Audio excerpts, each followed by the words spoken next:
Primeiramente, boa tarde, Tremit Arena. Pedimos a todos que se coloquem de pé para a execução do hino nacional brasileiro.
vem pro Brasil, vem pro Brasil.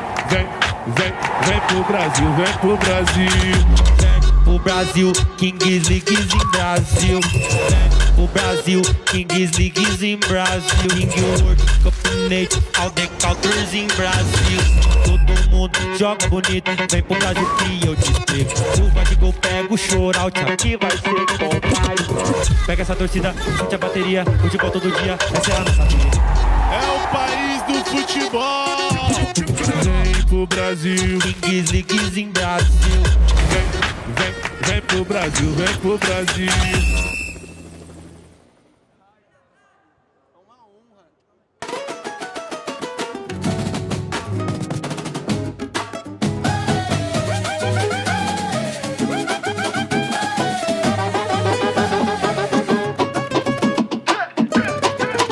Tive na cara do gol pra fazer, obra de arte com a bola no pé, agilidade pra corresponder, toda a frieza de um camisa 10, malemolência pra enganar, estratégia do conceito, estratégia, o troféu tá em jogo, todos querem ganhar, mas no final só um vai fazer festa, eternamente do adversário, ganhar na raça, assinando talento, fogos e bomba, troféu pro alto, isso é rotina do procedimento, se a torcida deles é contra, festas o fortalecimento, a tática deixa a zaga até tonta, a vitória é fruto do desempenho, ei, olho no lance, lá vem golaço, bola na trave, não decide o campeonato, é que eu fiquei mais forte, o jogo não ficou mais fácil, é só uma chance, eu quero o meu espaço, olho no lance, lá vem golaço, bola na trave, não decide o campeonato, é que eu fiquei mais forte, o jogo não ficou mais fácil, é só uma chance, eu quero o meu espaço. Sabadão no jogo, na arena e na área, o moleque estava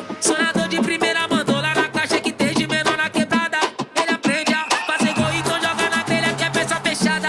E só entra, você vai, estende a bandeira, manda dois pro alto. Da vitória já chegou, os meninos conquistou a vitória em grande estilo. Dificuldade driblou, ousadia é combustível. Não é que clareou, acompanha esse placar. No X1 vai virou, agora é comemorar. Olho no lance, lá vem golaço, bola na trave, não define campeonato. Fiquei mais forte, o jogo não ficou mais fácil. Tem 7 em campo, eu quero o meu espaço.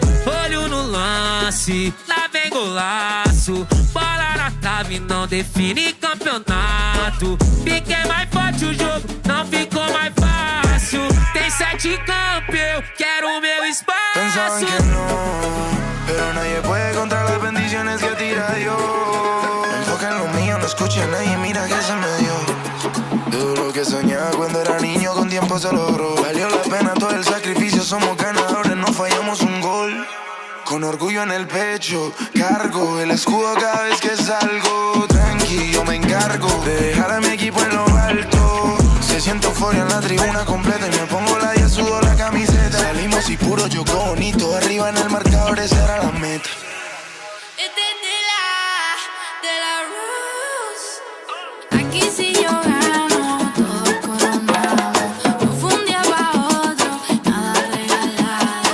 Yo soñé con esto sin plata en el mercado. Y si mi equipo gana, todos coronamos. Dime, que como lo hago, todos quieren que yo les explique. Yo vengo de abajo de estar estresado por el ticket. Yo soy la receta y la chef. Metí corazón y fe, y ahora vivo lo que manifesté. Lucha por tus sueños y pichar al que te diga que no puedes lograrlo. Los números son solo números, pero el joseo no puede comprarlo. 725, eso no da, por eso le hice caso abajo. Ahora estoy viviendo bien y mami tiene vira la cuenta de banco.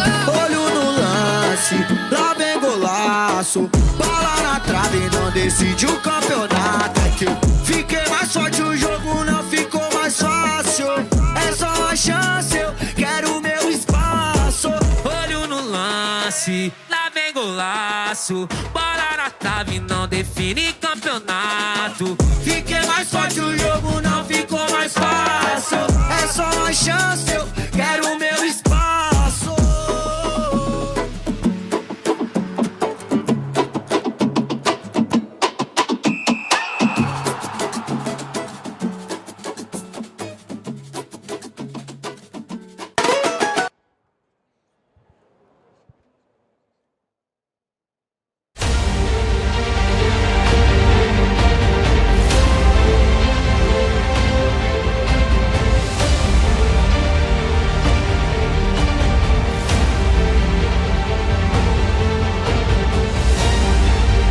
every World Cup has a host. Only one is also a champion.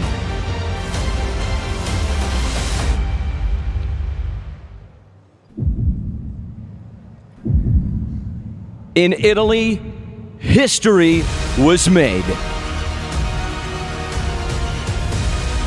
It's time to extend this legacy.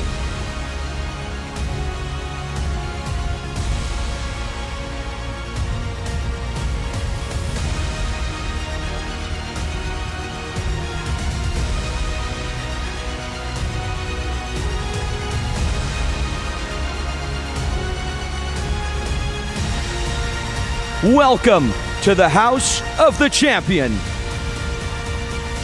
Welcome to the King's World Cup of Nations 2026.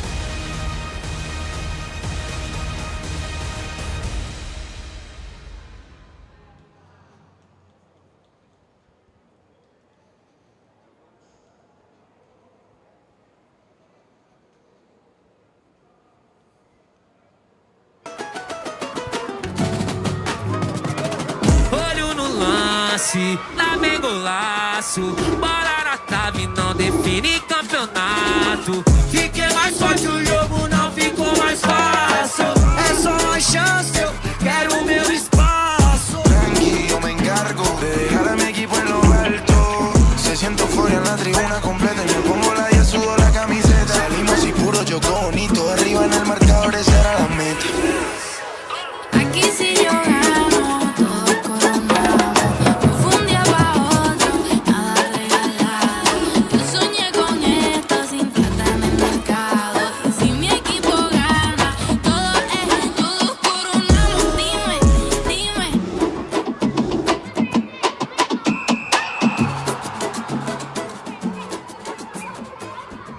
Muito boa tarde a você, fã e amigo da Kings, espalhado por todo o Brasil, pelas Américas, pelo mundo, diretamente de São Paulo, no Brasil. E está começando a minha, a sua, a nossa Copa, a Kings World Cup Nations 2026. Ladies and gentlemen, from wherever you're watching us around planet Earth, hello and welcome to the Trident Arena in São Paulo, Brazil, the land of samba, the land of joga bonito, and also the land starting right here, right now, the land of the Kings World Cup Nations of 2026. 20 seleções de todo mundo, mas apenas uma levantará esse troféu.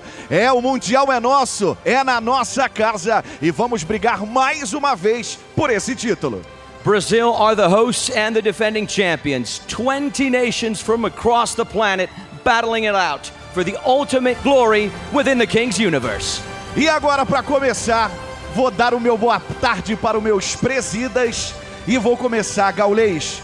Preciso saber o que representa o Mundial em casa para nossa comunidade e o que mudou do ano passado para cá.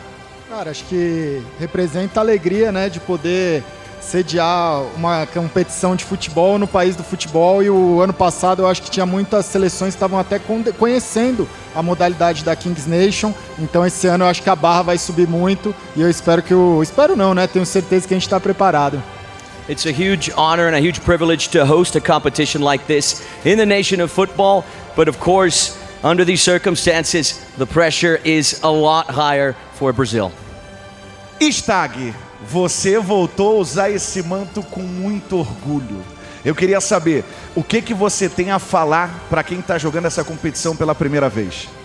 Cara, é uma responsabilidade muito grande. Um prazer estar de volta aqui, representar o Brasil. Estou com o Cris, com o Gaulês, todos os presidentes brasileiros.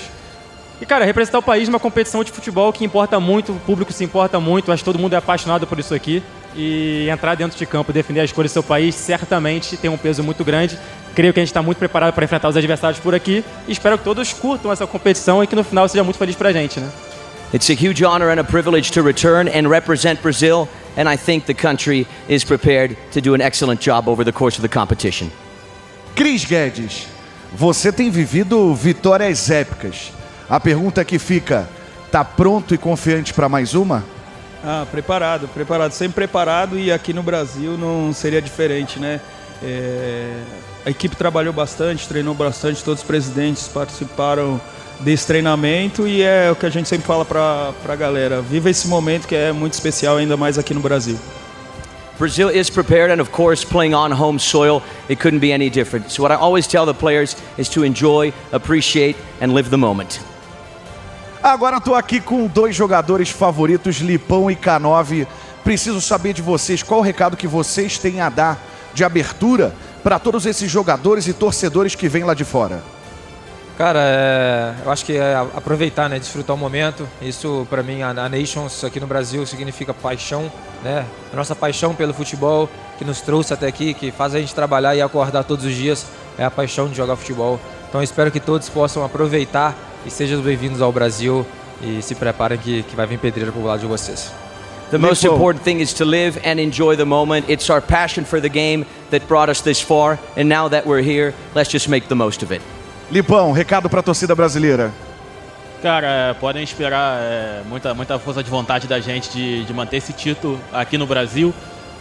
Tenho certeza que a gente trabalhou bastante para vivenciar esse momento. É um sonho, a gente está defendendo o Brasil dentro do Brasil. E se Deus quiser, esse troféu vai continuar aqui na nossa casa. Brazilian football fans can certainly expect the most. It's really an honor and a privilege. It's a dream come true to be able to play a competition like this in Brazil. And God willing, this trophy will stay in Brazil. Prepare o seu coração, porque esse sabadão nos reserva muita emoção. E para vocês, para nós, está começando a Kings World Cup Nations Brasil 2026. Ladies and gentlemen from across planet Earth, fasten your seatbelts because the Kings World Cup of Nations 2026 is officially underway. The world reunites with one sole purpose.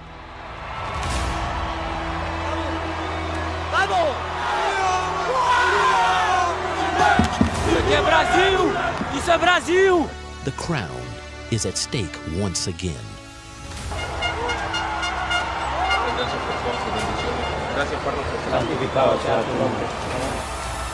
Who will be the next king of the kings?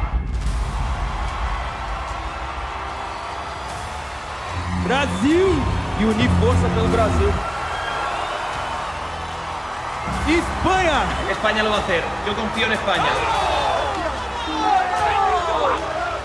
México. We're going to try to form the best team possible and try to take the cup home. Venga, México! Itália. We are not interested, of course, in participating because we wanna win. It's Morocco!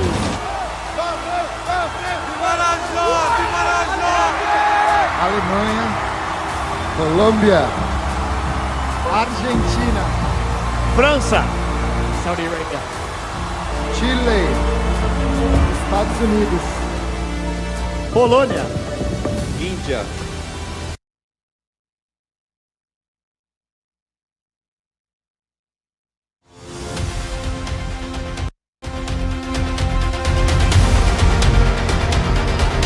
Of the top teams from around the planet are set to compete for one of the most prestigious crowns in football. It's the Kings World Cup Nations 2026, and it's about to get underway here in Brazil. Hello and welcome to our coverage of the KWC, live and direct from the Trident Arena in São Paulo, Brazil. John Control, Anthony Wells, with you for what is sure to be a thrilling football extravaganza. On show over the next couple of weeks are the teams, the cream of which we shall see ready to battle this one out. It's unusual, it's captivating, it's exciting, a very different way to enjoy your football starting here this afternoon. And if you're new to the Kings format, don't worry, we'll talk you through all the rules, all the crazy quirks of this fabulous way of playing the beautiful game. And coming up very shortly, our opener, Italy against France. We've got 5 matches all in a row for you to enjoy. Anthony Wells, who you may have just seen impressing the entire world with his delivery skills, is alongside me. John, my friend, it certainly is a huge honor and a privilege to be here alongside you in the commentating booth right here in the Trident Arena. What will the format of the Kings World Cup Nations in Brazil be like? The 20 national teams are divided into 5 groups of 4 teams each. The nations in each group will face each other in a round robin. The group winners will advance directly to the quarterfinals, while the runners-up and the best third-place team will have to fight for a spot in the quarterfinals in an all-or-nothing match, the last chance. The 3 winners of the last chance will advance to the quarterfinals, where they will face the leaders of the group stage. The teams that advance from the quarterfinals will meet in the semifinals, and only 2 nations will reach the grand final. A great event at Allianz Parque in São Paulo next January 17th. Who will be the next world champion? We are here at the Trident Arena. First match to get underway very shortly. Italy against France. Both sides out on the pitch right now, as you can see, warming up. Artificial turf. It's a brilliant playing surface. You might see a little bit of sand coming up. It's a cushioned sand just below. You saw it there with a shot. A cushioned surface, but brilliant for this kind of football. Technical skills. It really, really helps that kind of thing. But Anthony, to hit the surface, if you hit it badly, you're in for a bit of a shock. Yeah, my friend, you need to have that sort of resilience to be able to take the impact, but it really is a brilliant surface, right? I was speaking to some of the organizers a few days ago, and they were telling me that they had to bring this high-quality turf from outside of Brazil. They had to import it into the country, and it really is of the highest quality, right? You can see how the ball really gently rolls, and that, of course, helps the quality of the game. It keeps the pace going, and the energy here at the Trident Arena really, really just fantastic. I was saying it, it's an honor and a privilege to be alongside you, John, and you can take a look at the booths right here, and we're number 7 up there in the top corner, and it's great to see that this competition is being broadcast worldwide and in several languages, and this is how the draw took place not too long ago. It was really important for us over the beginning of the broadcast to show that video, just explaining. We're going to have to do a lot of explaining to our viewers across the globe how the competition works, right? So we have 20 national teams split in 5 groups of 4. The top team from each group goes straight to the quarterfinal, and then the second place teams and the best third team go to what we call the last chance, right? That's a do or die knockout phase before the quarterfinals. So it really is a format that adds to the drama. In your opener, John, you said something that was so accurate. Football extravaganza, right? And I believe this competition is exactly that. I mean, the draw, look at this. It was held in Rio with Piqué, Kaká, and Neymar. If that isn't football extravaganza, I don't know what is. Certainly some massive names connected with the Kings World Cup Nations and the Kings League, of course. But we are in for a treat here this afternoon. Our opening match day.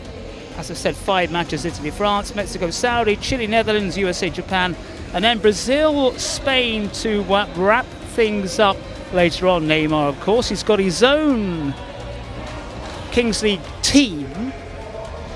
And I imagine we're going to see some big names. There's a few big names around us as well. We'll talk about those when we get a chance. And another video coming up in a second.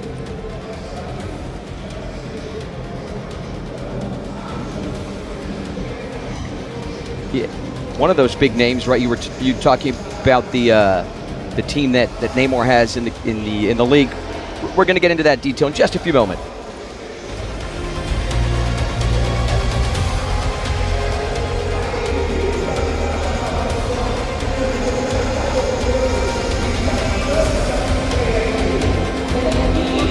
Nice drone angle here.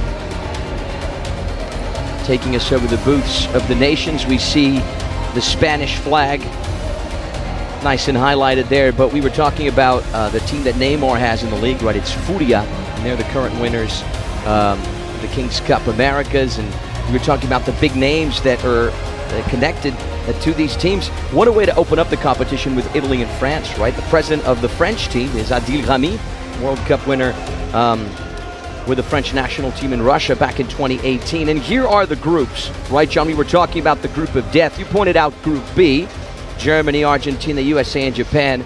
I agree with you there, but the fact that you have Brazil and Spain in Group D alongside Peru, Qatar could be a surprise. I think that's also a candidate for the group of death. Either way, very competitive groups, right? And in this Kings World Cup of Nations, you really never know what's going to happen, and a lot will happen, right? We're going to get surprises. Brazil are the favorites. They are the hosts, but we saw what happened with host Italy last year, right? When crashing out of the tournament early, and Brazil certainly hope that that curse does not happen to them. So now the warm-ups of the I've got the two French teams out players. there. Yep. As we've said, Italy, France coming up. It's a great, tasty opener to get this event underway here in the Trident Arena. We'll confirm what's in store for you right now. So it's a lot of action. France, Italy, and then of course, let's not jump too far ahead. We've got Mexico in action, and Chile, Netherlands, USA against Japan. Then we wrap things up with Brazil, Spain, certainly amongst the favourites. Maybe we've got 4 sides amongst the favourites, so we never know what's going to be produced, of course, in this kind of football competition. It's not the same as the World Cup, of course. Right. Different skill sets, different levels, different teams. We saw India, Qatar in action, for example, yesterday afternoon in the practice sessions here. So we've seen football already. We never know what's in store, and we've got to do a lot of explaining, which we will do once this first game gets underway. A lot of rules, a lot of regulations, a lot of different things you may not be used to if you've never seen KWC beforehand.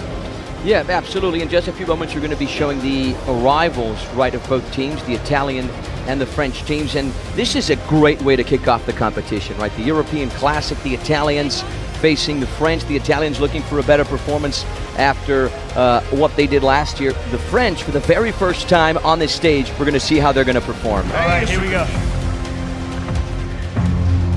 Você viu o K9 ali pro Gal? Vamos lá. Over to you. Vamos lá, Cris. É o momento. Olha só, gente. Brasil! Brasil!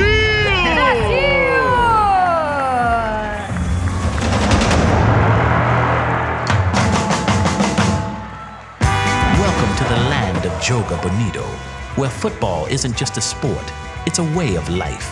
Kings League Brazil has assembled the most incredible roster of presidents the world has ever seen. Brazil has already proven they're the kings of this game by taking the trophy in the 2025 Kings World Cup Nations. Now, with the next tournament happening on home soil, the pressure is on. Who will lead the defending champions?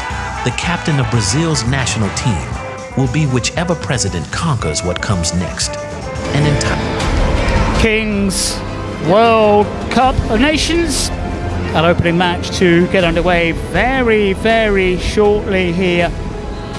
Two sides still out there, just going through the warm-ups. They've been out there for around 5 minutes or so, but slowly making their way down to the touch lines here. It's going to be interesting because you're going to see a lot of different kind of football. The intensity as well in what is a fairly hot day and a very hot period in Sao Paulo in this air-conditioned arena. But it's going to be tough out there. You've got to be fit to play this game, that's for sure. We were talking about Brazil, right? The pressure really is on the defending champions and the hosts. It was impressive to see the number 9 there, especially in Italy. Kelvin Oliveira, K9, the Iceman, the Homem Gelado, as they say in Portuguese. He scored an impressive 19 goals in 5 matches. He was the MVP in every single one of those matches. This is the guy right here, the number 9. Look at that left-footed finish into the top corner. Brazil were crowned champions after a resounding victory, a 6-2 victory in the final against the Colombians. The Colombians also a formidable side, but Brazil really are the team to beat, and they got great players. We can talk about Kelvin Oliveira, we can talk about Lipão, a number of fantastic players who can make the difference. This was one of the particular plays that I really thought was impressive. Just how easily Kelvin beats the first man, beats the goalkeeper as well. And this was the final right here. How about that through ball? 1-0.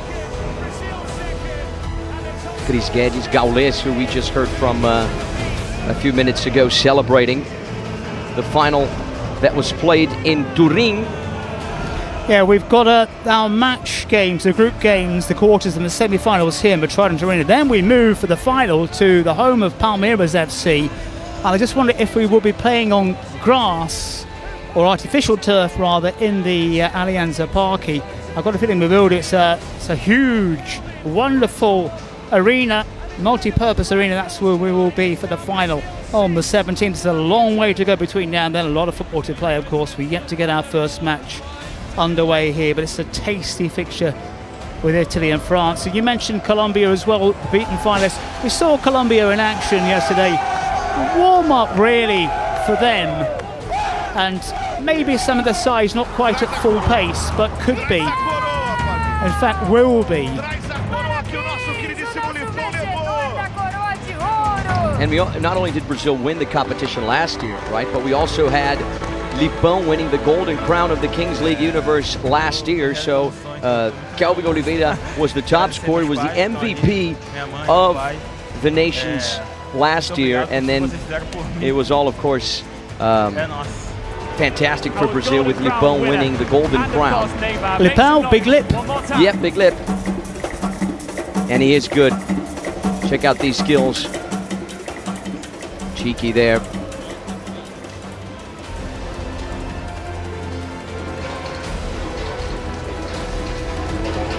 He was in Mexico not too long ago.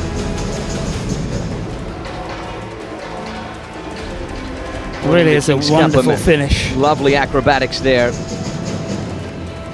Plays for Furia FC, which is the team that we talked about a few moments ago, Neymar's team in the league. A lot of big names, and we're going to talk about those big names not only over the course of this first day, but all the way through January 17th, right? That's when the final will be played at the famous Allianz Parque. Now a message from none other than Ronaldo.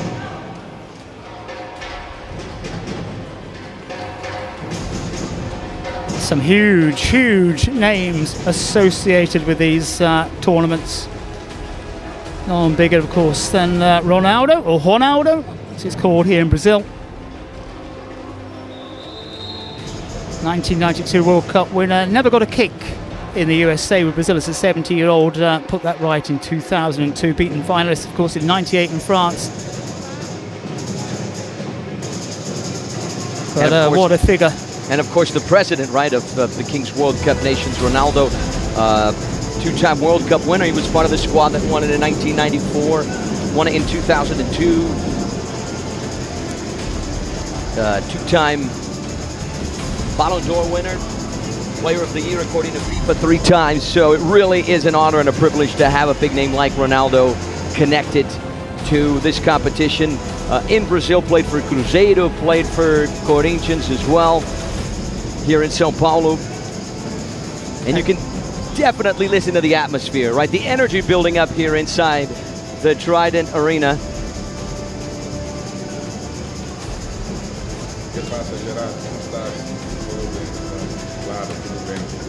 Não, não se preocupe. Claro, irmão. Confia. Eu, como presidente da Nations, não tenho nenhuma preferência. Serei imparcial entre Brasil e Espanha. Não se preocupe. Vai dar tudo certo. Um abraço, querido. Confia.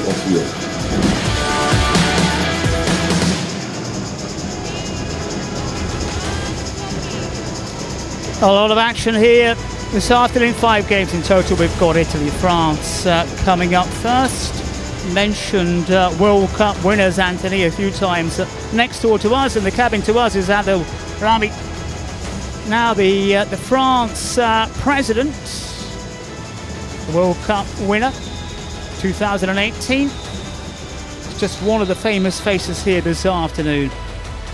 Yeah, just to wrap up on, speaking of World Cup winner, just to wrap up there on on Ronaldo. It's great to have a message from him.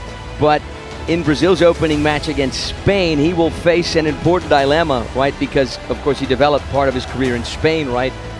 Many years at Real Madrid, the Galacticos, right? And we asked him, hey, who are you going to cheer for? Are you going to cheer for Spain? You see the Spanish flag right there in Team España. Or are you going to cheer for Brazil? And he assured us that he will remain impartial. You know, I don't really believe that. Yeah, holding the Brazil golden shirt in his hands as we look back on last year's action. Yeah, it wasn't brilliant. When you think about what Spain has done on the World Cup front in recent years and also in Europe as well. Very different style of play, different playing surface, of course, different skill set required. As we're looking at one of the shootouts, which you will be seeing a lot of in this competition. We'll talk you through the rules and regulations, of course, if you are new to this style of football. And John, one thing we can definitely point on Spain is that they are coming into this edition really having learned their lesson from the First Nations last year when they were eliminated by Turkey. So this Spanish team started as favorites with 2 years of experience in the Kings format, but they only managed to secure 1 win in 3 matches. They stumbled in their opening game against Argentina, losing 4-2. In the losers bracket, they beat Italy 8-5. They eliminated the Italians, but Turkey eliminated them in the last chance with a dramatic 3-2 victory, a 5-goal thriller. So DJ Mario fully embracing his role. He has made sure the players don't let their guard down and arrive as well prepared as possible. So we can certainly expect a strong Spanish side. We're just going to see how strong once they face powerhouses Brazil later today. Well, Italy, France, set to kick things off here. Looking a few games ahead with that clip of Spain and how they're going to fare against Brazil. Brazil got to be red-hot favourites on home turf, of course. But we shall see how that pans out.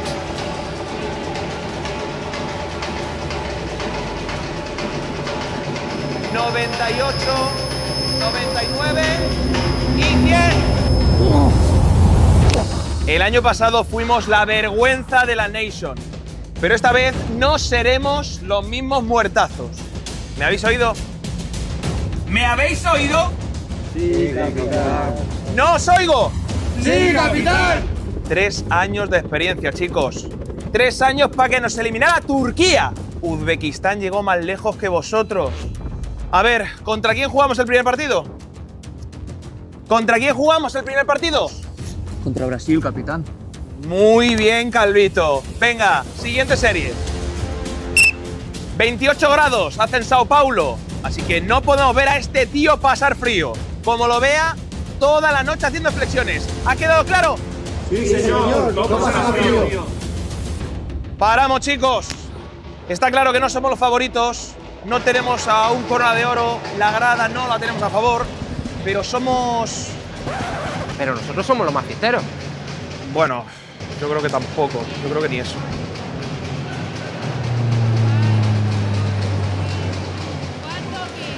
Well, action coming up very, very shortly here from the Trident Arena in Sao Paulo. Opening day of this World Cup extravaganza. Italy, France will get things underway. They've been out there warming up for quite a while now. Focused a lot on the last match, Spain against Brazil. We're going to look at what Chile has been up to. Yeah, absolutely. And just to wrap up on Spain, DJ Mario put some pressure on his players, saying, listen, Uzbekistan went further than you guys at the Nations in Italy. That's not going to happen in Brazil, and I do not want to see Kelvin getting cold, which is the gesture that he does when he celebrates his goals. So let's have a look at how Chile's looking.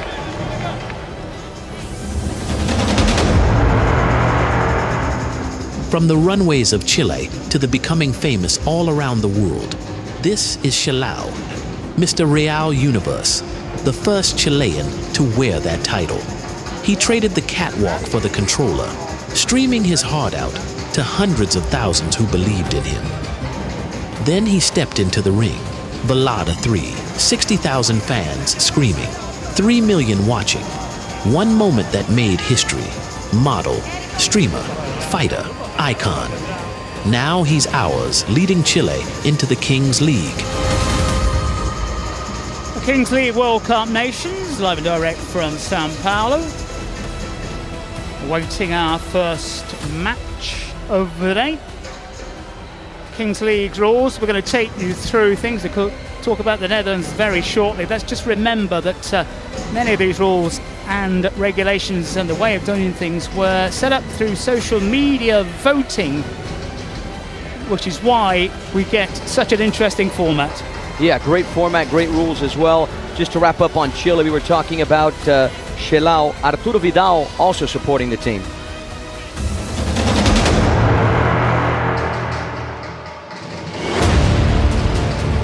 Over 1.5 million subscribers, tens of millions of views. From YouTube streams to viral videos, Chatmo has built one of the strongest communities in Europe. Real, genuine, a creator moving through football, music and gaming. And now, he takes that energy onto the biggest stage of all, from Papendrecht to the world. Again, lots of action coming up. As you've been seeing, the superstars, you've got Netherlands, Saudi. There's a lot of influences around here. A lot of big names, of course, involved in this format. Yeah, it will be great, John, to see Chile facing the Netherlands, right? Two teams making their debut really in the competition. We saw the Team Netherlands just a few moments ago, or rather the presidents, the captains, our staff, making sure their booth is in tip-top shape, making sure all the technology, all the equipment, making sure everything is in order for their debut game against Chile. You know, I also have high expectations, my eyes on Saudi Arabia, right? They have their debut against Mexico, match number 2 today. So we're gonna see how Saudi Arabia really come into this game, looking for their first victory at Kings World Cup Nations. Is it gonna come on Brazilian soil? We're gonna get the answer to that later today.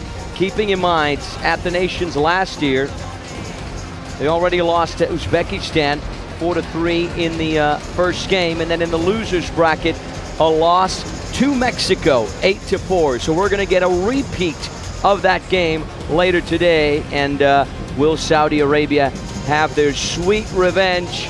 We're going to get the answer to that question in a few hours, John. Just a reminder, Italy, France, Mexico, Saudi, Chile, Netherlands, USA against Japan and Brazil, Spain, all wrapped up very nicely for you here this afternoon and early evening, live and direct from Sao Paulo, Brazil. It's the Kings World Cup Nations 2026. Mexico, of course, in action against Saudi. Got sides from all over the planet on the show. Absolutely. I mean, Mexico, semi-finalists of the Nations last year, lost only to Brazil 3-1. It was really a tough match for the Brazilians.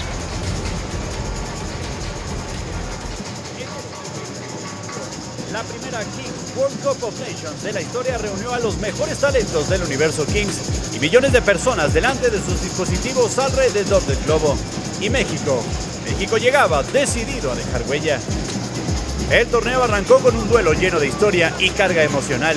Un Estados Unidos contra México que ponía en la cancha de Kings toda la rivalidad continental. Una derrota 4-2 que motivaba al equipo a empezar una racha imparable de 3 partidos seguidos ganando. Contra Arabia Saudita 8-4, Alemania 3-6 en el Last Chance y Argentina en cuartos 2-2 y 4-3 en el penalty shootout.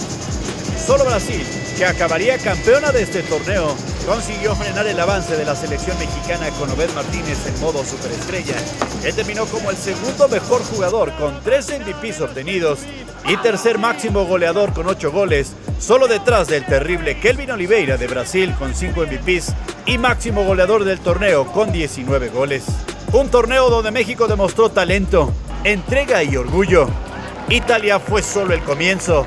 México dejó huella y este enero tendrán otra oportunidad de demostrar de lo que son capaces.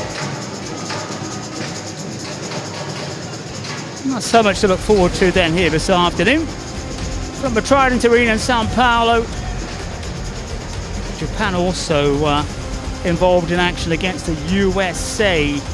That will be match number 4 of the afternoon. We've seen a lot of players. We've seen more personalities as well as the presidents, which is where the focus is often is in the Kings universe. Absolutely, and speaking of the presidents on the Mexican side, we got Captain Rivers, who'll be joined by Natalia MX, Alana, and the Montiel brothers, right? Alex and Gabo Montiel. Alex Montiel, the Scorpion Dorado. So high expectations for everything that will be going down in the Mexican booth.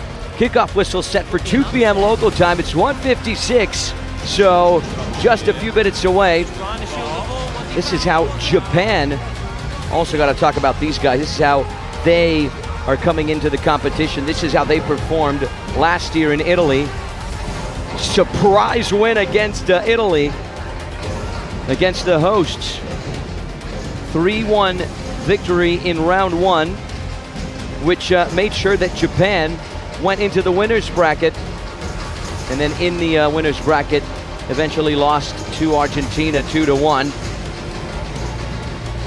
So Junichi Kato's team really want to keep up that momentum for the competition this year here in Brazil. Let's take a look at the States, who will be facing Japan as well. We never really know what to expect from any of these sides. As we said, Japan can spring a surprise. The United States also can follow suit.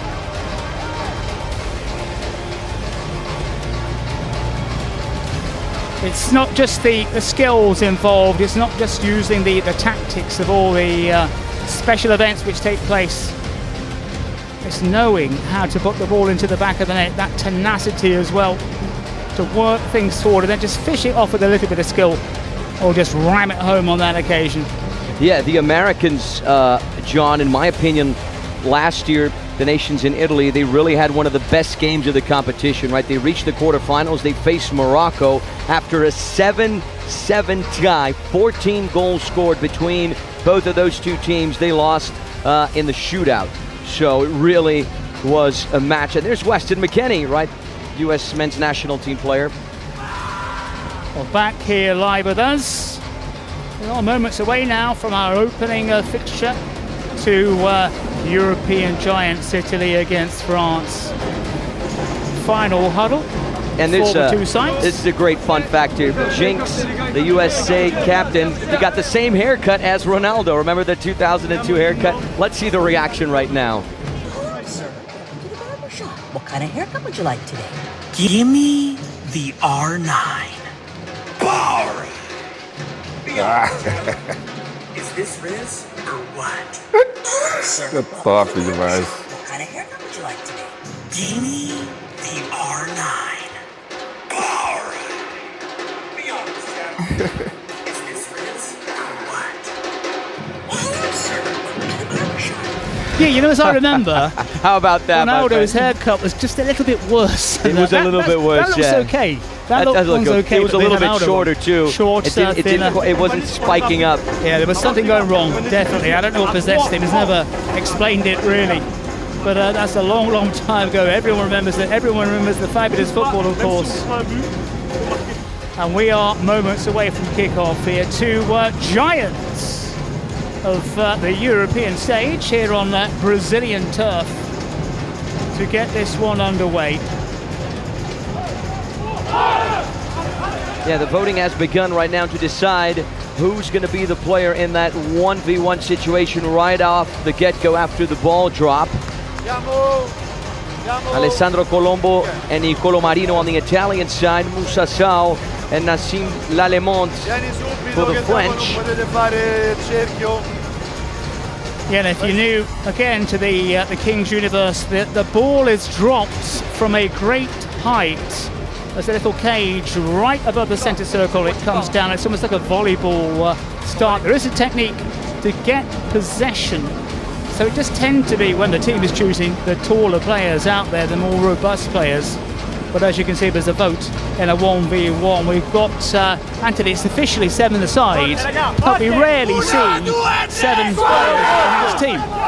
Exactly, right, especially in the first the 5 minutes, right? I mean, it starts 2v2. This is an important rule to explain for our viewers across the globe. We start things off 2v2. We got the goalkeeper and 1 outfield player on each side who run for the ball. Then after every minute that goes by, for the first 5 minutes, we get 1 player on the pitch again after every minute, and that just, of course, adds to the intensity of the game, and it really makes scoring early easier, which is something that, of course, we love to see.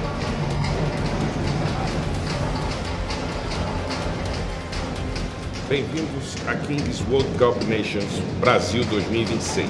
As Copas do Mundo e a camisa da seleção brasileira me fazem lembrar de muitos momentos incríveis da minha carreira, em especial as Copas de 94 e 2002. Defender o futebol brasileiro não tem preço. Quando vencemos, pude levantar a taça e sentir o abraço da torcida brasileira e, ao mesmo tempo, o apoio de cada um dos meus familiares e amigos. Ganhar uma Copa do Mundo te transforma em muito mais que um campeão, te transforma numa lenda. Hoje, começamos na Kings League, uma jornada que termina com apenas uma nação coroada a melhor do mundo. Então, o melhor conselho que eu posso dar é: aproveitem o jogo, porque isso só vai acontecer uma vez. Que comece a Kings World Cup Nations. Bem-vindos ao Brasil.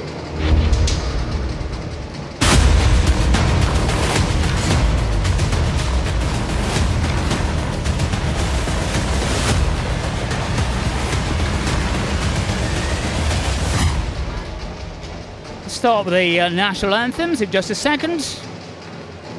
Italy, France coming up.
Well, the atmosphere building up very nicely.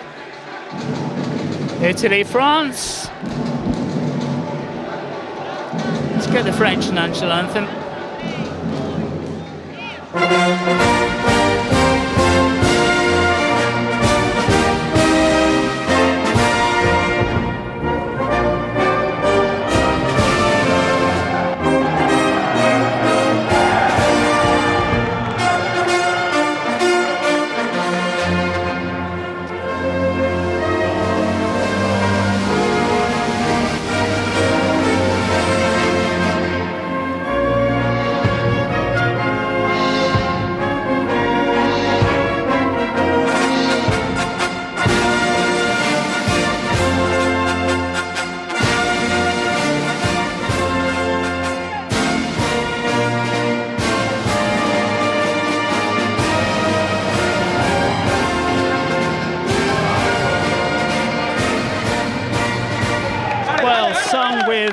Gusto, the 2 national anthems. There's a little bit of Brazilian interference in the background here in the Trident Arena in the burning hot city of Sao Paulo.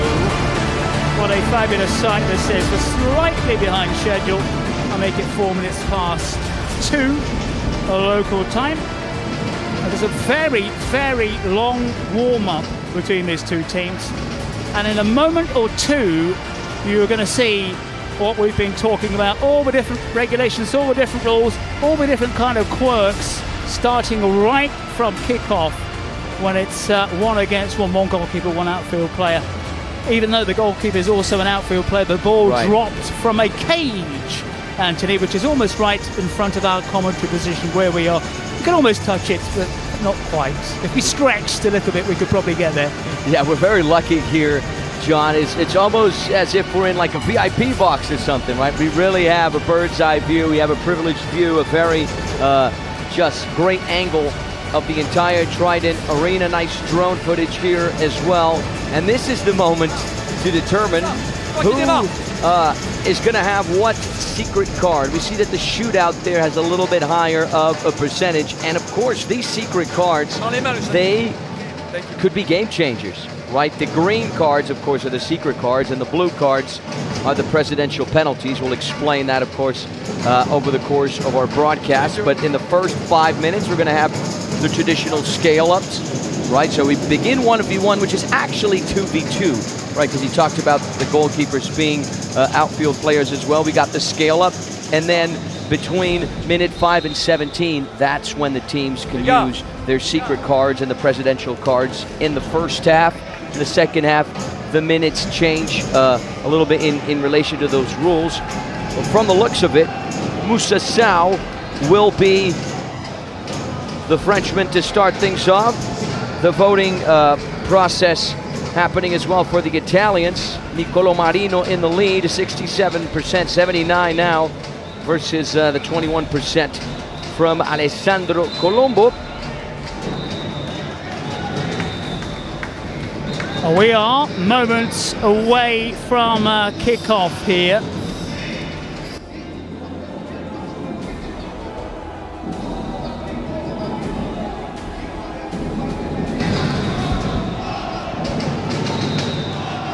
Eyes on our match official. We do have a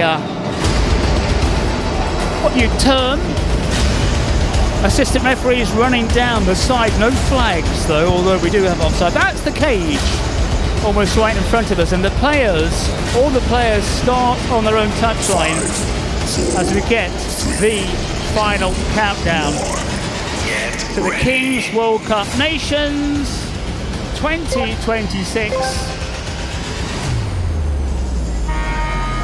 is underway. A race out right from the beginning. It's almost like special teams in American football to a little extent. Yeah, what a way to kick off the competition, John. The European Classic, Italy versus France. One thing I noticed right off the get-go is the speed on the Italian Alessandro Colombo, the number 11. Hopefully we get a goal right off the get-go here. There's a chance for the keeper, Greeley. Italy in their blue shirts. The keeper in all blacks has got a lot of space here. That's a little bit of a stumble. You might get players as our referee steps in. Doesn't have a lot to get in his way at this stage because it's only 1v1, and we can hear the referees mic'd up as well. Great surface, as we said. Occasionally, actually, they can get the studs caught because it's a fine surface. It's only about a centimetre. I'm sticking my thumb in it very carefully, I'll add. Just a few moments ago, and you're right below the playing surface. You've got a bit of sand, so you can get your studs caught in there, but you can use great technique, and it's all about tactics, and it's a nice little save, and the follow-up shot whacked into the stand. So a couple of early openers here, but no joy, no early goal. And as you can see already, it's getting a little bit busier out there as players come on every minute, as you've already said.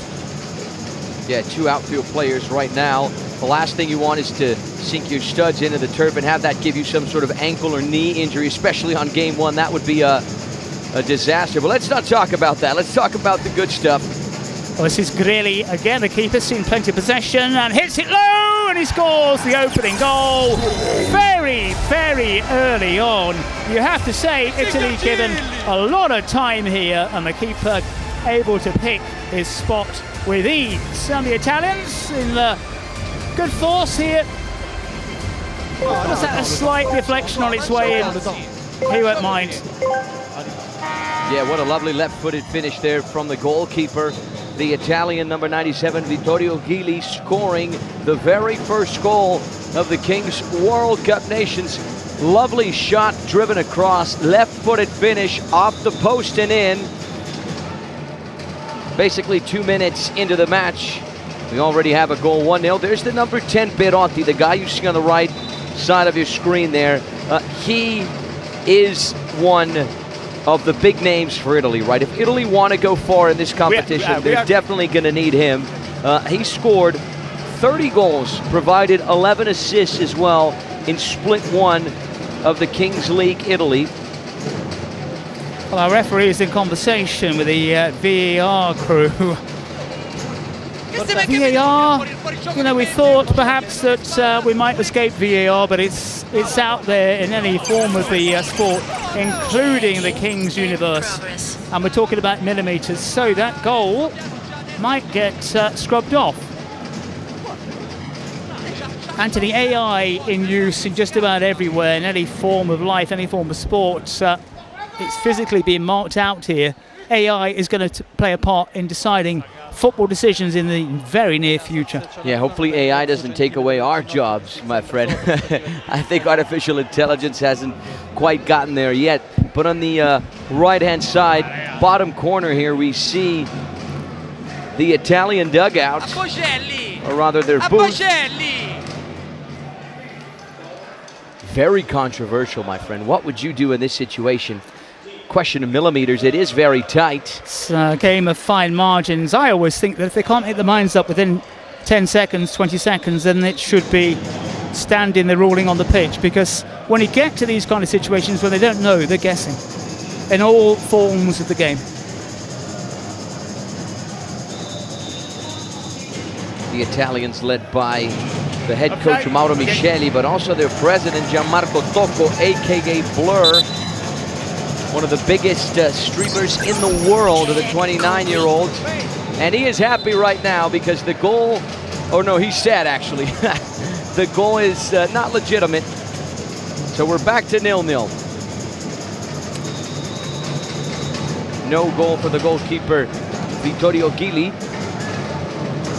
And more bodies out there for both the sides. Saka, who had the ball, now Son.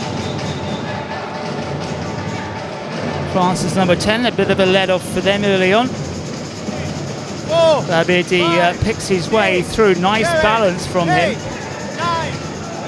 You can hear the referee running a countdown with his arm raised, telling the player to release the ball in that space of time.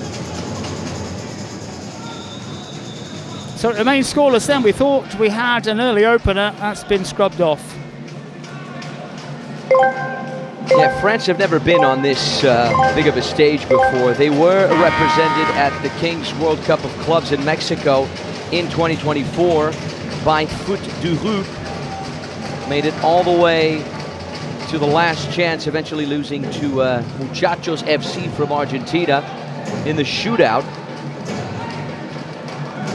Italy, of course, looking for a rebound performance after not doing so well at home last year. A loss to Japan, just to recap their performance, a loss to Japan in the opening game 3-1, followed by the elimination to Spain 8-5 in the losers bracket. So the question is, what can both of these teams produce on Brazilian turf on their opening game? We are finding out here. And after that early scare, that's a lovely France ball. now getting a control on that one. That ricochet almost producing a goal for the French. Didn't quite work out. Already we're up against 6 against 6. And it becomes more crowded, space at a premium. And normally this section is when we get fewer goals. Not always, of course. Time for Italy just to get a little bit of possession. Get themselves a corner on that far side. Scoreless then here. Gili's goal for the Italians ruled out with a marginal decision. Let's see what they can do. It's charged down. Maybe a break on here for France if they can get possession. Well, they can't. The referee was up very, very close. Martins it was who went to ground. Robust from the number 27. Made sure he got as close to the area as he could do. 5 gone, 7 aside. Oh, that's nice. An even better save. Turn away a vicious shot. And really tries to get himself out of a little bit of a hole. Can't do so, Marino. Ball played short across the area. Italy pressing down this near side.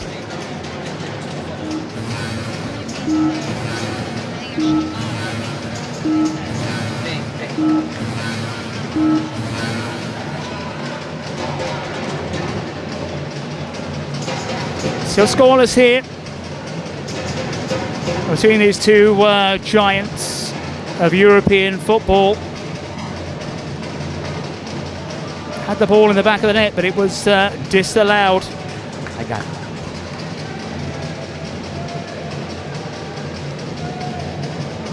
See the secret card banner at the top with two colours. Colours of France and Italy out there. Yeah, this is something we don't typically see every day, right? 6 minutes in, already a secret card activated on the Italian side. And just to reiterate those rules, right? This one between ricochets minute to 5 safety. to 17, 23 to 36, each team can randomly select their secret card to hopefully, of course, tilt things in their favor. Go. Star player, what number? Cards are out. Star player.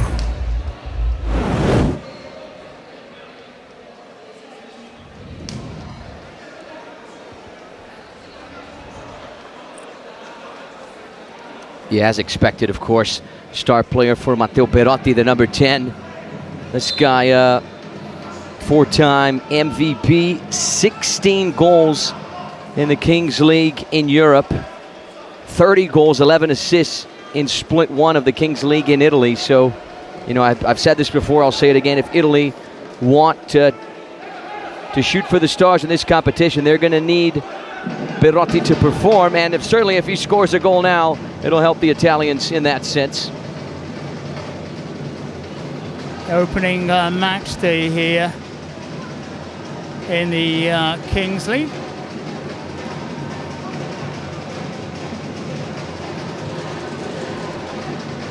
And of course, a very, very important mention right here for UNICEF that works in more than 190 countries to protect and improve the lives of the most vulnerable children, ensuring health, education, and protection from violence, conflict, and poverty. So in 2025, Kings League and UNICEF joined forces to promote key causes such as mental health, gender equality, and digital rights, supporting UNICEF's flexible funding so it can act quickly and where it is needed most. Very important mention.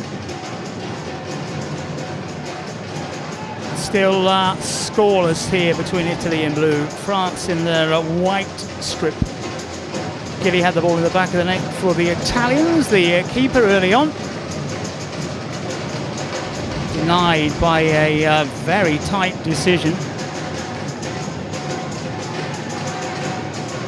8 minutes gone. Opening match. Nice little layoff there.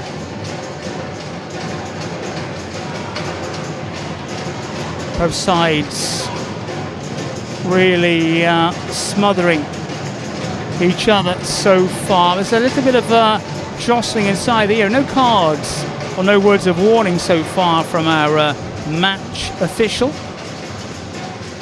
First corner for France. See what they can do. It's tipped inside the air. The volley was hit with some venom, but well off target in the end.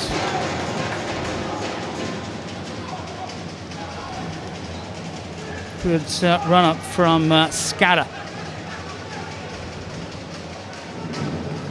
Scalamozzino to give him his full name, as this one is hoisted inside the area, and it all comes to no avail. Anthony Wells, stalemate so far. Yeah, we definitely see an even contest, right? This is something that, of course, we expected, especially with two European giants. But we do see the Italians with a little bit more of an aggressive posture. Perhaps because they are a little bit more used to this sort of stage, but the French have been doing a good job defending. So we're going to see how things are going to play out over the next 10 or so minutes. And of course, all eyes on the number 10 Perotti. Just to reiterate to our viewers, if he scores, it'll count as a double goal. More opportunities for sides to get those double goals. This is Perotti, and he slides it in, bang on cue. Right as I said it. Right foot finish. Will it stand, of course? You saw what happened, the VAR decision, but that one looked absolutely perfect. Now the Italians have had the ball in the back of the net on 2 occasions as he just glided through the challengers and put the ball underneath the keeper. And this one, Anthony, looks legit.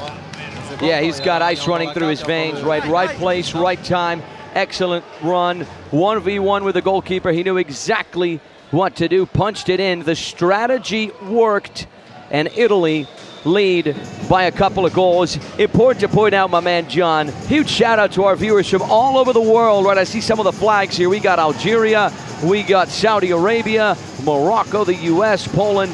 Lovely to see just everyone from all over the globe connected here with us. It's a worldwide appeal, the King's Universe. Yet to see the quirks of this format. We've seen the star player card used very efficiently. Here come France, chance for an equaliser, and it's stabbed home. Nice little turn, Martins it was, inside the area. Wasn't picked up, and that's next door to us, a familiar face there. The president, Adil Rami, the World Cup winner, applauding his side. Yes. Just a little bit of space here for the turn and shot. Yes, sloppy piece of defending there from Italy. France have nothing to do with it, and they really pounced on that opportunity. Lovely control, lovely turn, and lovely finish from Jonathan Kujia.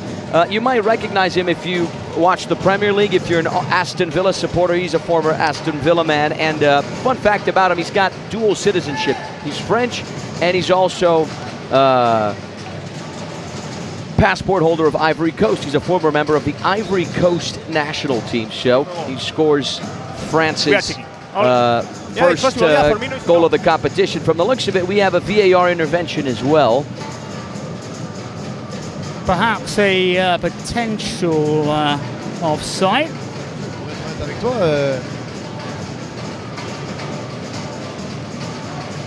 Just a reminder what's coming up here on this opening day this afternoon. Plenty to look forward to, including the Brazil-Spain encounter, 6 p.m. local time. It is 4:23 exactly here in Sao Paulo.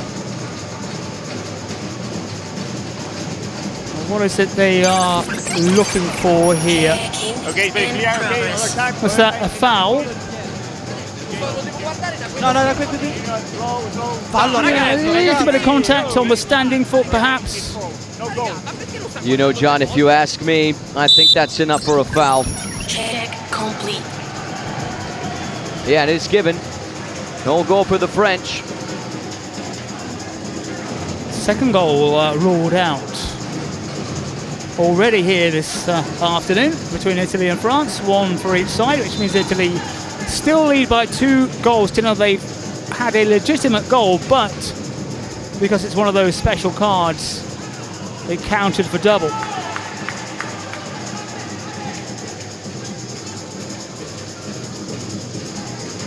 France trying to take the game to the Italians. Yeah, once again we see there Jonathan Kujia, the number 22, the forward for the French.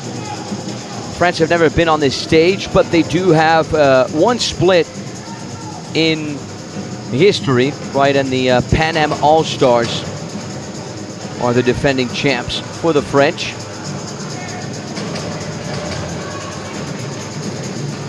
And 12 minutes on the clock here. KWC 2026 live and direct from the Trident Arena in Sao Paulo, Brazil. France after a shaky start, starting to grow here. That's a wild effort. Almost into the north stand. It's a rather interesting group, John, this Group C that France are in, right, with Algeria and Poland. The big name, of course, connected to the Polish team is who else but Robert Lewandowski, right? And then the Algerians have at least one player with World Cup experience. Players who were involved in the 2010, 2014 FIFA World Cups. Scala's tip inside the area, easily dealt with.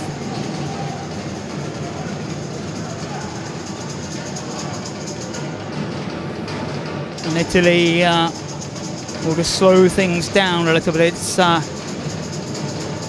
It is a sapping surface to play on.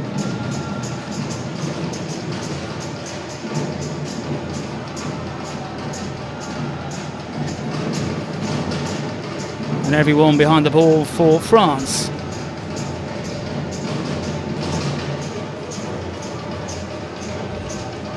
Italy with a slight lead, John. I mean, basically what Italy have performed so far, I think they deserve this lead, but only a slight lead. But it was a great strategy to have that star player. Can they extend the lead? It was a great football from Lefaso before he had it nicked away.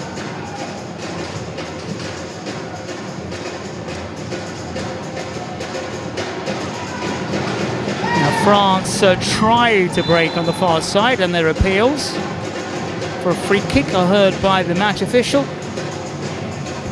And of course, just to explain to our viewers across the globe, once we hit minute 17, that's when we enter the double goal mark. Then of course, all goals between minutes 17 and 20 are worth double. We have seen a double goal already, of course. Now, slick move here, nice finish. Block. That smash onto the metal stanchion. Or did the French keeper get a touch? I think it was the latter in the end. Yeah, it's a lovely run from Anthony Scaramozzino. There he is, the number 17, former League One player, right? If you watch League 1, you might remember him from his Nice days. They're wearing Scara on the shirt.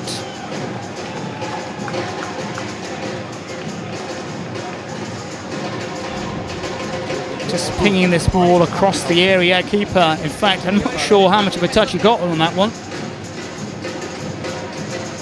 Yeah, we heard the word block on the loudspeaker. That wasn't quite a block. It was more of a touch on the post, was it? Oh, a little nutmeg there.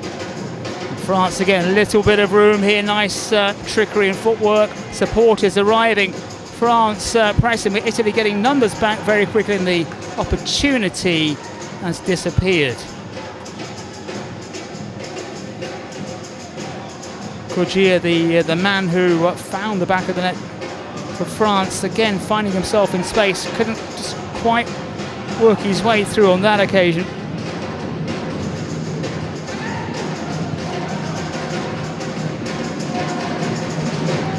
The 16 gone.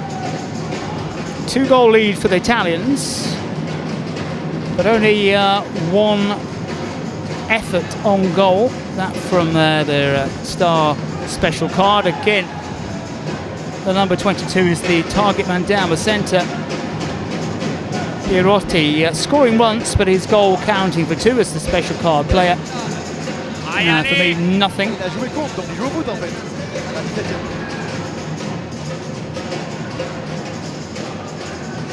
Getting ever closer to that special 17-minute mark. Italy maybe looking a little bit disjointed at times.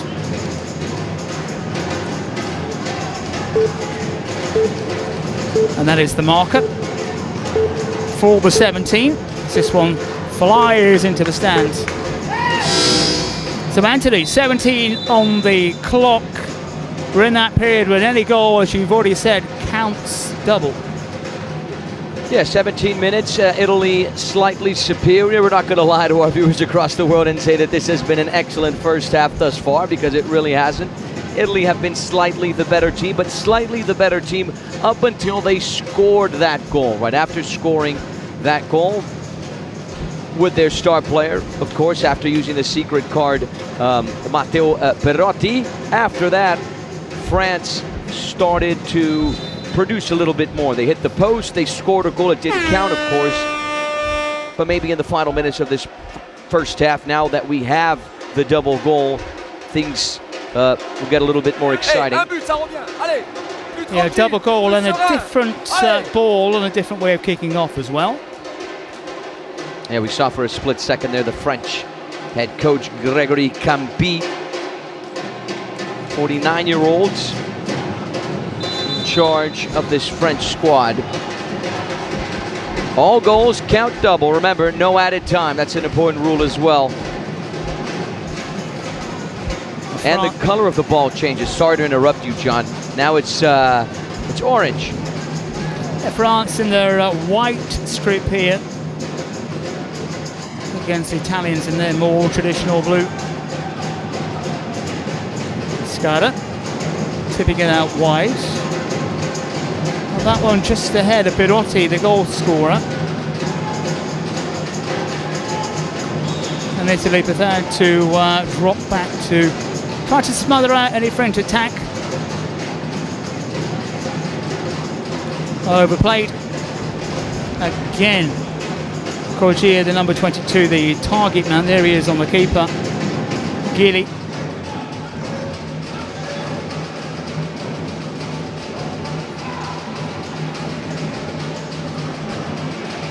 Almost away by the Italians. 20-minute halves here in the King's universe. Italy with that 2-goal cushion, but failing really to produce that many chances on goal since then. More opportunities for the French. Right next door to us here, John, I can see Adil Rami.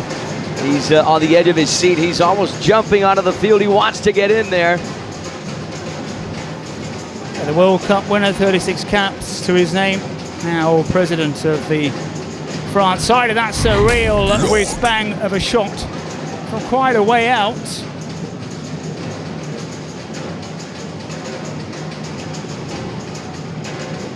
Hit with a lot of pace, and this time the keeper does get a couple of palms behind it. France prodding and probing, and again coming close.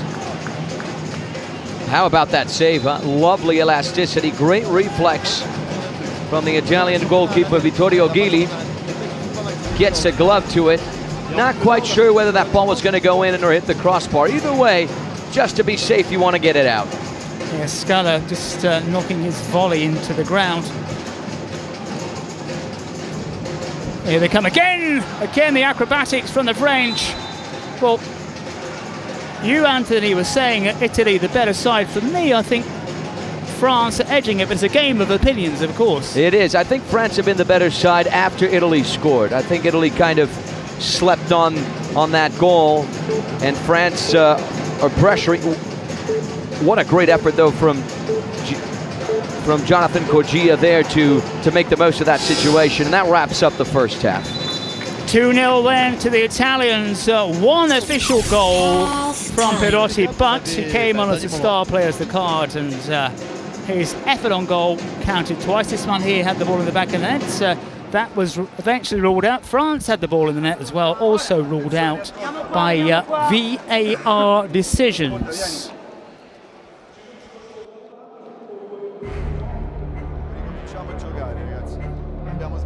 Addirittura loro ci hanno aspettato bassi lo stesso e noi abbiamo smesso di giocare. Abbiamo detto che dobbiamo curare meglio la pulizia dei passaggi, la dobbiamo curare meglio, perché se arriva sta palla rimbalzella è difficile da Half time here, 2-0 to the Italians. Seconda cosa importante, dobbiamo fare un accorgimento. Yeah, let's try and listen in to head coach Mauro Micheli, coach of Alpac FC. This was the guy that led Italy at the Nations last year. So far, so good for his team. They're in the lead 2-0, but when it comes to Kings League, 2 goals is not a whole lot. That can change in the blink of an eye. Yeah, we're listening in. I'm sure France are listening in as well. The old-fashioned kind of a little board we saw with the checkers on it a second ago in the Italian camp. This is the man, well, we didn't see him now, but the man we were talking about, the World Cup winner. Ils doivent pas avoir le même visage, d'accord? Mais enlevez-moi cette tête d'arrête. And this is the 49-year-old Gregory Campi. D'accord?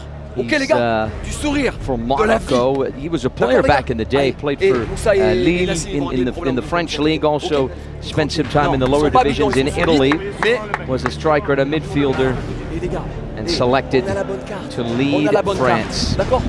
Vous inquiétez pas, Allez. I'm getting a lot of okays from the coach. How's your French doing, my friend? It's improving every minute here this afternoon. Opening match from the city of Sao Paulo. Kings World Cup Nations 2026. When we talk about Italy, right, John, of course we have to talk about Italy in the Kings League, but we have to talk about Italy in the World Cup. They missed out on the past 2 editions, right, in Qatar in 2022 and in Russia in 2018. Are they going to be in 2026, right? Because Brazil, we talk about the 7-1, and for the Italians, their 7-1 is not making it to 2 World Cups. What do you think is worse? Losing 7-1 in the semifinal at home or not qualifying for the World Cup? It's a good question. It's a good question. I've got to say it's the 7-1. It's got to be the 7-1. It's got to be the 7-1. Absolutely 7-1. People talk about 1950 in Brazil, of course, and Brazil losing the World Cup. The only country to lose a World Cup final on home soil, then getting thrashed by Germany in Belo Horizonte by 7-1. That's really is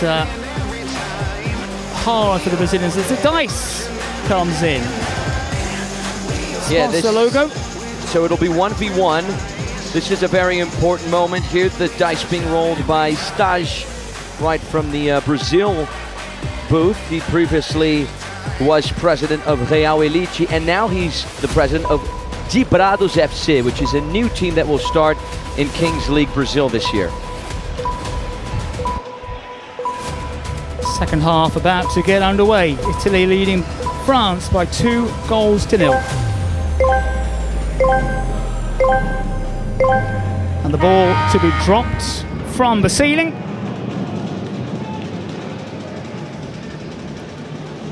And you're going to see a lot of very, very quick changes here. Italy have already made one, so the tactics of maybe getting a tall player, try to win the ball initially. But this is where we expect more goals. And Pirotti's great footwork creates an opening for himself. And Italy find the back of the net right from kickoff at the start of the second half. Wonderful footwork, and there's some glum faces in the French presidential booth. But a bright start again from the Italians. Yeah, talk about the star man, talk about the difference maker. Matteo Perotti, the number 10. 3 goals for Italy, and he's got 3 goals as well. He's shooting high in that top scorer race. It was the balance of the pullback on the left peg that sent the defending player the wrong way, and then the fine finish. And also an important information here. We see the French goalkeeper there, Le Sec. The other goalkeeper, Florian Verplanck, is unavailable due to injury. So the French are certainly hoping that Le Sec does not get injured, because if he does, they're not going to have a replacement.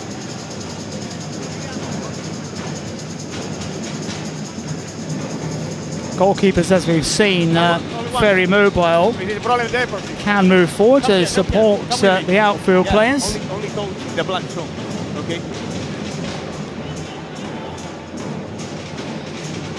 Yellow cards and red cards are available in this tournament. We've seen neither so far, but the red can lead to a suspension for a couple of minutes and the player is replaced. Dentro, okay?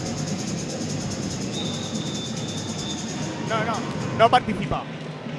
A little bit of a delay after that, what we think at least is a third for Italy.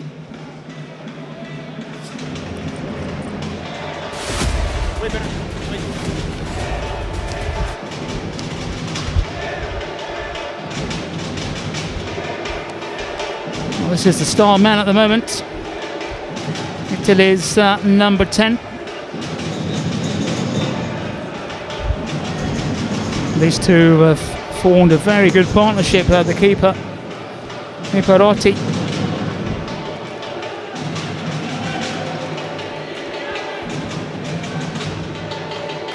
From the looks of it, he's going to get a chance at the shootout. We saw a quick angle there of the Trionda. That will be the official ball of the 2026 FIFA World Cup. Well, a very good chance here for the number 10 to add to his total. We know how wonderful his footwork are. He doesn't need it as he drills this one in. And those 4 goals, all struck by the number 10 shirt. Now we're just starting to put themselves with a little bit of daylight between the French side.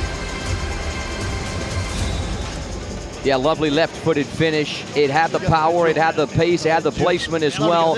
And he really took advantage of the fact that the French goalkeeper didn't quite come off his line. So he saw the angle, saw the space, and he pounced. 4-0 for Italy. Now the situation is really tricky for the French. We're going to see how they're going to rally, how they can bounce back from this. They have time. Although the odds are against it, they need something early. Could get something here. Terrific stop. Driven straight in. Sal's efforts turned away. And I think I cursed the French goalkeeper, Guillaume Lesec, because right after I said that, he's out for injury as well. So now there's a player in goal. The kiss of death from Anthony Wells, striking early. Yeah, I certainly hope not. Referee well positioned. Don't forget that we are scaling up. But this is an opportunity for France. He's stumbling forward. It's a nice touch from the keeper. Chidoni on that occasion. Now a chance here to kill it, perhaps. And put away with aplomb. And Italy are starting to walk away with this one. Yeah, lovely finish from Alessandro Colombo, the number 11. He's got the speed. We saw that earlier, but now we're learning he also has the finish. 1v1, ice running through his veins. He made no mistake. It's 5-0 for Italy. The other star player finds his first goal of the competition. Round about the halfway mark, we thought, okay, France, bit of a tall order. Let's see what happens here first. Tall order when it was 2-0. It's now 5-0. Have the heads dropped for the side in white.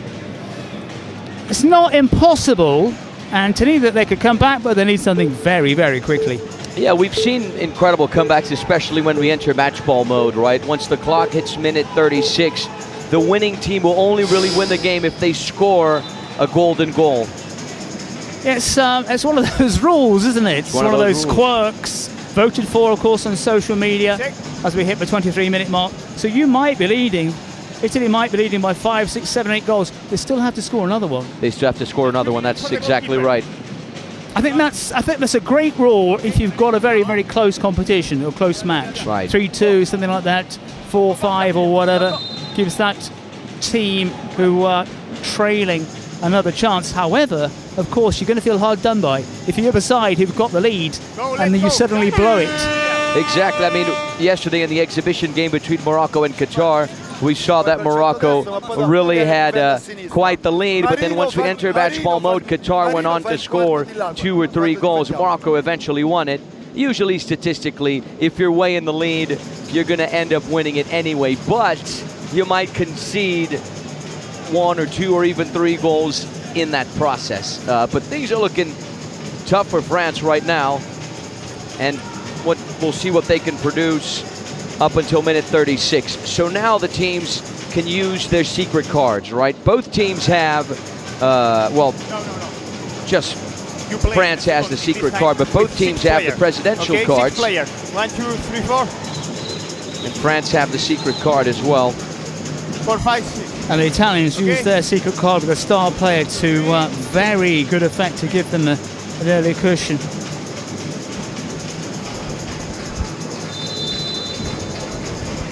France in their white kit against Italy, and the French taking a little bit of a pounding here this afternoon.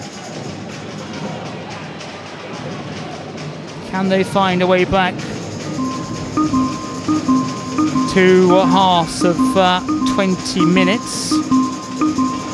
Here come the Italians, and they are running away with it. I think their heads have dropped now for the French. Every time they're in on goal, they find the back of the net. And maybe, just maybe now, there's no way back for the French. Yeah, lovely finish there from Simone Lofaso. He did count on a certain amount of luck, right? It went underneath the goalkeeper, took a deflection, and it really is just not France's day. For France, it took a deflection the wrong way into the back of the net, make that 6-0 for Italy, who are now activating their presidential penalty.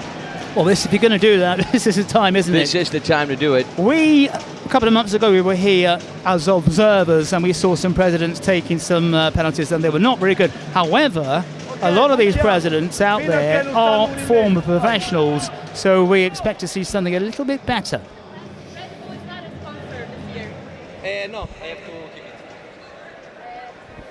And one thing as well, sometimes, Anthony, the presidents just need a little bit of encouragement to get them out there in time for these penalty kicks.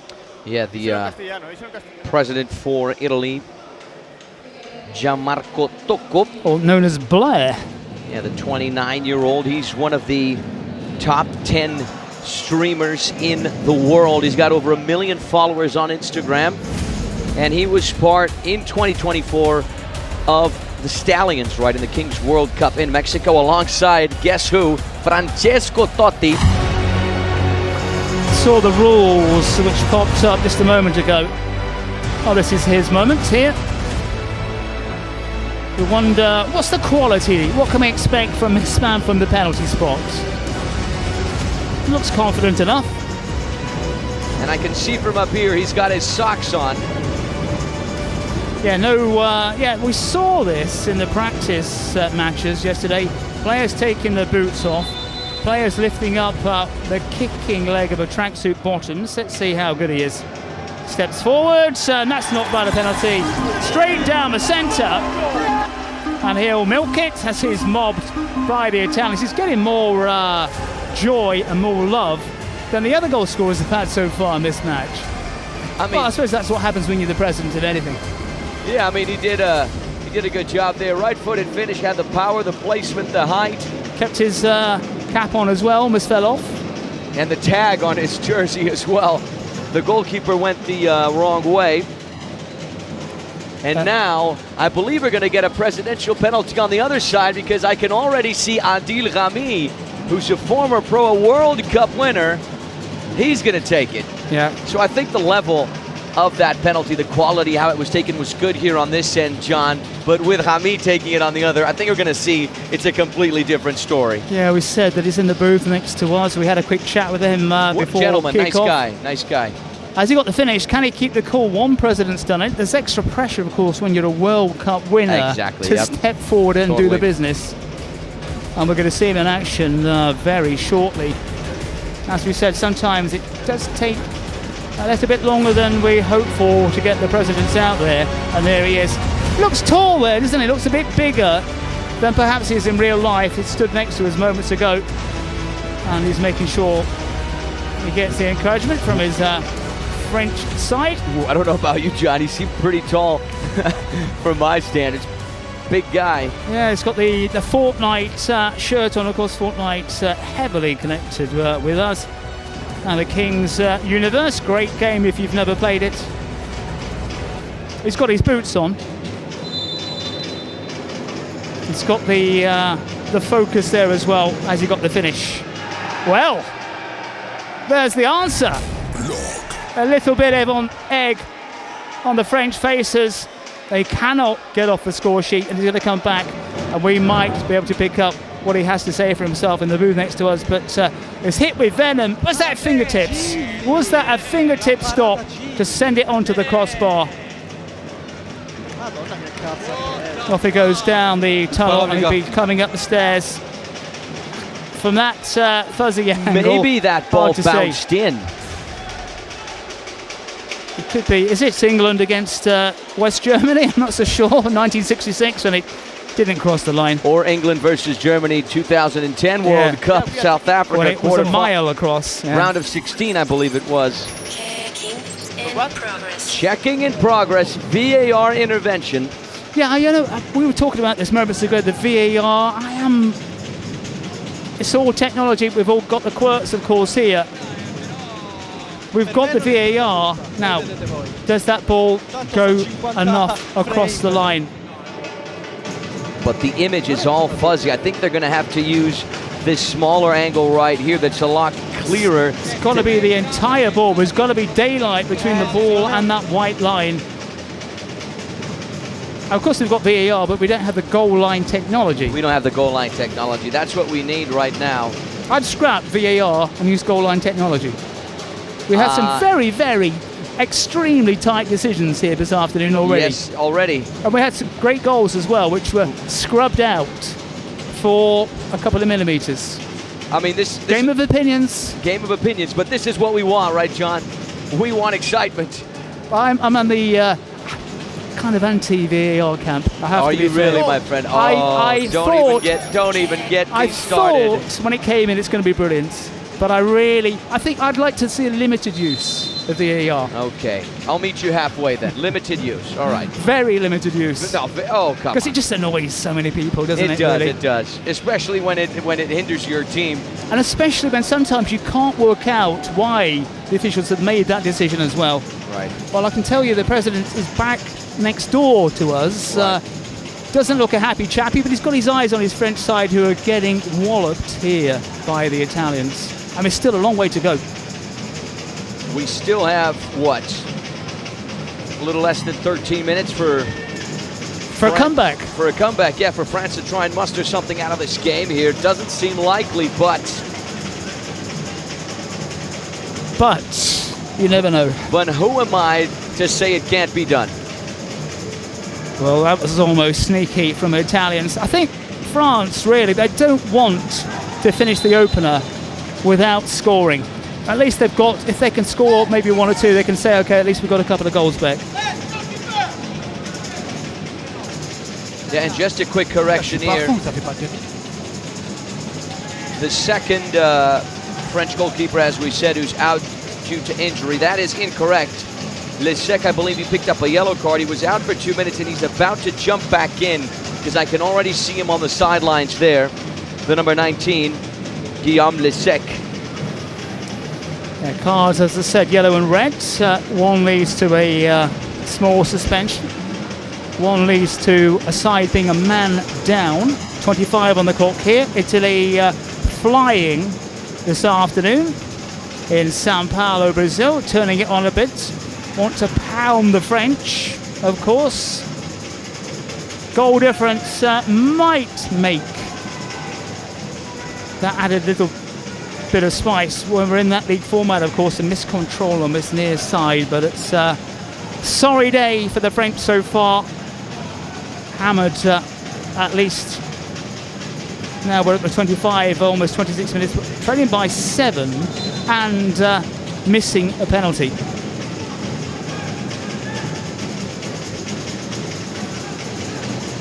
And the Italians trying to do a little bit of showboating here. You can't blame them, as there was a little bit of contact. Let's wait for the replay, as ever. Yeah, I would not want to be the French goalkeeper in this situation, but we can definitely see, right, John, the Italians a lot lighter on the ball, right? They're able to work it easier and just get closer to the French goal faster as well. I'm not so sure about the contact. Oh, whisker, isn't it, really? It's theatrics for the third time. And I think as well, Anthony, for me, the key is when you see someone rolling around like that, you know he's okay. Yeah. You always need whenever you see someone in that situation, you're like, I want the replay. Yep. Show me the replay. That's always the first thing, just in case we manage to put our feet in our mouths a little bit too prematurely, but the French keeper's already on his feet. Secret card on the French side. And Alessandro Gelsi, the number 23, out for a couple of minutes. Let's see if France can sneak themselves a goal here. As Italy try to break. Anthony, my big question always is, see the Italians clear it with relative ease. Played onto the far side, but overhit. Saw the theatrics from the French keeper moments ago. Do they forget, the players? We've got cameras all over the place. I think they forget. I think they just want to make the most of the contact there, even though it's a slight contact. They want to make the most of it to try and perhaps get a yellow card. And guess what, John? The strategy worked. Because Alessandro Gelsi is out for another, a minute and 40 seconds. Yeah, I think if you really do get booted in the face, you're out for the count and not back on your feet within 30 seconds. All right, next 4 minutes then, double goals. Now, an opportunity maybe for the French. Chance, of course, for the Italians to really, really put this game beyond the France side. Yeah, and the French have on the pitch right now the number 25, Janelli Mbula. He is one of the former pros. Played for Olympique de Marseille. Played in La Liga, right, for Rayo Vallecano. Also spent some time at Stoke City in the Premier League. So he could perhaps be the guy to score that double goal for the French. Things are looking good in the Italian camp right now. Stoke City, wonderful setup. They've got a few artificial pitches, maybe not quite the caliber of this one here in the Trident Arena.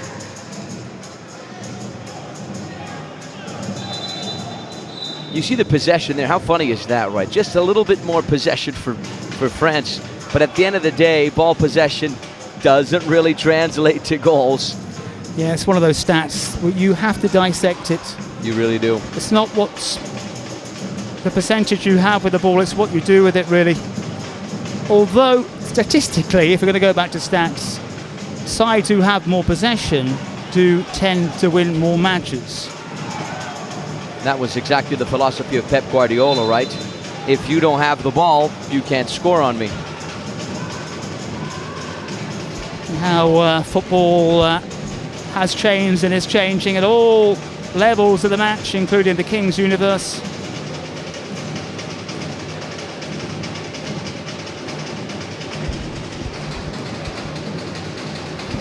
Italy with a man down. Yeah, it's a number.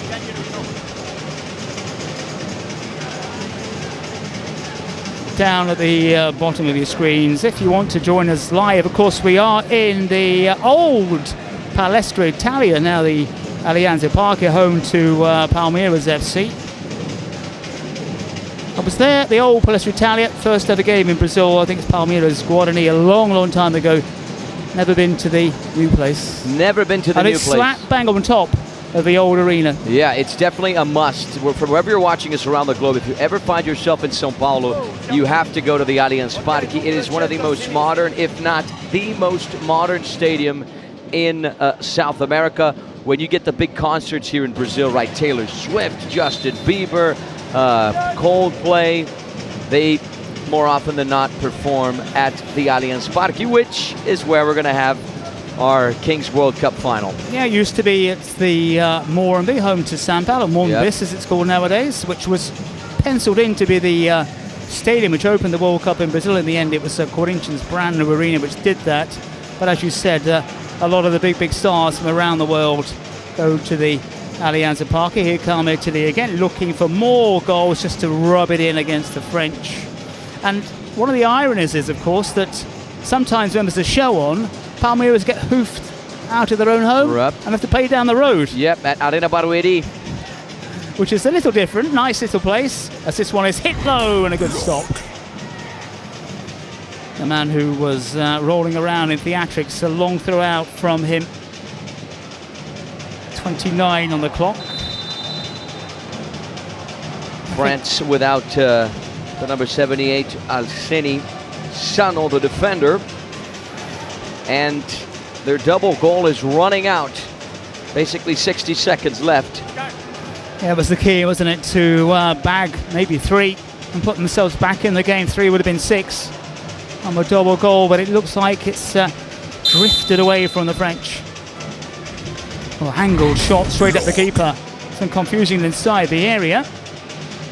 But Italy largely untroubled so far this afternoon and may get something else on the back here. It's unselfish from Perotti on that occasion.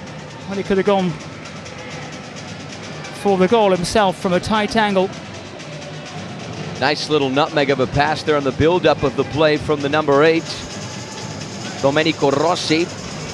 Matteo Perotti, if I'm him, I mean, I got 4 goals, why not go for 5? Try and pass it underneath the goalkeeper between his legs. Cheeky, wow, back heel there. Yeah, Perotti turning it on. I just wonder about this, if you get a goal and it's a double goal and you score another, does it count as a hat-trick? Do you feel that's a real hat-trick? Or do you feel that's a system giving you? As here comes the Italians again, and surely now, and it is easy, so easy. What we think should be goal number 8 for the Azzurri. Was it the man we were talking about just seconds ago? No, it wasn't on this occasion. Goal from the number 30, Nicolo Marino. Calm, cool, collected. 1 touch to control it, the 2nd touch to just tap it in. Easy goal. The 8th for the Italians. Just to answer your question, he's got... Here come France, but the finish is tame. Perotti's got 4 goals to his name, right? I believe that goal did not count. There was an offside on the play. Yes, so we had the double goal and then 2 more legit goals in inverted commas. So what do you call it, a poker? When you score 4 goals, right? Poker. I meant into hat-tricks. Hat-trick plus 1. We'll call it a hat-trick plus 1. Well, here come the French side again. It's just been a joyless debut for them. Plenty to look forward to this afternoon. Mexico, Saudi, Chile, Netherlands, USA, Japan, of course, Brazil, Spain to round things up later this evening. Yeah, what a way to close out this first day, right? The host, defending champs, taking on the mighty Spanish. That is a must. From wherever you're watching us around the globe, you definitely want to tune into that game.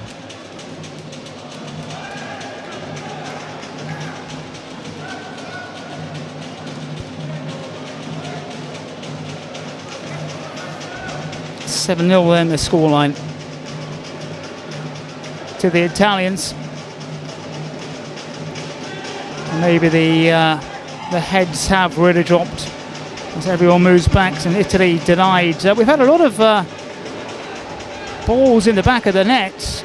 Will we get another one here? Keeper's committed. A lot of goals, a lot of balls in the net, Anthony, which have been disallowed. Is it 4 now, I think? Maybe 2 or 3 goals that went in and were disallowed. Curling angle and curled away. Yeah, the effort there from Jonathan Corgia on that near post. Didn't quite have the angle. Non, je me rassure pas, t'inquiète pas, on connaît le foot. Well, the Italian and the French booths, 2 very different atmospheres.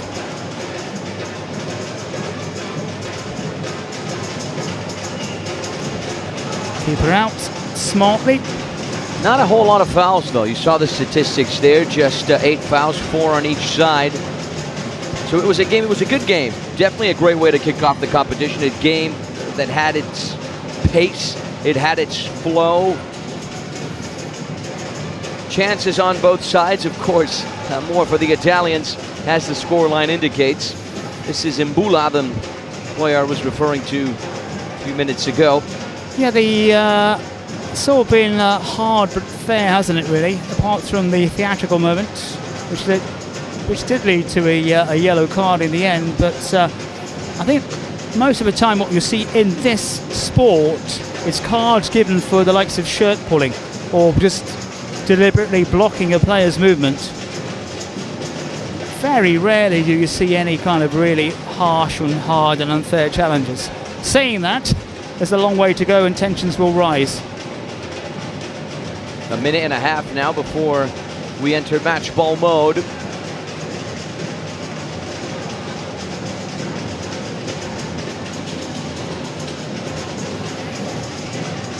(7-0) to Italy against France. Up next, Mexico versus Saudi Arabia. A repeat of that clash at the World Cup last year.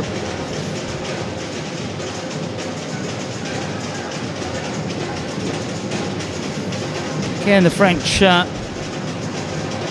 able to keep hold of the ball, but Italy barring all disasters, have this one wrapped up.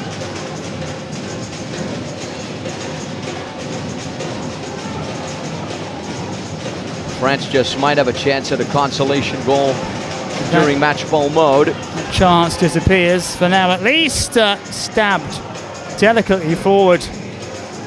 But Colombo couldn't add to his one so far. France desperate to get off the score sheet. Getting towards that 36-minute mark, and again, Italy have to score, don't they?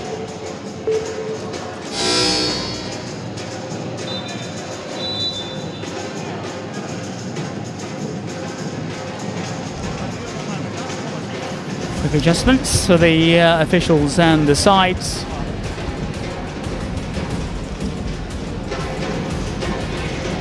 The arena slowly filling up. The sec or the shake of the head.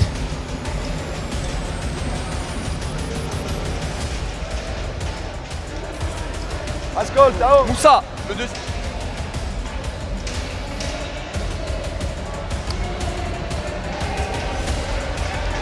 By the way, I know with all the World Cup action, it's impossible to get bored, but just in case, remember that Fortnite never stops either. Every time I check, there's a new mode, whether it's Reload, Creative, Battle Royale, OG, you never get bored. So if anyone wants to take advantage of any break between matches, you know, just click the link in the chat.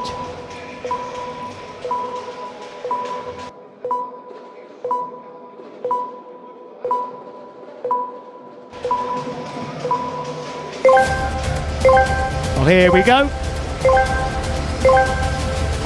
Despite their commanding lead, Italy still have to put that ball in the back of the net. And just important to explain to our viewers, right, John, in the beginning of the game, we had the scale up. Now it's the scale down, right? So after every minute that goes by, you see the small timer there just to the right. A player on each side will be exiting the field, and that just might give the French a chance to at least score a goal. But Italy, of course, do need to come in. Fortnite, we've talked about that just a few seconds ago. And Anthony Wells gave you the rundown on the wonderful game, which is Fortnite. Again, with two cabins in the right and left corners.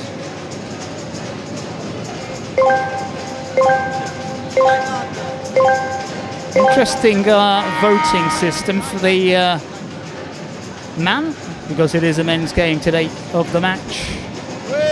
Sometimes called hero of the match in other tournaments. MVP, call it what you want. We're in match ball mode. Italy, despite this lead, still need a goal. And I think this just might be the easiest vote in history, right? I mean, 7 goals, 1 player scored 4. So, well, here they come. Chance now to tip it in, and it's out. Very, very close to that colder moment. yeah, the effort there from Simone Lofaso, looking for his second goal, gently touching the crossbar. And France get that consolation. Yeah, impressive to see. Still 0% there on Perotti. He would be my vote, of course. Maybe Geely and co got the family members voting. Yellow card flashed on the far side. Yeah, frustrations for the French. Anthony Scaramuzzino picks up the clear yellow card. That's a yellow card. It's clear as daylight. He's going to be out for a couple minutes. Oh yeah, we're talking earlier on that most of the cards dished out in this tournament have been for shirt pulling. Very rarely do we see it in this sport for late challenges like that.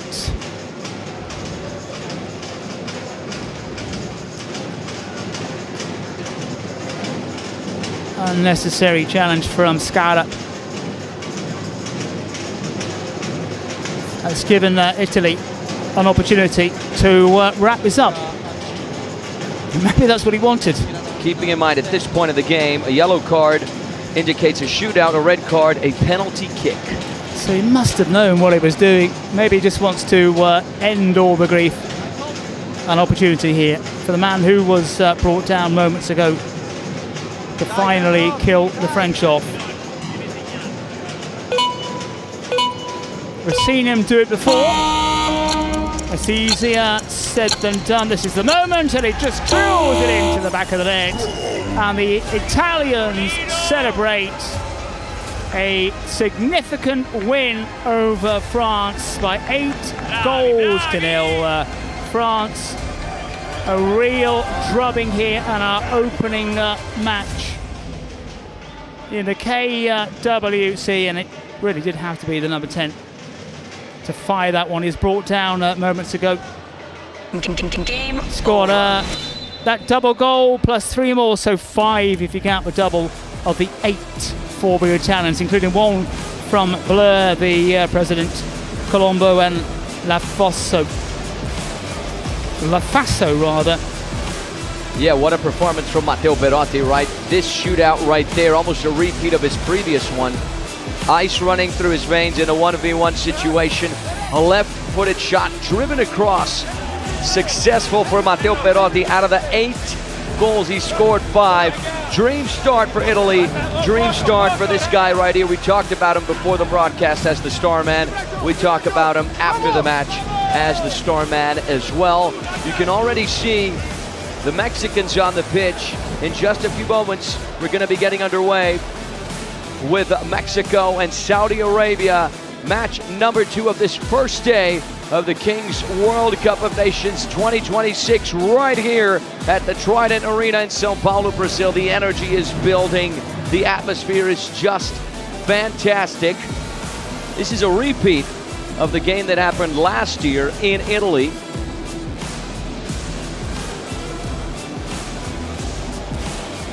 In the last chance round, or rather the losers bracket right of the second round, just to be accurate. Mexico and Saudi Arabia coming right up.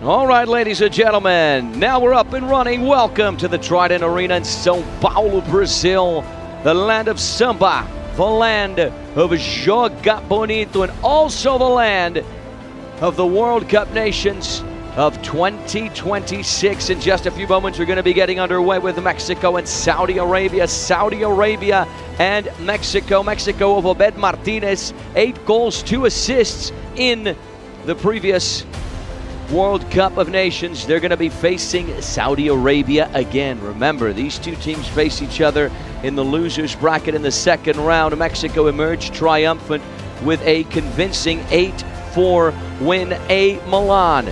Now, will Saudi Arabia have their sweet revenge? We're going to get to the answer to that question in around an hour or so. But in the meantime, let's of course appreciate the national anthems of Mexico and Saudi Arabia, beginning of course with Mexico.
All right, ladies and gentlemen, the Mexican and Saudi Arabian national anthems ringing loud and clear here inside the Trident Arena. This is game number 2 of this first day of the competition. Let's have a look at the lineups. Here are Mexico, semi-finalists of the competition that happened last year in Italy. Lost to Brazil 3-1 in what was a tough game for the Brazilians.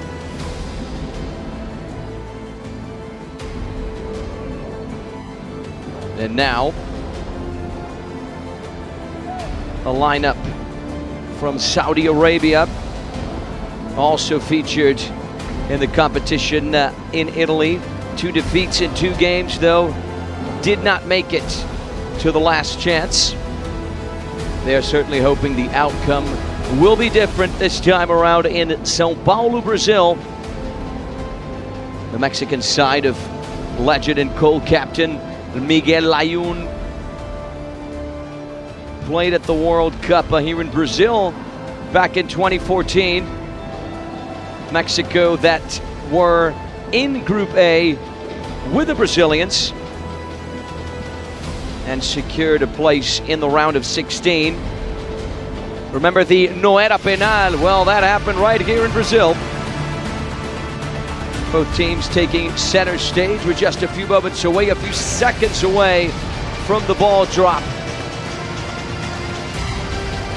Well, Anthony, a decent opener, wasn't it, really, between Italy and France. This one here, Mexico-Saudi, is a bit more difficult to predict what might happen between these two sides. I think the Italy win, 8-0, wasn't it, in the end, was even probably surprised the Italians. Yeah, now the vote is on to decide who's going to be the player in the 1v1 situation. Obed Martinez and Jose Askenazi on the Mexican sides. Nawaf and Abdullah for the Saudi Arabians.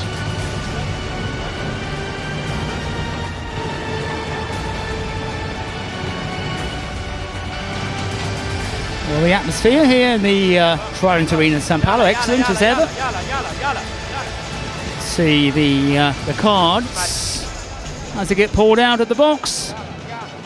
Italy using it to fabulous effect. And that is one of the magical things, isn't it, about the King's universe, Anthony, the way the cards and the tactics as well make such a difference. Yeah, we see the general record there for the secret cards, the shootouts with a slightly higher percentage, not a whole lot, but more often than not, we usually get the shootouts. Keeping in mind each team gets a secret card and a presidential card as well. In the first half, Those cards can be used between minute 5 and minute 17 in the second half, between minute 23 and minute 35:59. Important rules pertaining to the Kings universe as we're gearing up, getting ready to go for the first half, the first chapter, the first 20 minutes of playing time between Mexico and Saudi Arabia. Saudi Arabia and Mexico, match 2 of this first day of the Kings World Cup here in Brazil, a match pertaining to Group E that also has Indonesia and India. Keeping in mind the first place team from each group makes it to the quarterfinals. The second place teams and the best third go into what we call the last chance, which is like a do or die knockout phase before the quarterfinal round.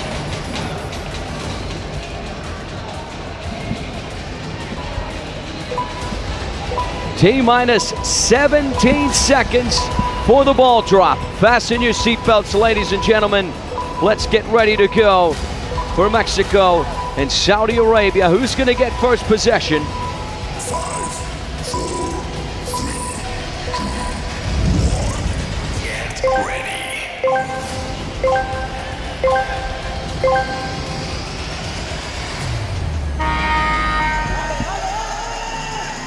Mexico and Saudi Arabia are officially underway. Mexico have it first with the number 7, Pepe Askenazi. Immediately playing with his goalkeeper, Antonio Monterde. There he is on the left-hand side. He might have enough space for a finish. Oh, it's an excellent through ball. Easy tap in. Mexico, 21 seconds in. Break the deadlock and draw first blood. It's a dream start for Mexico. 1-0 for the Latin Americans.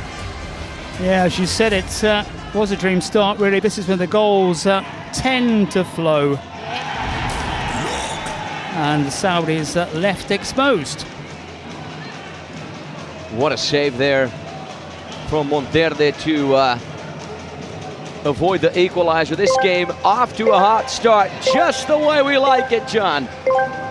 The way we like it, possibly not the way the Saudis like it. Yeah, true that, my friend.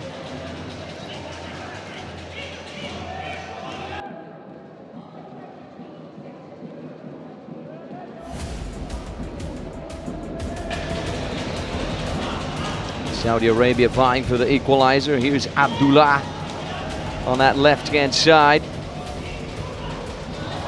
Nawaf from range. It drifts just to the right of the Mexican goal. And now the scale up, edging closer to a 3v3. Yeah, very important for Saudi not to let the heads drop at all. Make sure they come back at the Mexicans. Good finish there from Martinez. Martinez, who was the standout player for Mexico in the World Cup last year. 8 goals in Italy. I'm sure certainly at one point he's going to find the back of the net in Brazil. Here's Abdullah. Once again, Nawaf, who wears the number 4 for Saudi Arabia.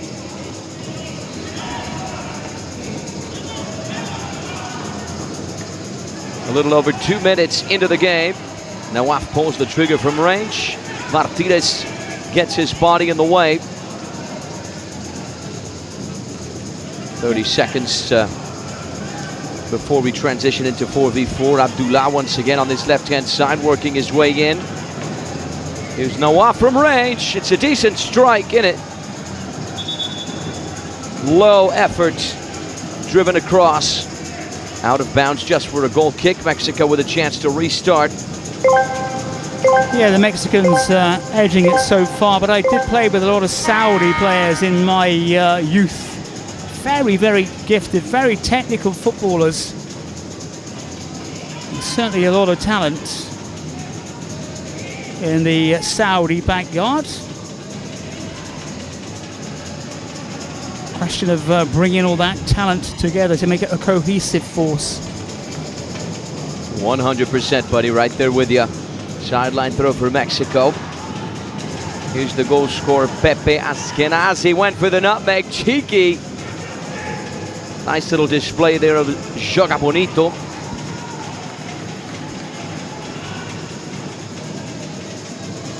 Here's Ali, the number 18, Ali Aldawan. Here's Abdullah. Works his way inside and he finds a great goal. What a finish from the number 19, Abdullah Al-Akili. Saudi Arabia all level into the near corner. No chances whatsoever for the Mexican goalkeeper. Found the space, found the angle, pulled the trigger in great fashion. 1-1, we are level, John. That's one of the best goals we've seen so far, It is. I think it is the best, actually. And as I was saying about the technical ability of the Saudi players, well, there you have the proof. If you're one of those doubting Thomases, when I was saying that, they've got some great technical ability, and we saw it there. And that is a quick reminder to Mexico what Saudi are all about. Yeah, 1v1 on the scoreboard. And I think you can see the confidence as well now in this side in black, what that goal has meant, because that was a real cracker. Keeping in mind, John, these two teams met in the second round of the Nations in Italy, and the match finished 8-4, a 12-goal thriller in Milan last year. We're certainly hoping for more of the same. All right, we've hit the 5th minute, so now both teams can use the secret cards and the presidential cards. And of course, now we have the 6 outfield players on the pitch. Saw the Italians bringing on their star player with a secret card, and goals from him, counted double, immediately scored. A couple which sent Italy on their way. You've got the penalty takers for the presidents if you so desire. Lifted on the goal line, cut back. Saved on the goal line. Audacious attempt. First time finish there from Martinez by the looks of it. That equalising goal has certainly rocked Mexico. Such a wonderful finish though by Abdullah, putting Saudi Arabia back into this match.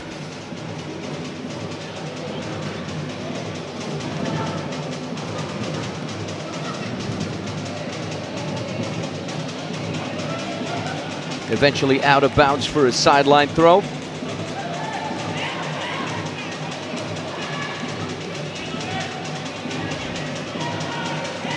And we saw there Natalia Emekis and Alana by the looks of it. Earlier we saw Samantha Rivera Trevino, aka Rivers, the Mexican streamer from Monterrey. Yeah, this universe, of course, all tied in to streaming, to Fortnite, to just about everything you can possibly imagine when it comes down to influencers and huge influencers around the world. Even the rules, even the regulations based on ideas put forward on social media. Here's Eddie Sanchez. Look at Saudi Arabia just parking the bus. Castillo from range. Found the space, found the angle, but the goalkeeper, Muayyad, found the save. Yeah, he saw that one coming, didn't he, from a long, long way out. I wonder what Samantha Rivera Trevino is drinking there. You saw that? Well, bring some over is what I am thinking and saying right now. Looked like a little caipirinha there, didn't it? I can see with that. That will go down very nicely. We've got a long, long day today, haven't we? We do, yes. One game's gone. Great game between the Italians and France. Mexico, Saudi, shaping up very nicely so far. Chile, Netherlands, USA, Japan, and Brazil, Spain, all coming up today.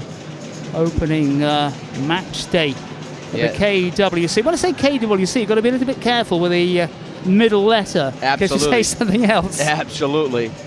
We're talking about food and drink. That's on the mind. Here comes Saudi Arabia, maybe a breakthrough for them, the counter-attack. Maghrabi halted in his tracks, no foul given, play on, says the ref.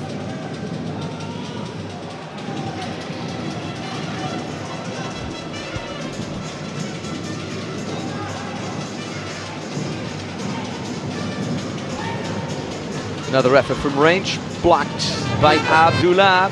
And this is fantastic. The mariachis are going. Viva Mexico! Adding a little bit of sound and colour to today's proceedings in this world event, this World Cup. Trident Arena in Sao Paulo. Martinez has got support on the left-hand side. The first game of the World Cup, the FIFA World Cup in 2026, will be Mexico and South Africa at the Azteca Stadium in Mexico City. And the only reason I say that because the opener in 2010 in South Africa, John, you'll remember this, was South Africa and Mexico. So the world just turns around and works in mysterious ways, my friend. Yeah, what comes around goes around. Certainly in football, this one's charged down. Deflected effort there from Obed Martinez. Corner kick on the left-hand side. Martinez to drive it into traffic. A number of players inside the box. He's going for that far post. Offensive foul there from Renato Castillo. I like the hair on Castillo. He's got the style going for him, the little pink hair. I could imagine, that would suit you. Me? A tinge of, we're going to call it purple. Well, you know what, my friend? Tomorrow, I want to see your reaction if I show up with that hair. You'll certainly get one from me. But then you're going to have to pick a color as well. There's not a lot of hair to choose from, though. That is the issue. Now, there's enough. There's enough. Good through ball on the left-hand side for Muat. The number 11 for Saudi Arabia. There he is, who stepped in just a few moments ago. It is, isn't it? We've mentioned this on more than one occasion. When you get to this stage of the game where there's very little wiggle room, how real chances there are. 7v7.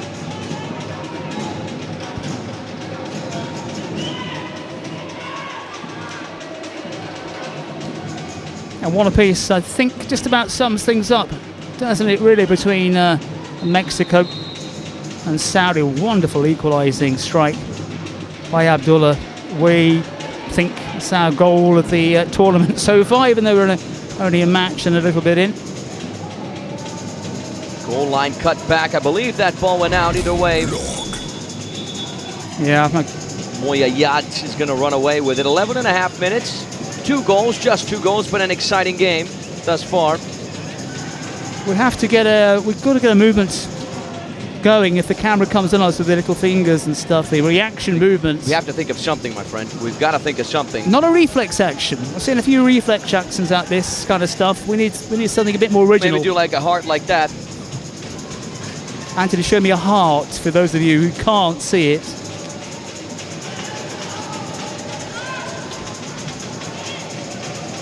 Here comes Saudi Arabia on the left-hand side. Is Nawaf to restart with Nawaf Arwan. Here's Maghrabi trying to connect with his teammate there, Ali, who was making the run inside. The connection didn't quite happen. Yeah, well, again, this one-apiece scoreline, I think, pretty fair of what we've seen so far. Mexico taking the lead. Saudi coming back very strongly. Here's the number 11, Martin Lara. He went for the through pass, intercepted by Nawaf. Saudi Arabia with a counter-attack! And the sensational goal! Oh my word! It doesn't get any better than that, does it? What a spectacular counter-attack, capped off by a spectacular goal from the captain, Nawaf Arwan. And how about the ensuing celebration, slicing his way through Mexico. He found the space, found the angle, right foot on it. Good night, back of the net. Saudi Arabia turn it around and now lead 2-1. Yeah, it's two great goals from the Saudis and the captain as well. It was a wonderful pickup, a wonderful interception right from defence, and he just strode forward and he saw from the reverse angle how he wrapped his ball around it. He knew exactly what he was doing. However, you might say Mexico gave him just a bit too much space to manoeuvre into, but you can't take anything away from the goal from the Saudis, who are springing, can we say, a bit of a surprise here so far? A little bit, yeah. Two great goals from them. Two great wonderful goals. But an excellent job being done by Saudi Arabia, who know when to defend, know when to attack, lethal on the counterattacks. They deserve to be in the lead 2-1. Solid piece of defending there from Ali. I felt when Mexico scored, it rocked the Saudis, but you could see the spring in the steps when they found that fantastic equaliser. And now they've got the noses in front here.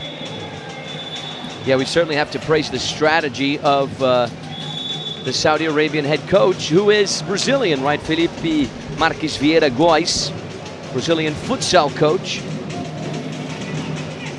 On his tactics paying off for Saudi. A lot of Brazilian coaches in that region of the world, certainly historically.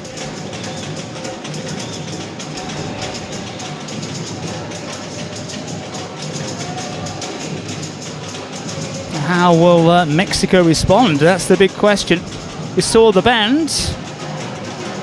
A little bit subdued now, their side of trailing. Saudi Arabia lethal on the counter-attack. Here's Eddie Sanchez. He's got the support further back from Martin Cani. Good ball towards the left-hand side. Cut back. The target was Silva. The Saudi Arabian defense was able to deal with it. They have the counter-attack. Oh, you got to be a little bit more careful with that kind of pass. Again, it was a wonderful counter-attack, but that final ball, as you just said, was pretty poor, if we're being honest. Not the best touch there from Osama Abdullah, the number 8.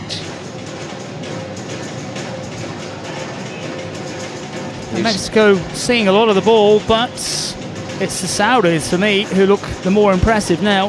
Here's Camelo going for the through ball. Yeah, we've seen that a couple of times now for the Mexicans. For me, there's no space to do that. Yeah, they're it's trying really to force that pass a little too much. And of course, when it doesn't work out, Saudi Arabia know exactly what to do with it. Long pass intercepted. Well fought there by the number 5, Gani. Mexico win it back. Here's Lara on the right-hand side, step overs. He's got the support further back from Camelo. Here's Gani from range on target. But Moayad was in the right place. Yeah, hit and hope on that occasion, wasn't it?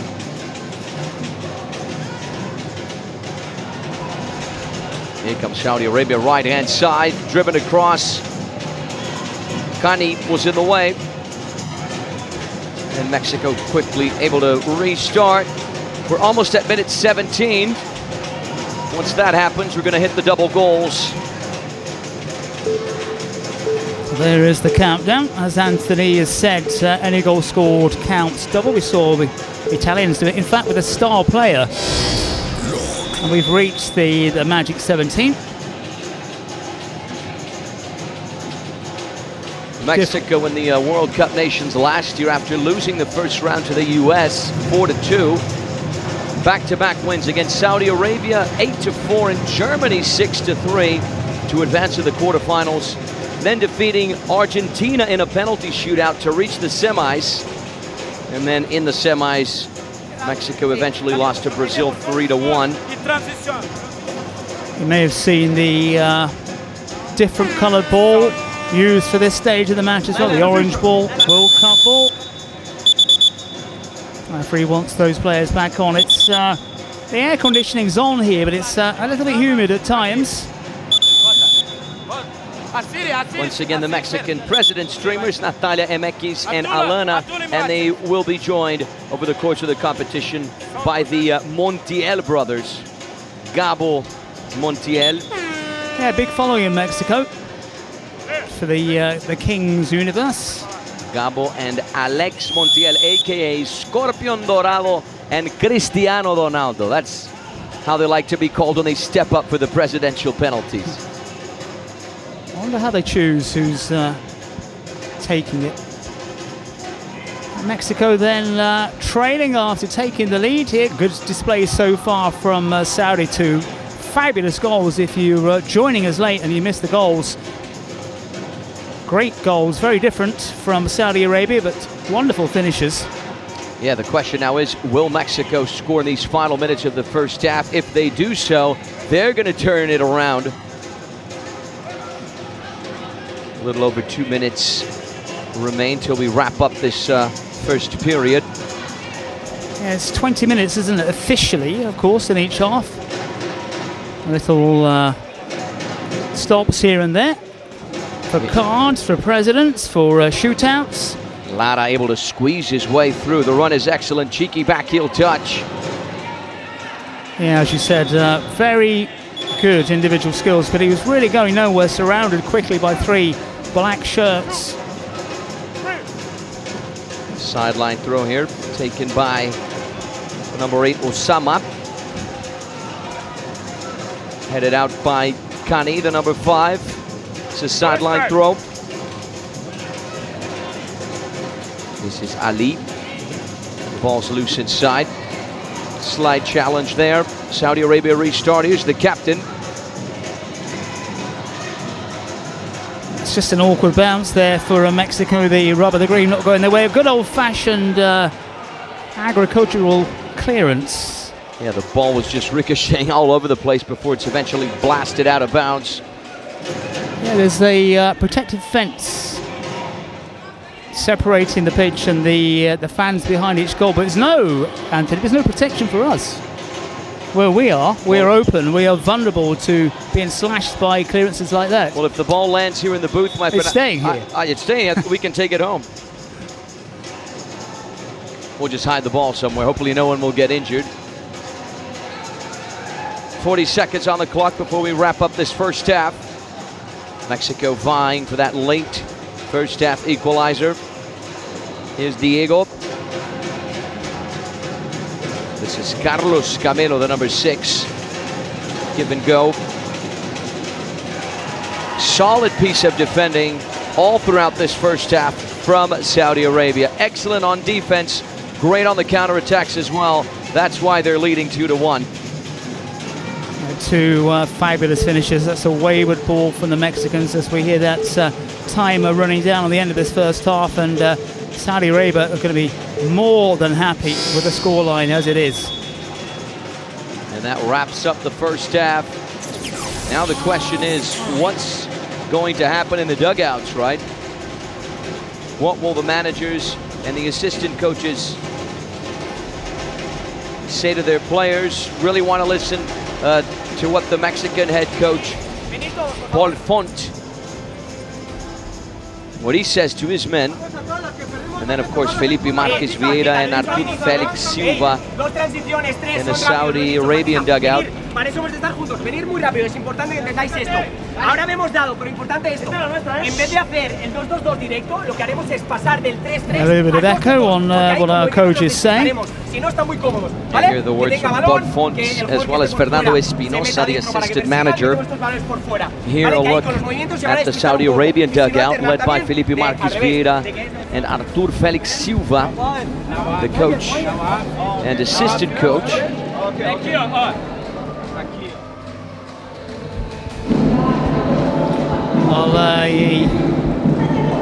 Smattering of supporters from both teams. Yeah, which is good to see. Good to see. Imagine how this Trident Arena will be when hosts Brazil take on Spain. It's going to be something else.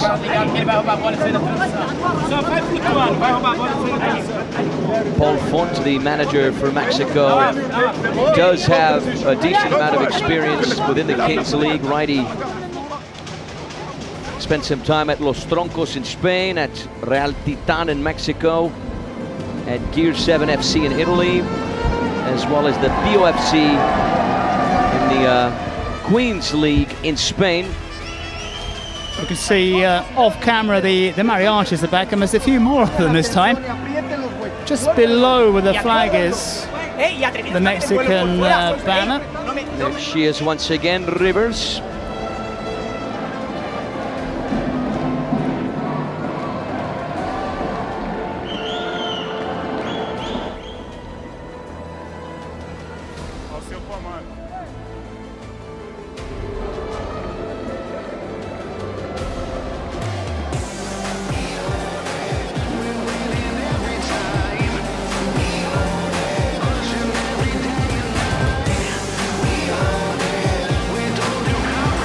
Dice time.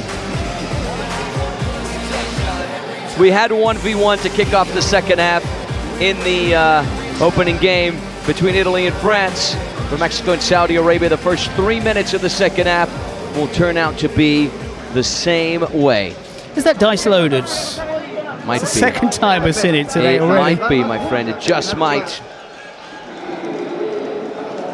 Again, if you're new to the Kings universe, just look out into the bottom right-hand corner for those little explainers. Anthony and myself will be filling you in, of course, as the ball's going to get dropped from the cage, but just keep an eye out in the bottom right-hand corner, just in case you're not completely familiar with what's going on here. And the man responsible for the dice roll was the president of the Polish team, Isaac. Underway, ladies and gentlemen, with the second half. No foul given. Right off the get-go, play on, says the ref. Saudi Arabia in the lead, 2-1. 1 goal difference in Kings League. Not a whole lot, to say the least. Here come Mexico with Pepe. Trying to beat the sole Saudi defender. It's Nawaf Arouan. Lovely finish.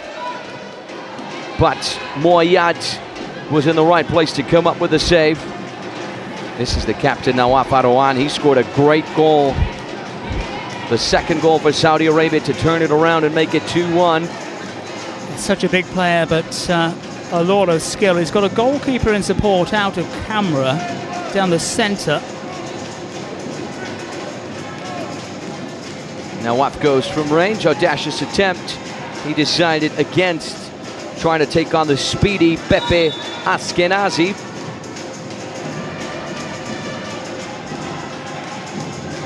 The first minute of the second half is over. Mexico have switched the player. It's now Obed Martinez.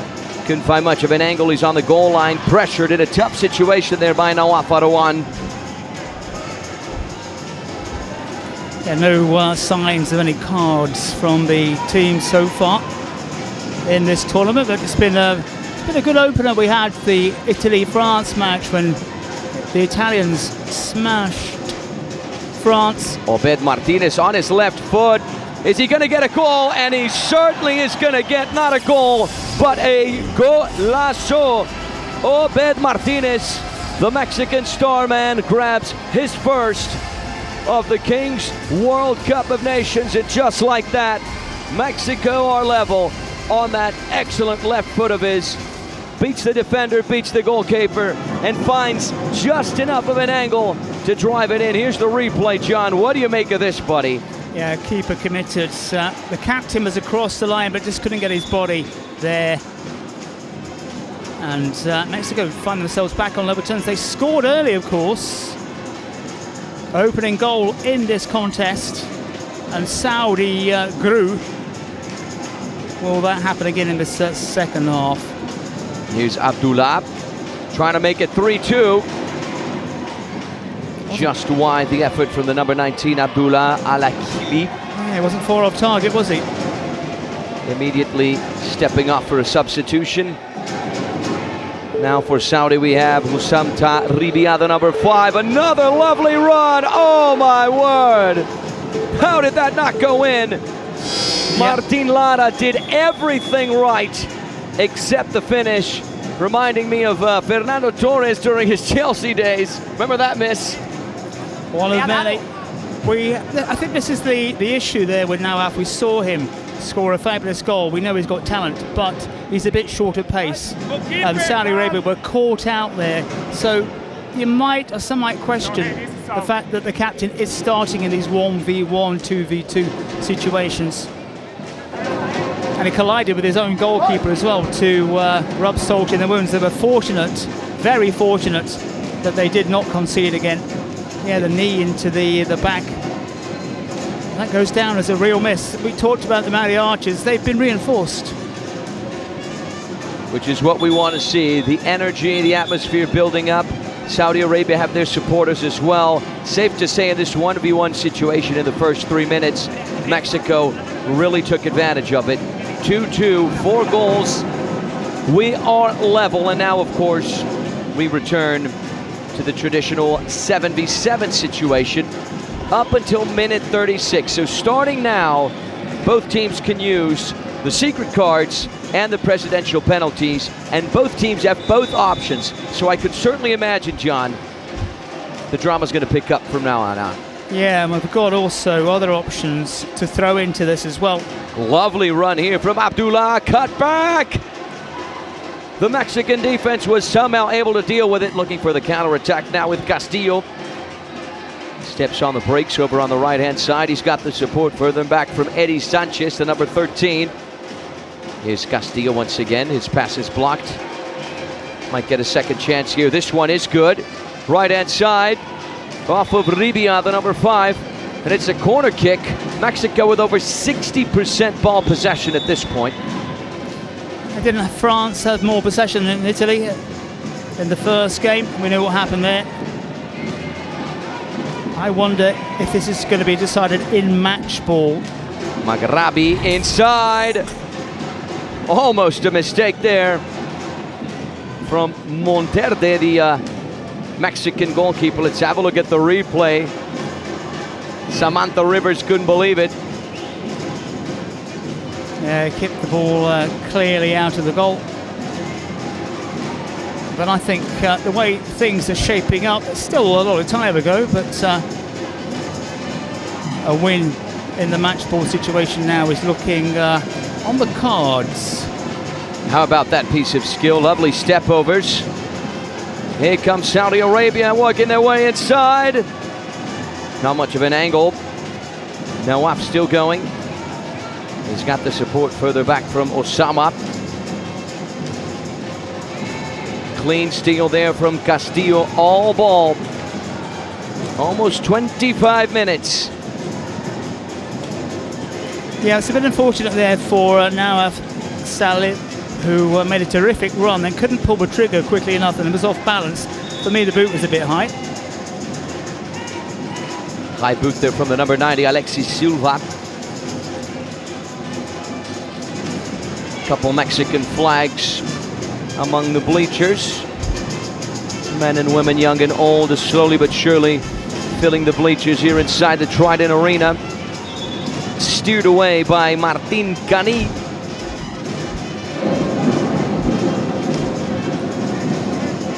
There she is, Samantha Rivers. She's also the president of BOFC in Kings League Spain and Queens League Spain.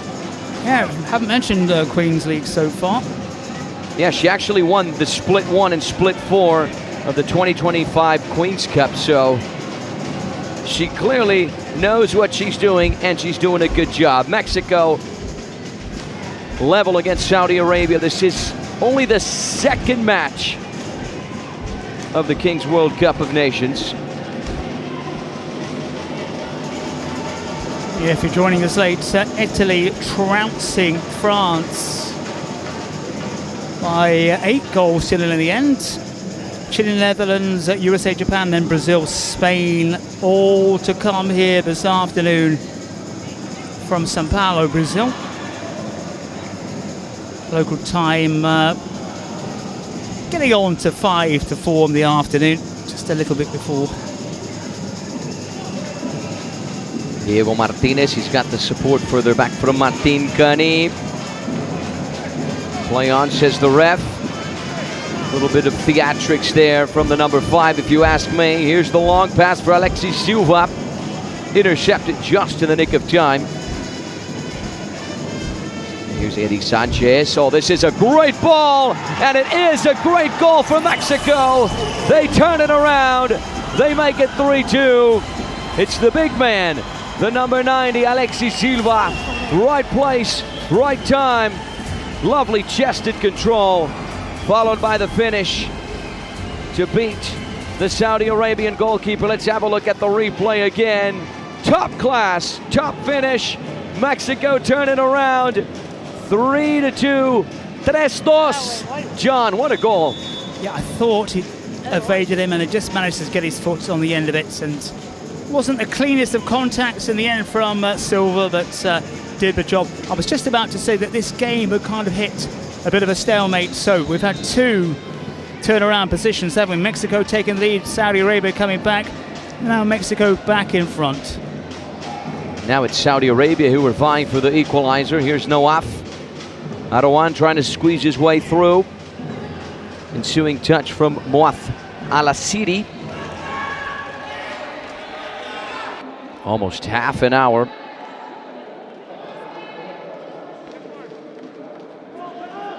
Corner kick for Saudi Arabia, tracked back. Here's Ali. What a save from Antonio Monterde. Driving towards his right-hand side to close off that corner. Here's the replay. Lovely curve on the ball, left-footed finish. A rocket as well from Nawaf Saleh. That one off target. Saudi pressing for the equaliser. Fortunate for the keeper, but it curled towards him instead of way. Otherwise it would have been a three-piece here in the Trident Arena. Here's Eddie Sanchez. Mexico now vying for that fourth goal to get a little bit of a buffer on the lead. Here's Nawaf Saleh, cut inside. The target was Renato Castillo, who was making the run. Mexico have it once again. It's a kind of a Mexican version of Luca Caracha in the background. More of a samba than we're used to, perhaps. Yeah, a little bit. It's like a remix almost. But all adding to the vibe here in the Trident Arena. Saudi Arabia win it back. They just might have the breakaway here. Only lasted a split second, though. I wonder if the vibe of this place gets to these players. There you go. And the Brazilians are loving it. The mariachis are going. You can really just sense the energy here in the Trident Arena. Yeah, I've got to think there might be one or two imposters in those Mexican kits, and maybe for the Saudis as well. Maybe a few homegrown products. Maybe a few more than just one or two. But it all adds to what has been so far very entertaining first day in the KWC. Live and direct from Sao Paulo, Brazil. Anthony Wells, me, John Quattrell, with you. I hope you're enjoying what you're seeing so far. Cut back, there's the finish. Just to the right of the Mexican goal. The Mexicans are happy right now. They were down 2-1. Now they're in the lead 3-2. When it comes to the Kings League, ladies and gentlemen, anything can happen. Finally, John, about time, right? I want some more drama. I want a secret card to wrap things up a little bit. Well, I've got a feeling your wish will be coming true. Nice little fake there from Kani. Here's a number 19, Tonatu Tona. This is Eddie Sanchez. Very agile player. Finds a teammate who finds a shot on frame. This time no mistake from Moyayad Al-Karnib with the save.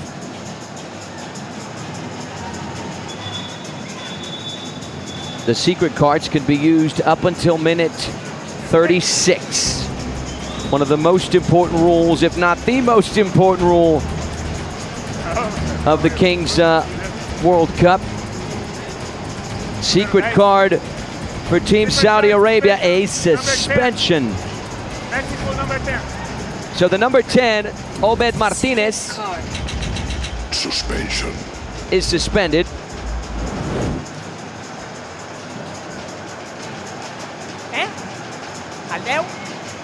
4 minutes without their star man.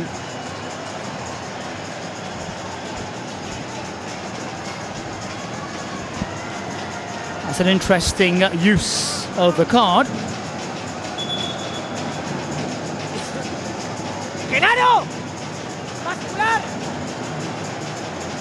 Martinez, who scored Mexico's second goal, the equalizing goal.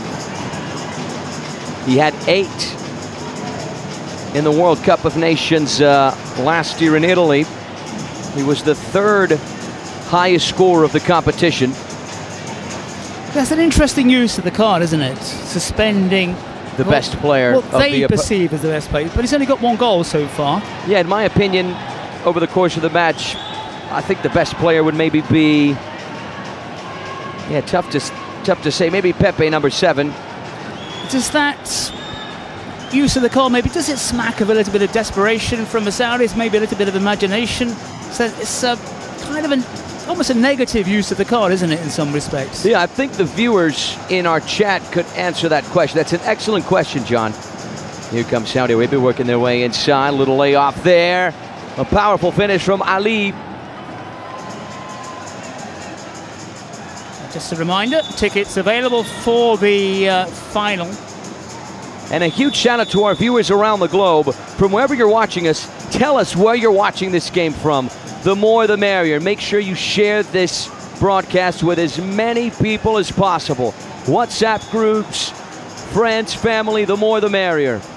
We got viewers from India, from Morocco, from Algeria, from Poland, from Brazil, of course, from Uzbekistan. Uzbekistan making their debut in the World Cup this year.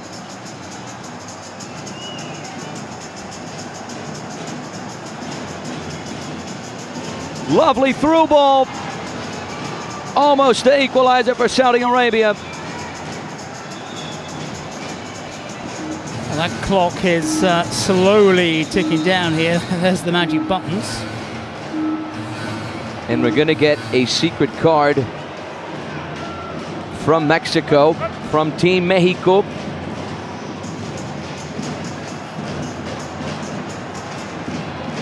Long ball for Castillo, who's pressured by Nawaf Arouan. Good work from the captain to recover for Saudi Arabia. Match ball mode when you're only in the lead 3-2, John. That's something I like to see. That's something that has a little bit of drama. Referee momentarily dropping his whistle. Yeah, match ball mode. Side in front has to score another.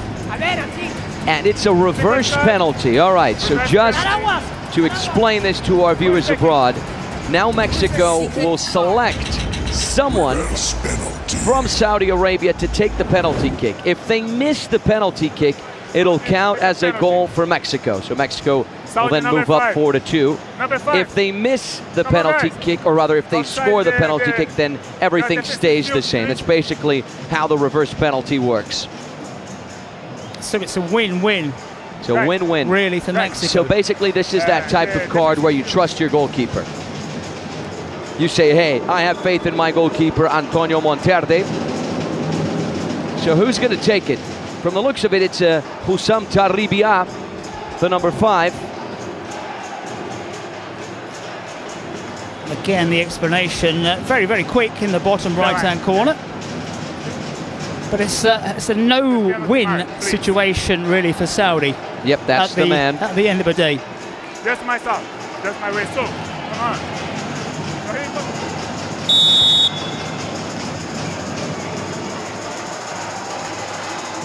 Ribia to take it, and he delivers. If there is a golazo off a penalty kick, that's what it looks like. No keeper in the world who can get to that ball. What a finish from the number 5. Yeah, that was inch perfect. Sao to put a penalty away. Sigh of relief there.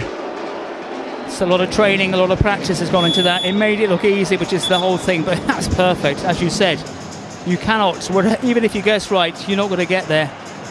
Even the tallest keepers in the world. A little over a minute and a half before Abed Martinez can come back. Saudi Arabia looking for that late equalizer over on the left-hand side. Here's Nawaf Arroan, once again the captain. He's got support over on the left from Abdullah. This is the number 10, Moat Al-Asiri. Abdullah works his way inside, lands it on frame. Nawaf Saleh. Once again, Moat. Saudi Arabia working the ball well from player to player, from foot to foot. It's loose and alive in there. That just might be the equalizer. This ball's ricocheting all over the place. And you do not want to be Antonio Monterde, the Mexican goalkeeper, in this situation. Caught the front of the challenge. Right on his hand there. Ouch! Here's the replay. Ooh. It's Wail, or rather Nawaf Saleh, the number 77, sinking his studs.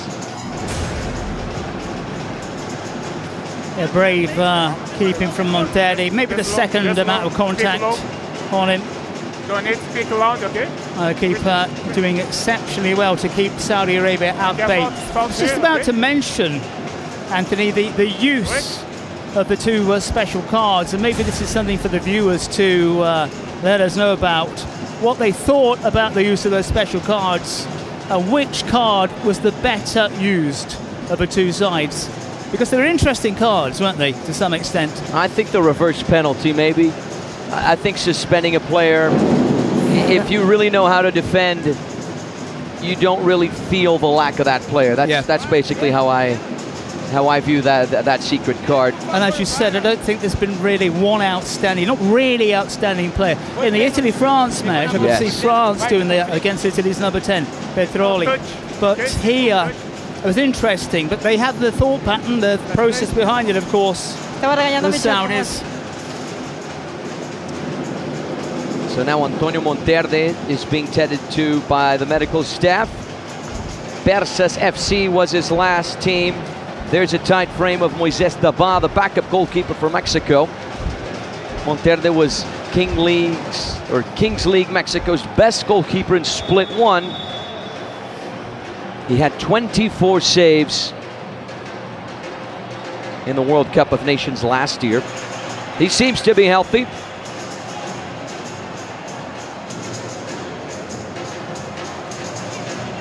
We are slowly clicking forward. Mexico in the driving seat. Match ball mode, I think, is in the offense. This one's knocked over. Almost 4-2 there. Martin Lara, right place, right time. Wasn't the right finish, though. Minute 35. Less than 60 seconds remain before we enter match ball mode. But if Saudi Arabia equalize, we're going into a shootout.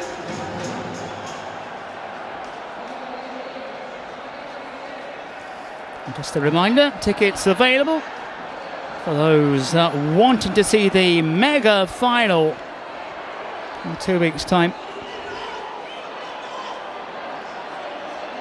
Individual run from Nawaf, squanders possession.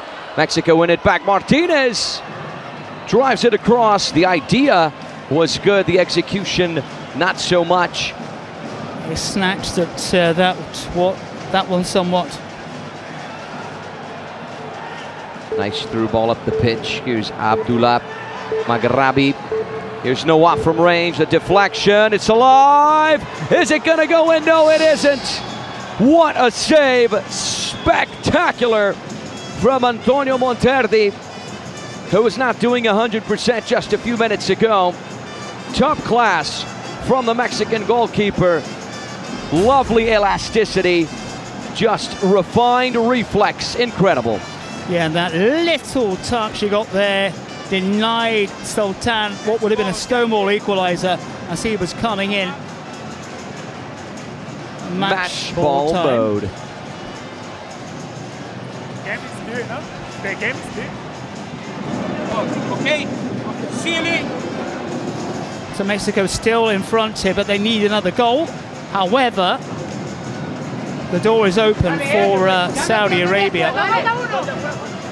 And even though you're enjoying the action here, let's not forget our friends at Fortnite. Another fabulous way to enjoy your leisure time, albeit with football with us or with Fortnite. There's always some new great stuff being churned out by the people at Fortnite. Really is worth a look at if you haven't done so before. Any age, Anthony, even old boys like myself have indulged. Yeah, Fortnite is fantastic. A lot of fun to play with friends, family. Your daughter, be careful if you're playing against your daughter, it can be very tricky. She's probably really good, huh? She's too good and she's too tricky. Match ball mode officially activated. 5v5 from this point on over the next few minutes. After every minute that goes by, we got the Battle Royale scale down. Here comes Saudi Arabia. Nawaf from range. He's got a powerful effort. This one just a little too high. Mexico to restart. Yeah, and he really wellied that ball, didn't he? The number 4, the captain, scored that fabulous goal to put his side in front, but now trailing.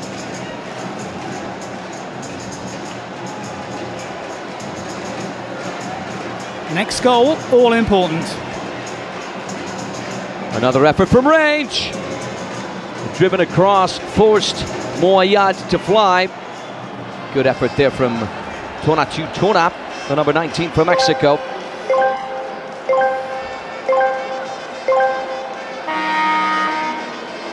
It's now going to become 4v4. Just 3 outfield players. Just to add to the drama. Here's Abdullah working his way inside, changes direction, pulls the trigger! Oh my word! You have got to be kidding me! What an absolute golazo from Abdullah Al-Akili. Danced in front of the defender, went one way, then went the other, found the space, found the angle, pulled the trigger, right foot. Here's the replay. Indulge, ladies and gentlemen. Wow, an absolute right-footed rocket. We are level, John. 3-3, buddy. What a game. Well, he can only score fabulous goals. We've seen 2 absolute crackers from him now, and almost a quick response here as well. But if you're going to go and score goals, you score on that way. Are we looking at a new superstar in the Kings universe? I just wonder. Fabulous, absolutely cracking finish. Make sure to vote for the MVP of this match, the most valuable player in the chat, right? Askenazi and Obed Martinez on the Mexican side, Abdullah and Nawaf for Saudi Arabia, through ball!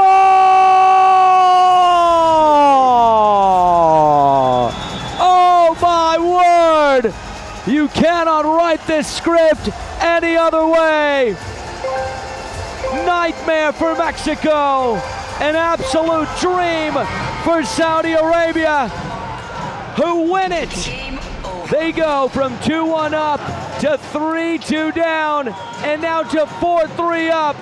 Ladies and gentlemen, it's the Kings World Cup of Nations, and we're just getting started. Saudi Arabia win it in dramatic fashion, and that is why they deserve this celebration, John. What drama. This is what we were talking about, the formats. What drama here. I think Mexico thought they had this one wrapped up.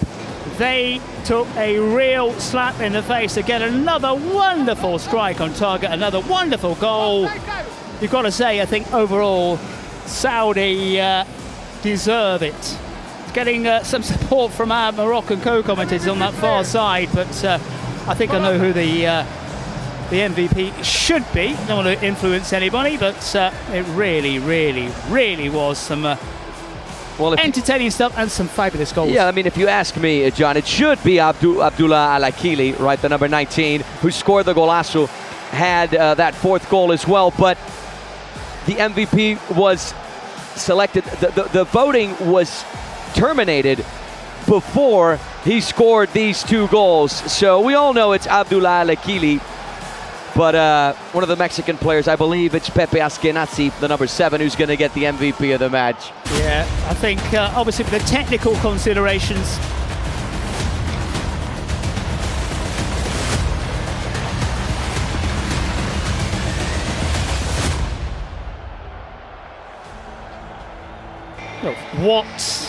This is what it's all about, Anthony, isn't it? What we saw there.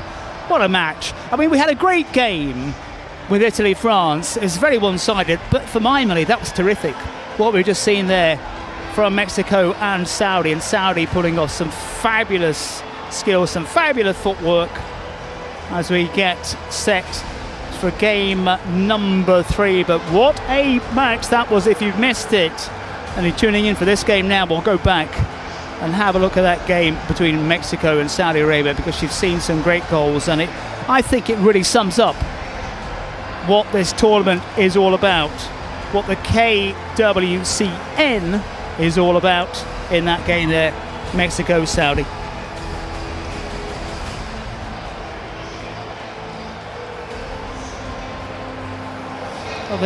Look down at your screen, and if you are voting or you're looking at the votes, the one who gets the most votes will start for either side.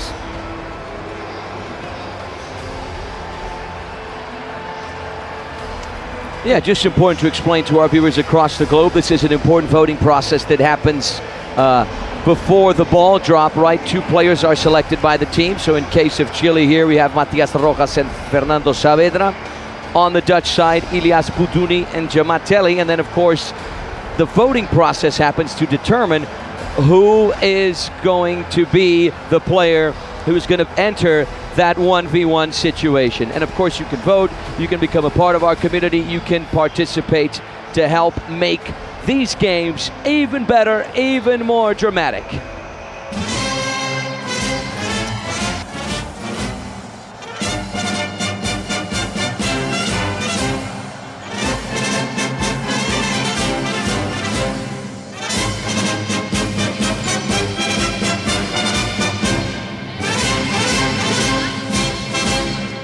Puro Chile, tu selva.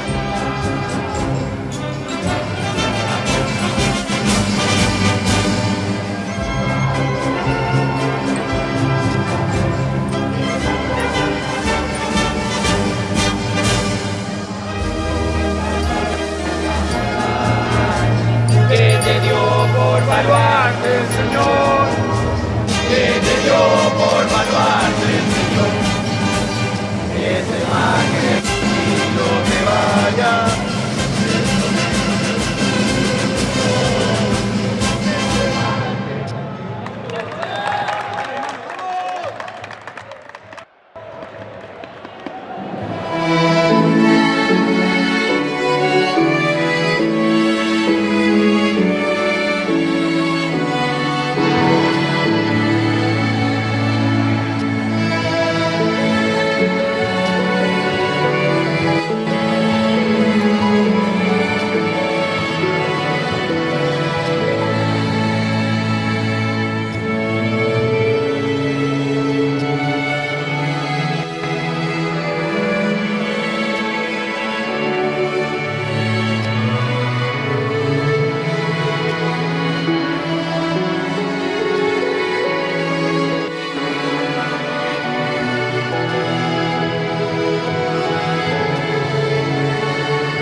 Well, the games are coming thick and fast here.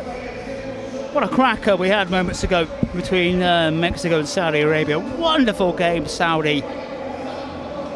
I reckon deserved to take it in the end, but Chile against the Netherlands. So our next one, the referee says, hang on a second, don't overjump the start gun here, but now we do march forward. Yeah, round 1, still match 3. The South Americans taking on the Europeans. Game number 3 of the day, and I mean, we have really set the bar up high, right? The previous 2 games were absolutely phenomenal. We had a great game between Italy and France. Italy emerging triumphant with an 8-0 drubbing of the French, and then after that, the thriller, 7-goal thriller with Saudi Arabia beating Mexico 4-3. So we certainly hope the Chileans and the Dutch can maintain that standard, John. Yeah, masterclass from the Italians, but what, I mean, for me, I'm still buzzing about that match they've just seen. with Mexico and Saudi, because it had everything. We had some fabulous goals. We had that dramatic finish right at the very end. Let's hope for a bit more like that. That's what we want. That is what people are tuning in to see, isn't it? Absolutely. Plenty of stories to be told as well between Chile and the Netherlands. Now for the selection of the secret card. As usual, the shootout with just a little bit higher of a percentage there when it comes to the general record. In the previous game, didn't really like the secret cards though. The suspension and the reverse penalty, I'll tell you one thing, those are not my favorite cards. Suspension for me didn't work. The penalty I can understand. I can understand the tactical issue behind it, but I think the suspension for me was something like they had run out of ideas and it didn't work. However, at the end of the day, they came out on top. Maybe not because of the card itself, but it's difficult to say, isn't it? They took out what they thought was the best player and they came from behind to win through. So the coach might argue in the end we got the result. Did that contribute is the big question. All in all, things work out for Saudi Arabia. A revenge win for Saudi Arabia, right? Who lost 8-4 to Mexico in the previous edition of the competition. What a way to claim revenge. And Abdullah as well, I think for me, star in the making. Let's not get too carried away. It's only the first game, of course. Things could go pear-shaped for him. He had 2 goals or 3. I believe he had a hat trick on the day, yep. Chile and the Netherlands, 2 teams making their debut. Now the question is, John, are we going to see the nerves getting the better of these players, right, who have never been on a stage as big as this? Certainly not at this level in the KWCN. Kickoff time, both sets of players back on the goal lines. Get ready. John Quattrell, Anthony Wells, for you with this.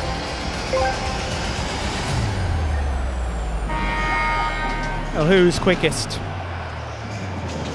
There's no difference at all. And a very, very quick free kick goes against Chile. A little bit of contact made. Again, it's decision making all the way through this as well. Right from the start, do you make proper contact or do you pull out a little bit?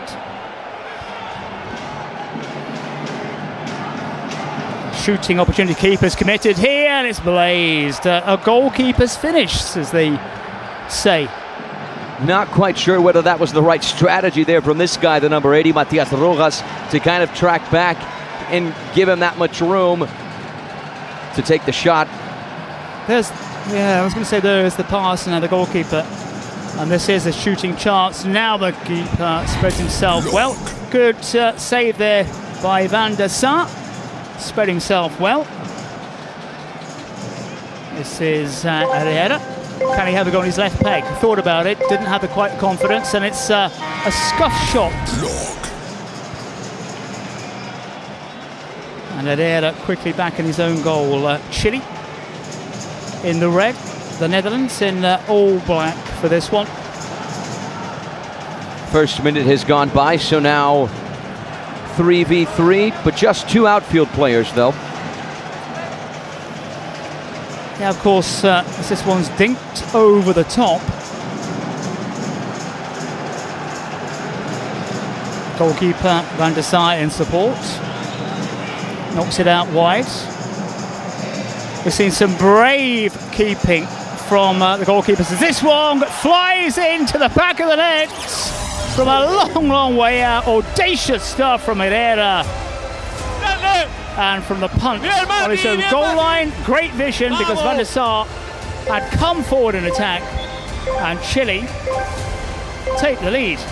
Yeah, you have to risk it for the biscuit. Such vision, such intelligence from the Chilean goalkeeper to identify that Joe Van der Sar, who's the son of the legendary Manchester United goalkeeper Van der Sar, to identify him off his mark and say, you know what, I'm going to go for it. And guess what? It paid off. Yeah, no fluke as well with that shot from Herrera. Knew exactly what he was doing. And you know where people are celebrating, John? Belgium?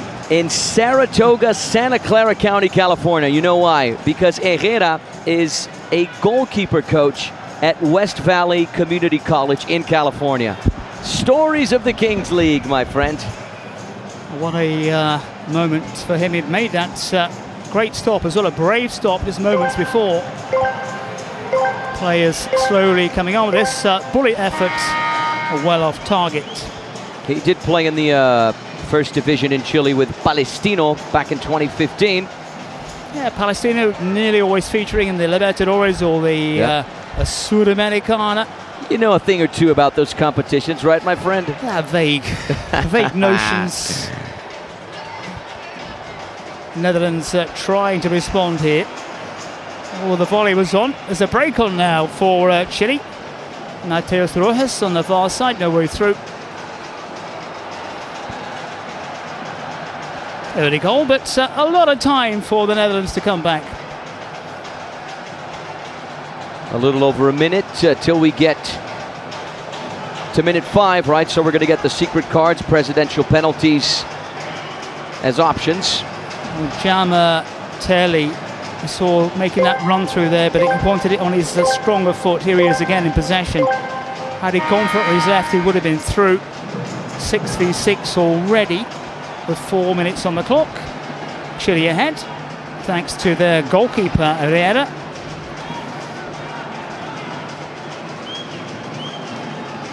Netherlands trying to string the passes together, Chile having none of it.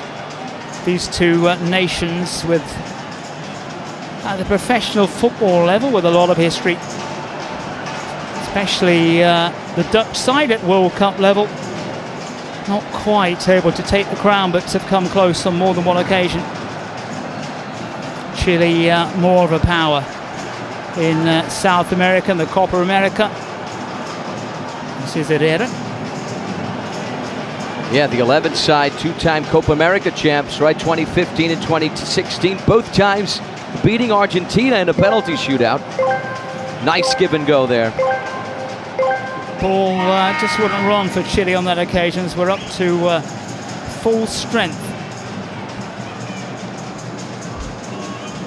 5 minutes gone. Herrera on the score sheet for the side in the red shirts. Netherlands making headroom.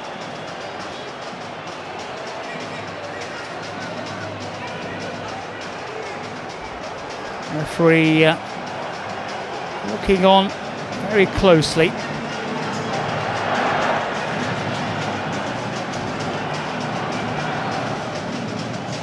The president of the Chilean team is the famous streamer Chelao, the 35-year-old Chilean streamer. We've seen we had the big lip. Lipon. We've got the big chill nowadays.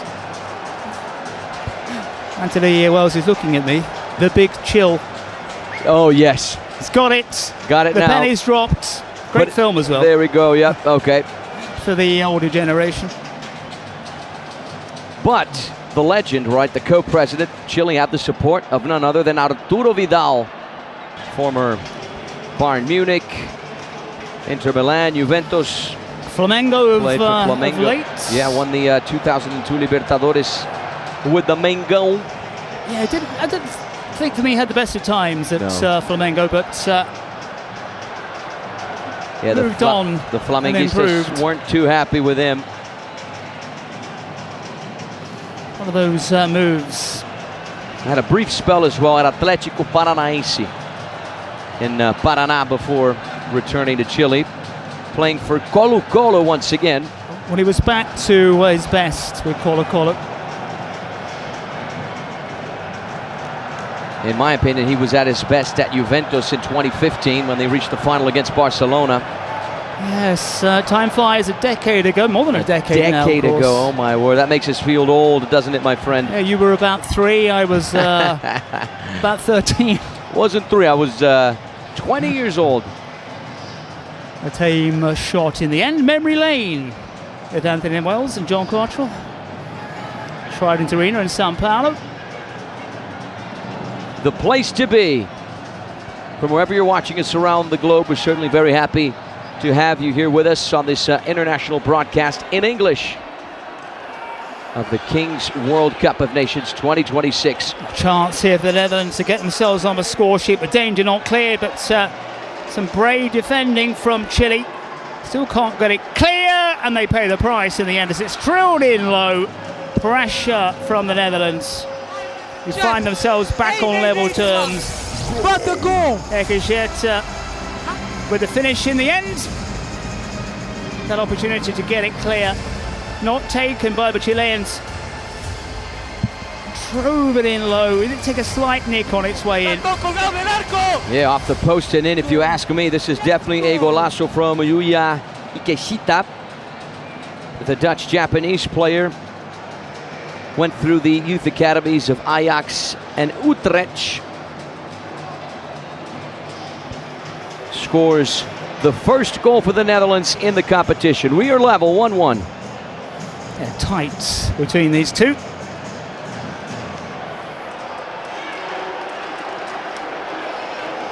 Well, that equalising goal just sparked the Netherlands forward. It was a nice idea.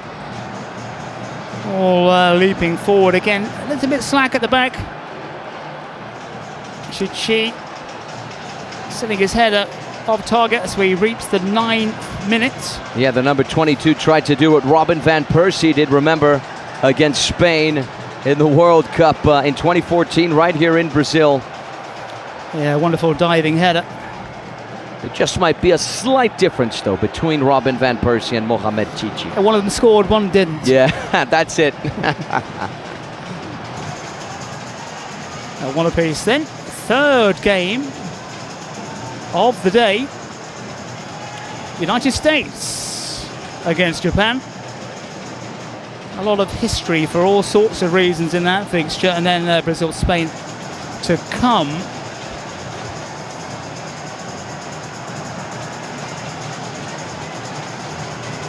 Netherlands win it in midfield and driven low. Good stop from Herrera. Chichi moments ago who drove his shot in low. Mistimed volley. And Chile going nowhere. Yeah, I'm looking forward to the upcoming game. John, the U.S. quarterfinalists of the edition last year in Italy lost only in the shootout to Morocco after a 7-7 tie. In my opinion, that was one of the best games, if not the best game of the competition last year, to face Japan. Japan, who fell in the second round. Just a 2-1 loss to Argentina. So it's going to be a good game. Easy for Van der Sar. Or rather, a loss to Morocco, excuse me. So Morocco eliminated both Japan and the U.S. that will be facing each other. And there he is, Arturo Vidal. Tuning in to the action. Would have been very happy when he saw his side take the early lead. Now pegged back here. And a reminder, the presidents who appear here in real life, as it were, do have a chance. And we have a presidential penalty from the Chileans. Basically smack in the middle of the almost of the first half. Yeah, sometimes these cards used to swing a match, which right now is at stalemate. Okay. And Shelau.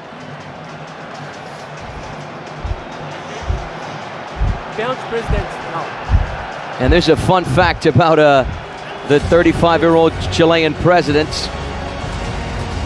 He won the Mr. Chile 2014 and the Mr. Real Universe 2015 beauty pageants. All right. I wonder what the competition was like. That's my first thought.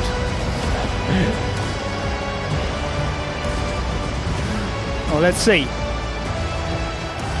We've seen some interesting Well, this is penalty Pedro takes. Canales, the streamer. And it's a streamer's finish in the end.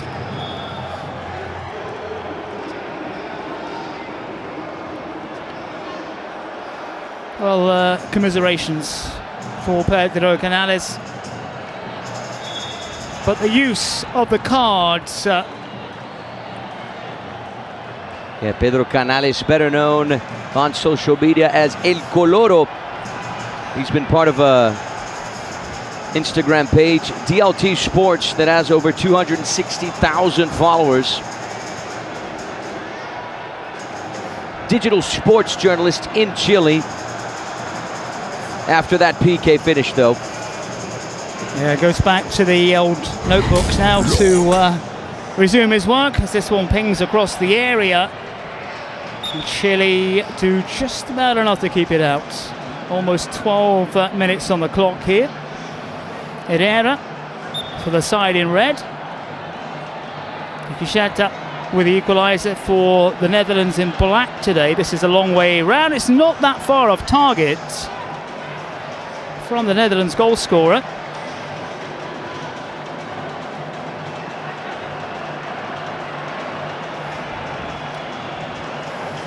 Again, we've mentioned the possession stats on more than one occasion. It's not been a kind of 62-38 game, really, has it, so far? But again, possession for me, one of those stats, you take it with a pinch of salt. You've really got to break it down and analyse it and try to assist one. Is, oh, well, that's going to go down as a goalkeeping error, I think, really. Maybe it swung in the air to deceive Van der Sar. It was going the wrong way, but a stoppable shot ends up in a goal for the number 19. You know, this is a guy, Ezequiel Luna, lovely right-footed finish. Yeah, definitely is going to go down as a mistake from Van der Sar right there. Either way, 2-1 for Chile. Fun fact about this Ezequiel Luna is he used to be a schoolmate of Lionel Messi in Rosario, and he played in La Liga. Van der Sar makes up for that one. That guy right there. Fun fact number 2, it's the name of my Shih Tzu, Luna. Not as interesting as yours. Not as interesting, I guarantee you that. It's getting closer. Look at this. This guy used to play in Tenerife in La Liga, and in 2010, he was reunited with Messi in a La Liga match between Tenerife and Barcelona, the two schoolmates. Fun fact, I think yours might actually be right up there with me. Luna the Shih Tzu. Yeah. She might even be tuning in today.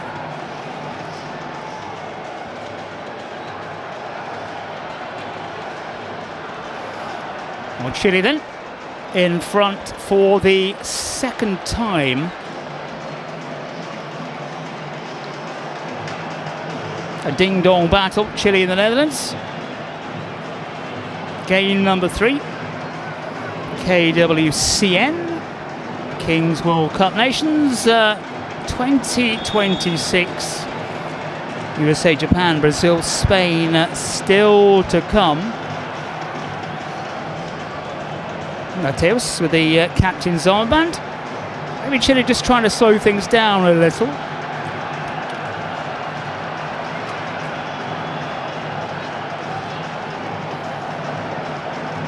Training playing surface, even though it's officially only 20 minutes per half. We're in an air-conditioned arena, but the air condition is floating in and out for us here, so even hotter down on the playing surface, and around 30 degrees outside in the real world. As this loose ball is almost bounced on. She was very close. Just a reminder about tickets. If you are in the Sao Paulo region, you fancy a trip to the final at the Allianz Parque, home to Palmeiras FC. Wonderful arena on the stage for the final. So all the games until the final here at the Trident Arena. Yeah, the final will be played January 17th at the Allianz Parque, which is the home stadium to Palmeiras, one of the biggest teams in our part of the world. One of the most modern, if not the most modern stadium in South America. Yeah, it can fit over 40,000 people there during games, and that number goes up to what, 50 or 60,000 for concerts, right, John? Yeah, built 2013, built in time for the World Cup in Brazil. It's this bullet shot, sails into the stands. It was never going to be used as a World Cup venue by Palmeiras, but they hoped the likes of Italy or maybe Portugal will train. That didn't happen in the end. But yeah.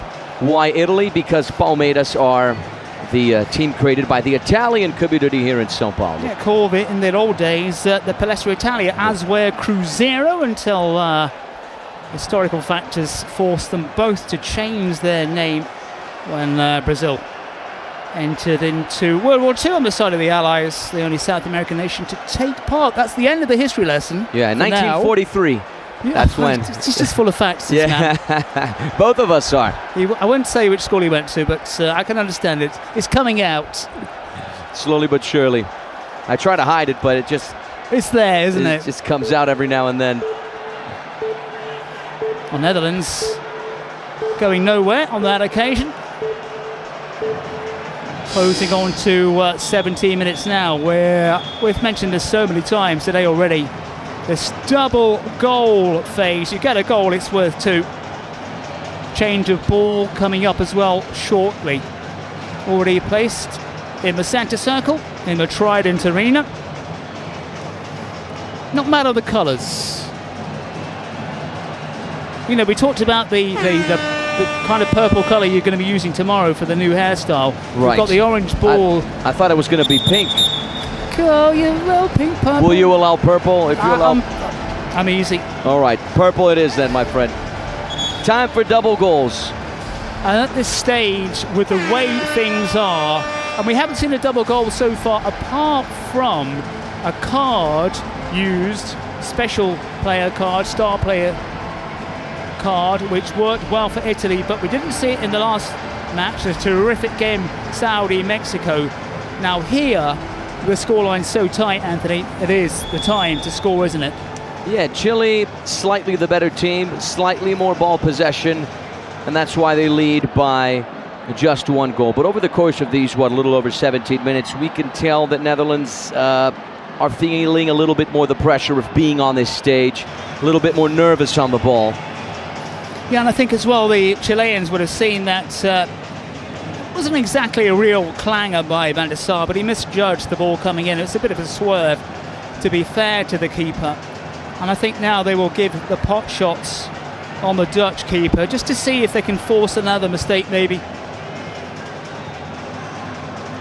Just, of course, checking in with our viewers across planet Earth, and wherever you're watching us, ladies and gentlemen, make sure you tell us, communicate with us through our live chat on our broadcast on YouTube, on the official Kings World channel. Make sure you share that broadcast in the WhatsApp groups with friends and family. The more people, the merrier.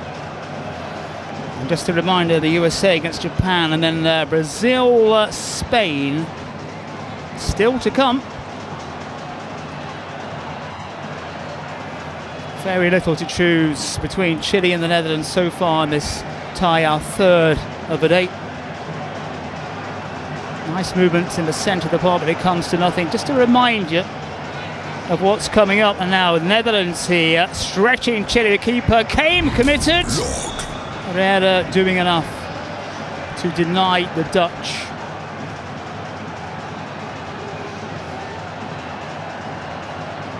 Goals are plenty so far.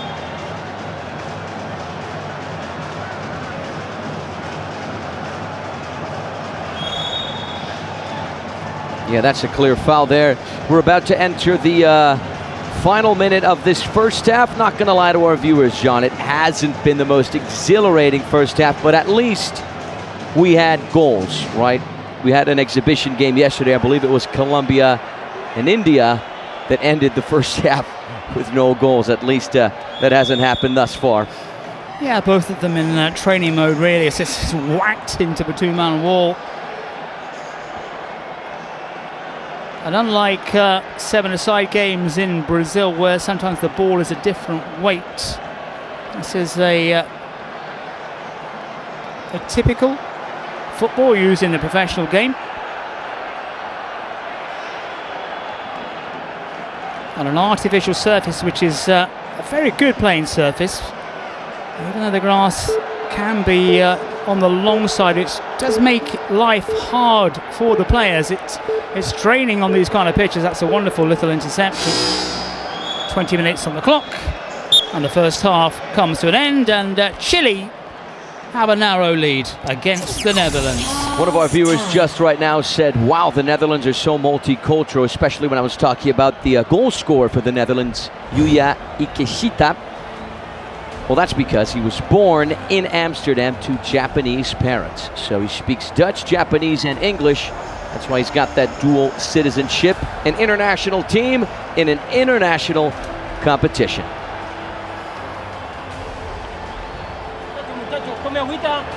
Kings World Cup Nations 2026 live from a Trident Arena in Sao Paulo.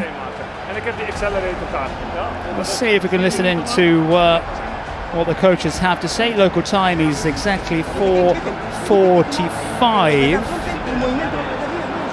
Temperatures outside around 28 degrees on the cool side at the moment for Sao Paulo. We've had a bit of a heat wave.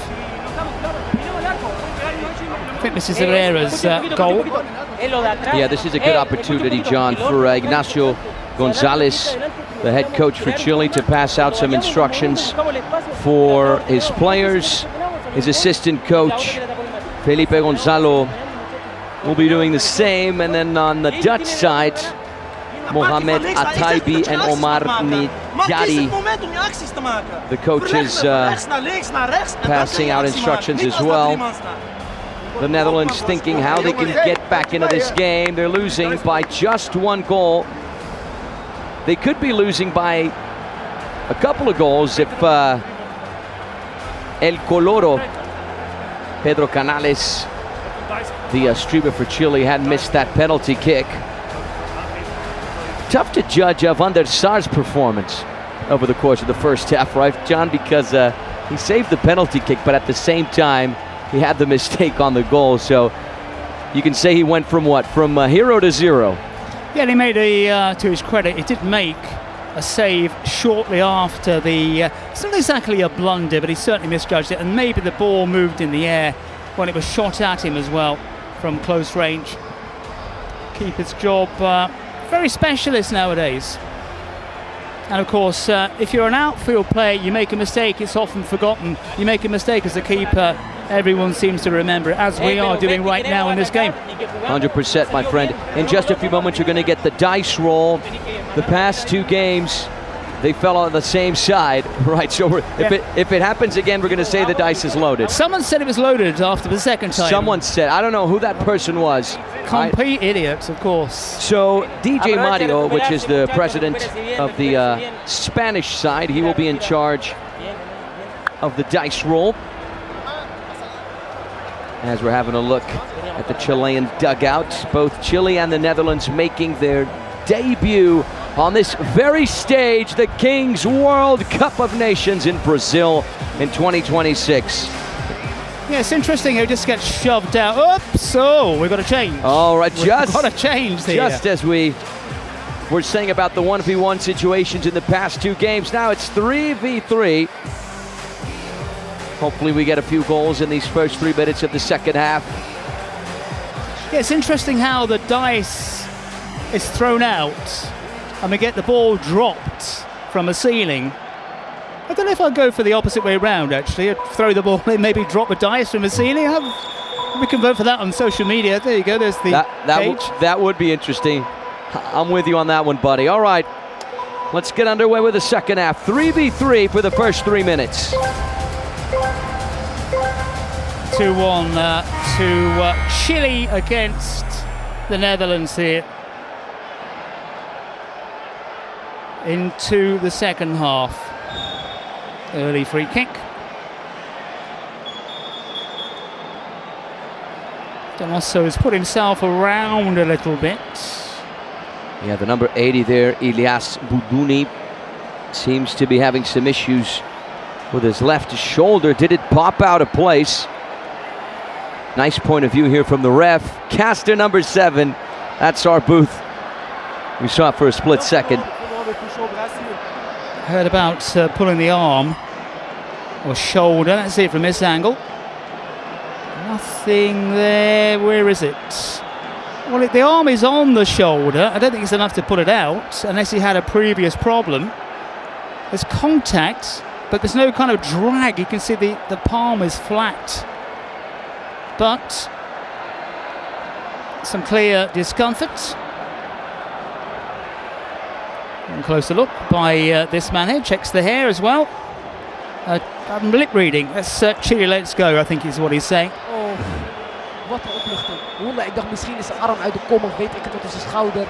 I've got a feeling he's saying I don't agree with that shoulder decision. Yeah, he seems to be good here. This is Bulduni right now. Block. Into the second half.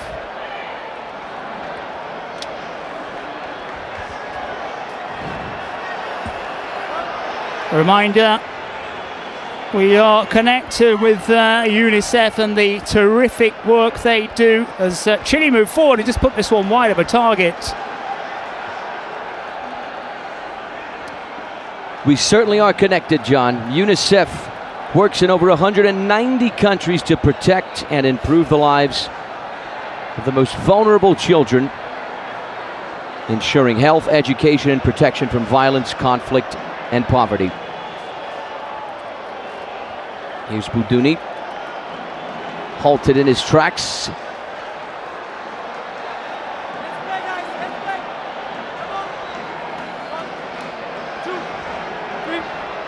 Four, 5, 6, 7, 8. This is the countdown. He needs to shoot. Didn't happen.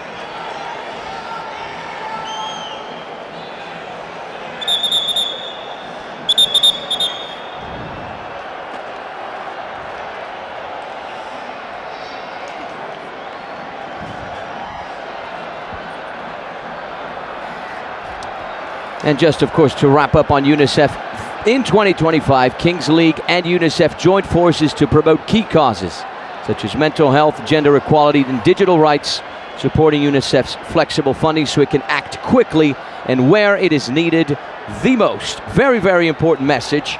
Here come the Netherlands. Great block from Matias Herrera. Right place, right time.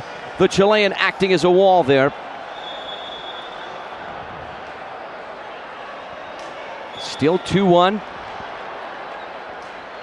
Yeah, very tight between Chile and the red shirts. Moving forward, a lot of space here. 3v3 as it is now. And driven in low, but driven in wide off a target in what remains a low-scoring match with almost 23 minutes on the clock. Yeah, that effort from the number 21, Juan Uraya.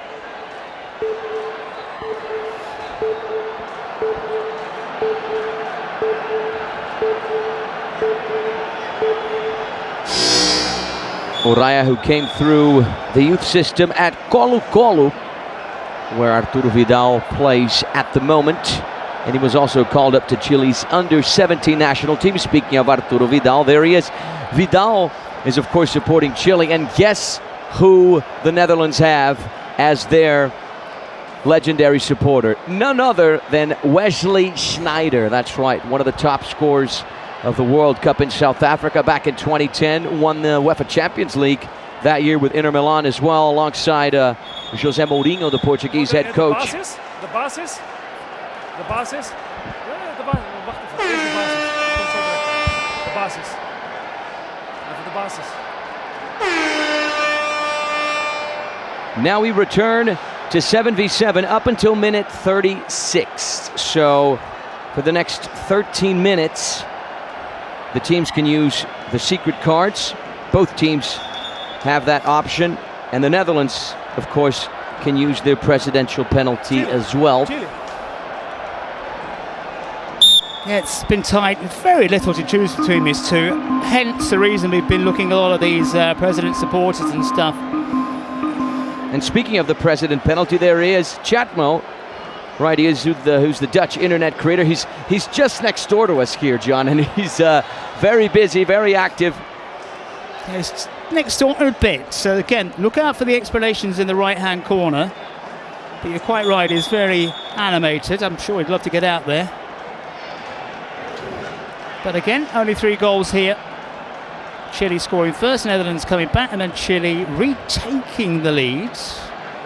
Haven't really seen the pattern so far, and it's only the 3rd match, and we're only partway through the second half, so patterns are not really discernible at the moment. We saw Italy just whitewashing France, and then a ding-dong battle in our second match, Mexico and Saudi. Oh, here we go. There he is, Chatmo. He's kitted up. Has he got his boots on? Let me have a look. He's got his boots on at the moment.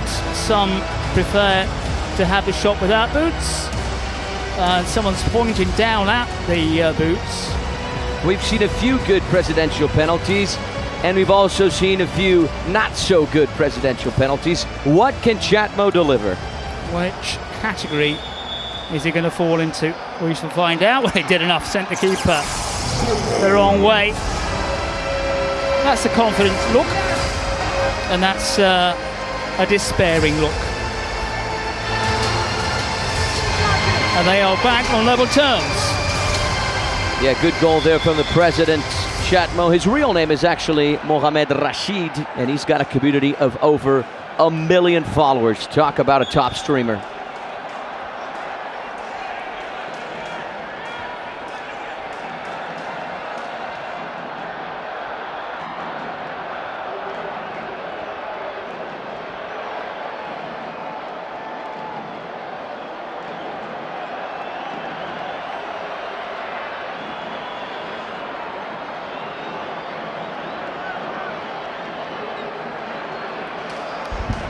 We are level, my friend John, 2-2. Yeah, the Netherlands coming back, making it even Stevens here. One of those words of discontent are making their way through. One man watching via the streaming service, one man here inside this arena.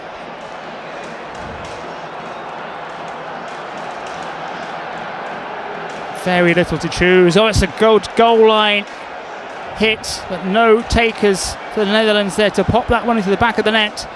Those opportunities could prove costly in the end. Once again, the possession stat at the top doesn't really count for that much.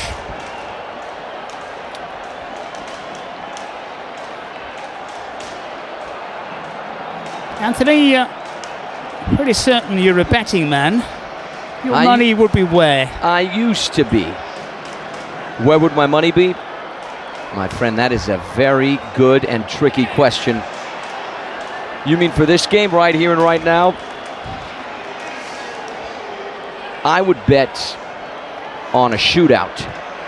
Well, you heard it from Anthony Ellis. It's appeals for a handball there. Referee.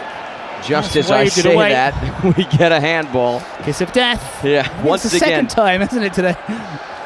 Let's see, it's arms. No, it doesn't even strike the arm, it strikes the chest first. Of course, Vidal says it's a stonewall penalty. I'm sure Chile's fans will be saying the same thing. Quickly ruled out. No draws, of course, in this King's Universe format.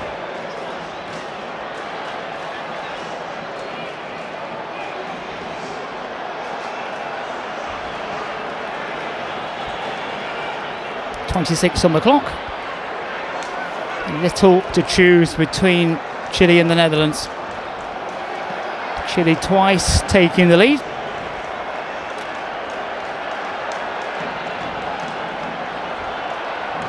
Well, it's hit with some real venom. That's a terrific stop from Van der Sar, making up for that little bit of a clanger for Chile's second goal, perhaps.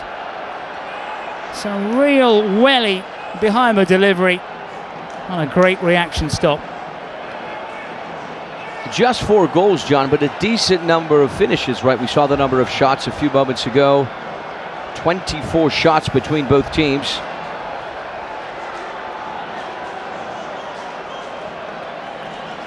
Referee says get on with things. 27 gone here. And the fast pace of the game. And the surface, of course, takes it out on these players physically and mentally. And just to remind our viewers, physical challenge there in the middle, just to remind our viewers, if the match remains like this as a tie 2-2, once we hit minute 36, we're going to enter the shootout mode. 2000 kijkers. So the game will not end as a tie. Let's go. That does not exist in this universe. You know, I'm kind of happy about that. So, as it stands, it will be a kind of a golden goal situation. 2-minute suspension for the yellow card. A little harsh for me. Flapping of the arm.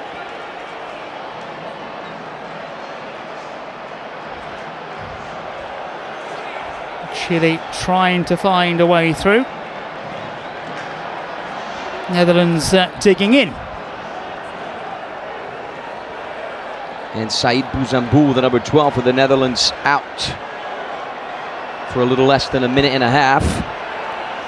Yeah, yellow card as a player out, but of course you don't lose a man. A red card, you lose a man for a couple of minutes.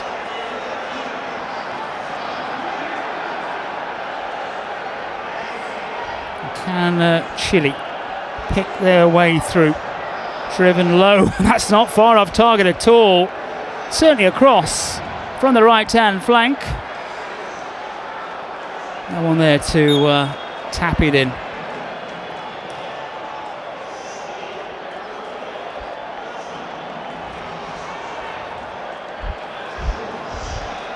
Seen little from the Netherlands in the attacking third. The last few minutes, can they put that right now? Plenty of red shirts back in defence. Oh, that's a wonderful bit of vision. The return ball, not the best, but they keep it alive, the Netherlands, until it's blazed well off target. But a nice little move, some wonderful dribbling and passing and movement from the European side, but the finish was lacking in the end. Yeah, the finish there from Ilias Boudouni. He's the player who had the issue with his shoulder a few minutes ago. Seems to be doing fine. Just needed to have a little bit more care on that finish. That's deflected away. Like a stroke of fortune there for Chile.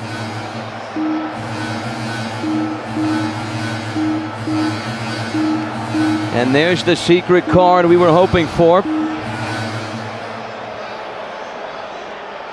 Some questionable cards today. Some interesting ones. What are we going to see? And this secret card is flashed. 30 gone. Keeper committed. It's a goal line clearance.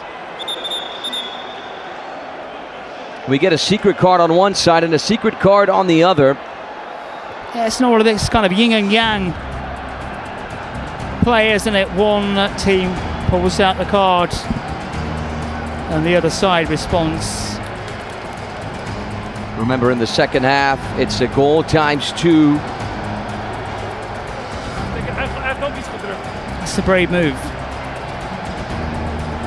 Secret card.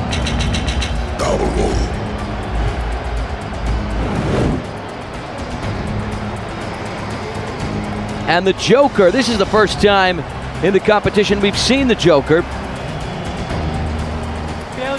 First time as well that we've seen the double score from a side, so we were kind of whinging a bit about the cards which came out in the last match. These are two very interesting ones. So now they can choose any secret card or steal the opposing team's card. And what did they do? They chose the penalty. Smart decision. Secret card. They chose the penalty. Yeah, again, these cards, Anthony, they take some breaking down about the thought processes here. So a double score card comes out, and the joker comes out, and they reverse the double score to a penalty. So first the penalty, right, with Nacho Herrera, Chile's number 28.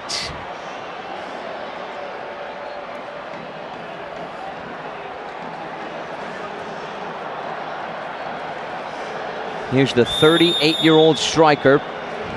Nacho on his back and drives it into the back of the net. A joy for this man here in his comfortable chair. Very well taken. Yeah, keeper moved the right direction, but the power and the pace denied him. And the body swivel there, you can see exactly what he was doing with the technique. Yeah, the goalkeeper, Joe van der Sar, went the right way, but the penalty was just so well taken. No chances whatsoever for him to stop that. Chile take the lead 3-2. Fun fact about Nacho Herrera, he recently announced his retirement from professional football. He won the Primera B title, which is the second division in Chile, with the Universidad de Concepción securing promotion to the first division in Chile. So what a great way to cap off a brilliant career for him. Well past the 30-minute mark.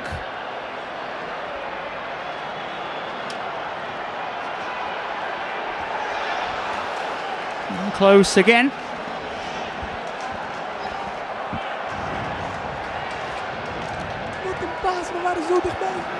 Couldn't quite make the contact that was needed.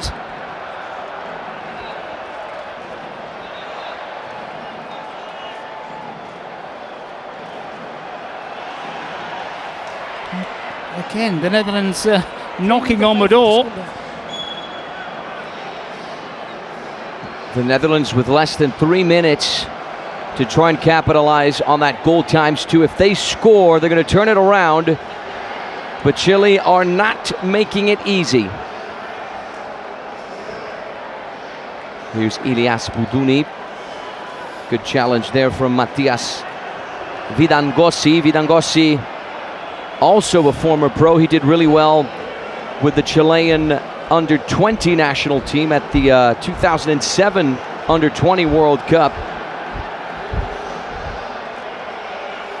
Clock here slowly ticking down. Wonderful little turn. Chile moving forward again. It's across the area. No one there for the vital touch. Yeah, the service just had to be a little bit better for the number 9, Matias Donoso, who was running inside. Here's the replay. Had to be cut back a little further. Yeah, we saw that shot of a sand coming up below the playing surface.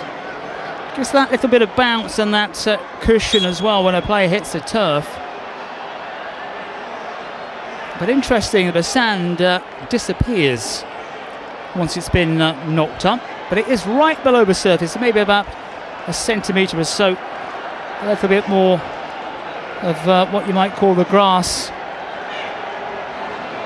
We saw a few moments ago Arturo Vidal on the edge of his seat. Well, this tie in the balance here between Chile and the Netherlands.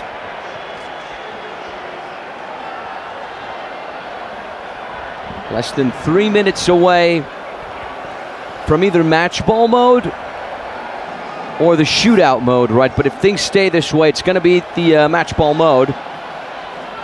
And Chile would have to score a 4th goal to win it. A pass to nobody in that occasion. And the Netherlands follow suit. Or Chile follows suit, rather.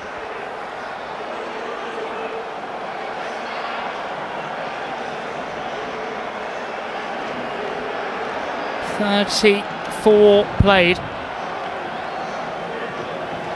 Tight angle. Parried away. Yeah, once again, the effort from the number 80, Buduni, typically on that left-hand side. Herrera, though, in the right place. Decent delivery, but no contact from a black shirt inside the area. Herrera's had a good old match himself, got the scoring going here. Great vision from the goalkeeper. And also no way through.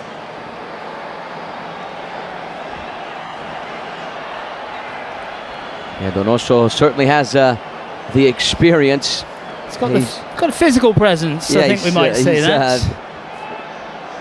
39 years old, and he's still active. Oh, that's a cracking strike, and the Netherlands are back in it. Wonderfully hit from a long way out. And that has really rocked Chile. the jet! Really was a fabulous strike. We've seen some great goals already, but that one almost just outside the centre circle, and he knew exactly what he was doing. Fabulous hit, long way out. Chichi has made it 3-3. Yeah, what a finish there from Mohamed Chichi. An absolute laser from range, a right-footed rocket. No chances whatsoever for the Chilean goalkeeper. Mohamed Chichi, fun fact about him, he played for ADO Den Haag in the Eredivisie, and he's currently a member of the Dutch national futsal team, so he's used to close quarters. Football, salon football. 7-a-side game on a slightly different playing surface. 36 minutes have come and gone here.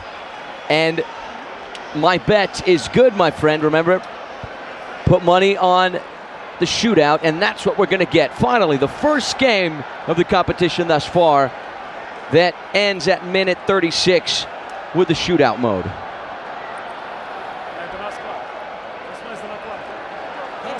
Escuchen al pelado y los 5 que van a ir. El que no se sienta bien que avise para poner a otro. ¿Vamos? Parte Mati. A reminder of our friends at Fortnite Winter Festival still going on that particular game. You need to check out the shop, of course. Definitely, John, I'm keeping an eye on some Fortnite cosmetics. Maybe even some matching ones that way. If we ever play duos, at least we'll be stylish and coordinated. Yellow, okay? Yellow. This side. Defense, okay. Attack, okay. Chile primeiro. Yep, Fortnite, as we've seen there, of course. We talked about being stylish and coordinated, of course. Let's go. Come here. Not sure if I need an outfit. Or emoji will do. Something to improve my aim. Anything like that will do. Anything cool for the Winterfest would be absolutely fantastic. All there, of course, on the Fortnite item shop. Yellow, okay? Check out the link. Exactly. So the message is exactly that. With the Winter Festival still going on in Fortnite, make sure you check out what is in the shop. All right, ladies and gentlemen, we're just a few moments away from the shootout mode.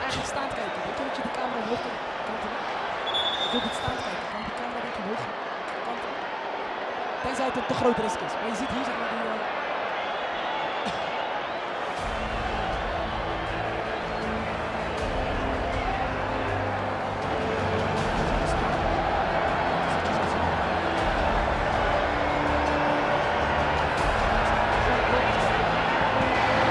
Well, look down at the bottom of your screen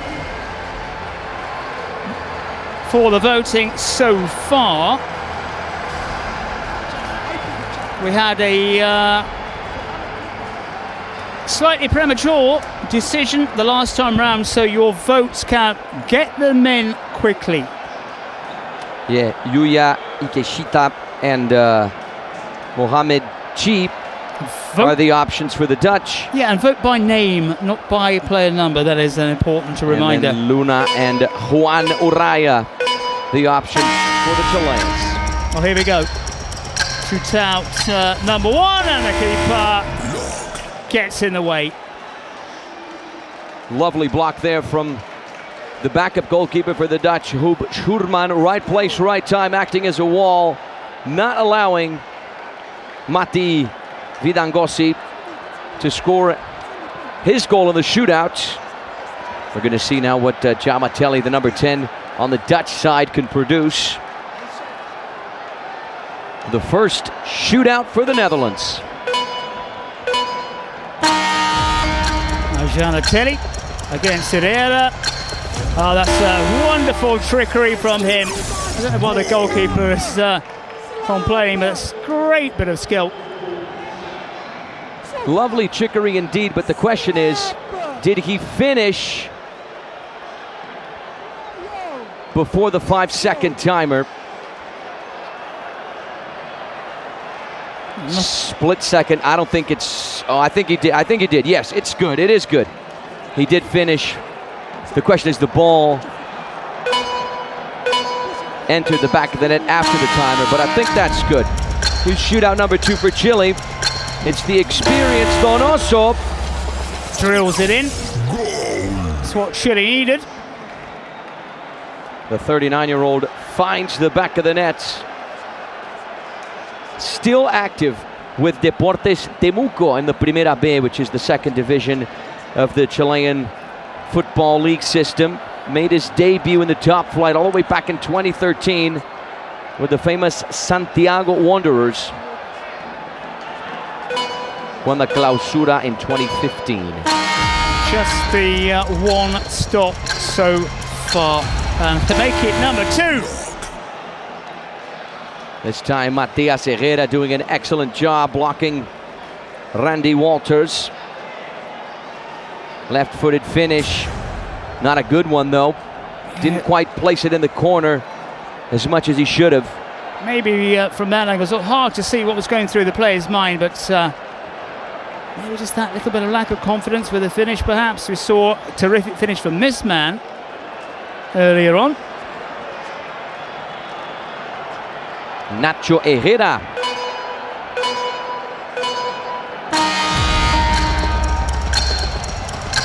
Can he find the net so he can squeeze it in? Lovely work there from Nacho Herrera. Scored from the penalty spot. Scored from the shootout as well. 2-1 for the South Americans. Can the Dutch equalize with Said Bouzambou, the number 12?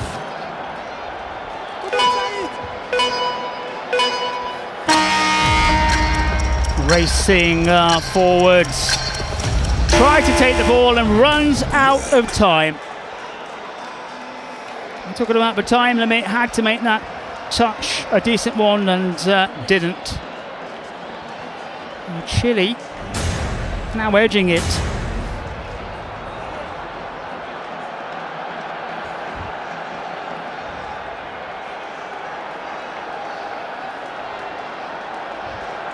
Araya to move forward. This is a big moment here for Chile.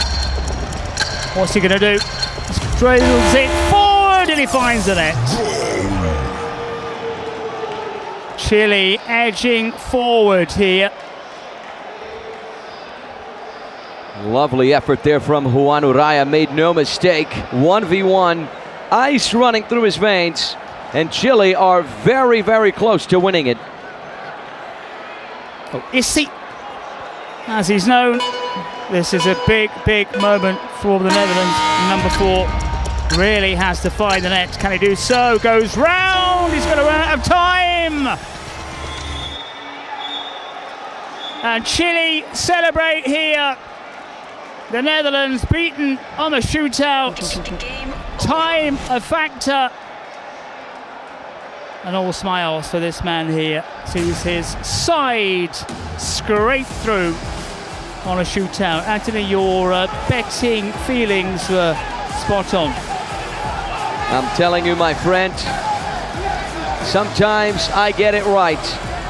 Lovely work from Matias Herrera. Now the time for the MVP of the game. And after a very exciting voting process. From the looks of it, it's going to be the number 19, Ezequiel Luna. Lionel Messi's schoolmates way back in the day in Rosario, former La Liga player, spent some time at Tenerife in the Spanish league. Or will it be Matias Herrera? There he is.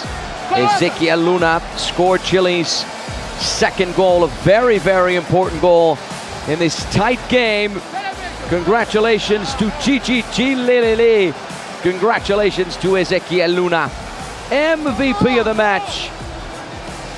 Chile start off the competition with a shootout win over the Netherlands. Coming up next, we have a very exciting game for you. The United States versus Japan. Game 4 of this first day of the Kings World Cup Nations Brazil 2026.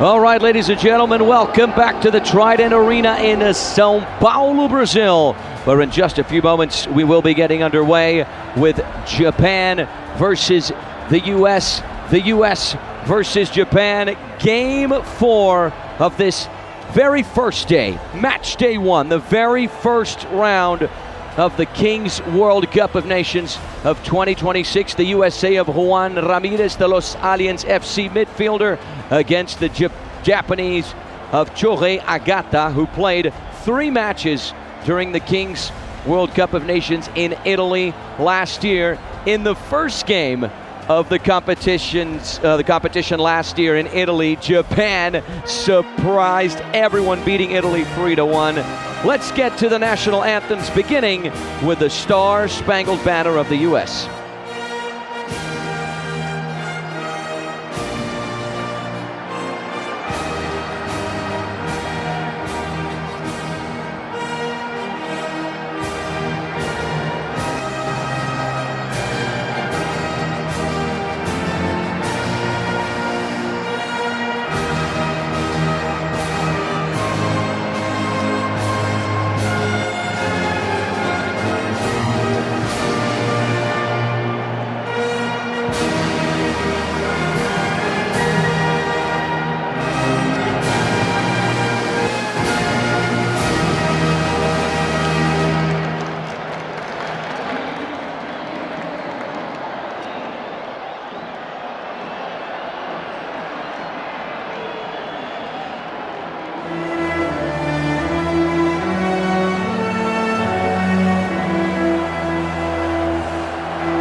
All right, ladies and gentlemen, there you have it.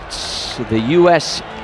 and Japan national anthems ringing loud and clear inside the Trident Arena here in São Paulo, Brazil. The USA were part of the World Cup of Nations in Milano, and under Castro and Jake Paul, they surprised everyone, reaching the quarterfinal where the U.S. lost to Morocco in a dramatic shootout after an intense match that ended 7-7. In the first round, they beat Mexico 4-2, moving on to win 6-2 against Uzbekistan, and then reaching the quarterfinals to eventually lose in the shootouts, as I said, to Morocco. And then we have Japan, which had a journey at the 2025 Kings World Cup of Nations that was brief, but certainly memorable. They didn't advance far in the tournament, but already in the opening game, they surprised everyone and beat Italy 3-1 in their debut match, showcasing the potential of this good side. They eventually lost to Argentina 2-1 and then fell to Morocco 4-2. So that's a recap of the campaigns of both of these teams at the Nations last year. Both teams taking center stage. We're just a few moments away from the ball drop to get us started for the first half, the first 20 minutes of playing time, the first chapter, as I like to say, of Japan versus the US versus Japan. Game number 4, match day 1 of the Kings World Cup of Nations Brazil 2026. From wherever you're watching us around the globe, we are certainly very, very happy to have you here with us. Myself, Anthony Wells, alongside John Cottrill. We just enjoyed 3 great games. There's Junichi Kato, who's in charge of the Japanese side. He's ready to go. Jinxie on the other side in charge of the US. One thing to point out about Japan before we get this match underway, Brazil with the biggest Japanese population outside Japan, mostly in Sao Paulo and Curitiba, so the Japanese will get a lot of the popular support.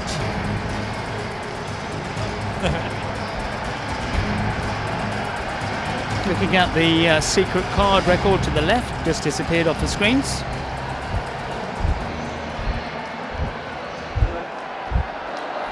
And there's a tight frame of Junichi Kato, the Japanese YouTuber, streamer, internet personality.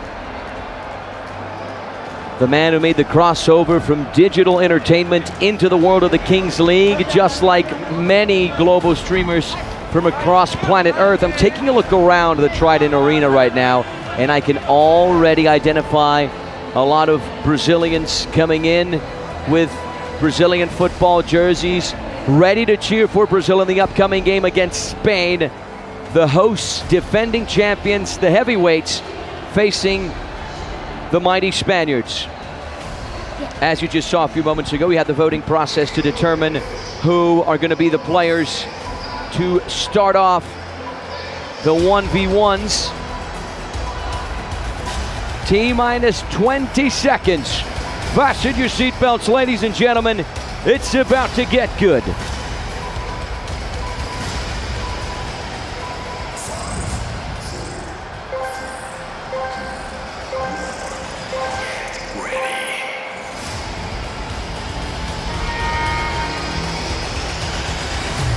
Get ready underway. The ball drop is on. First touch there from Toshiya in a 1v1 situation. Driven across. The low finish out.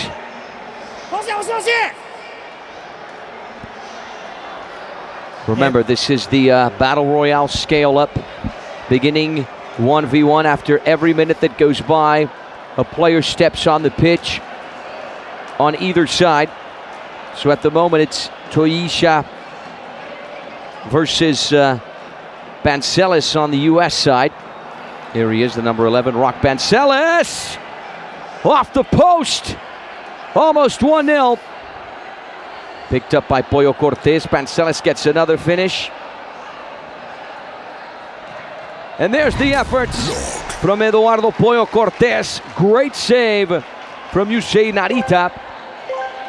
And as we've seen throughout the tournament, the goalkeepers not just there between the sticks, but also playing a vital part, especially early doors in these 2v2, 3v3 situations. Goalkeepers playing very prominent roles, in fact, getting on the score sheet.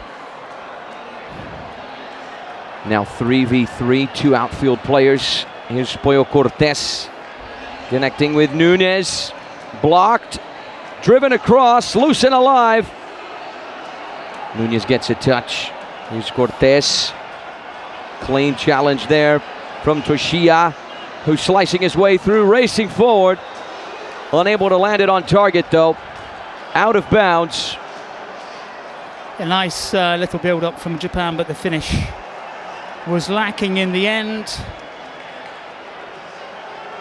Japan more physical than many people might expect. Here's Bancels. He's got support on the left-hand side. Further back, Pollo. Both teams vying for an early goal to build that important momentum. Not a bad effort there from Bancels. Tried to whip some curve on that finish, aiming for the far corner. Yeah, couldn't just quite wrap his foot around the ball on that occasion. 4v4 at the moment. That is counting the goalkeeper. There is Yusei Narita. 6, 5, Yuya Hakozaki. 4, 3, 2, 1. There's the finish first time from Toshiya, right on the limit of the countdown.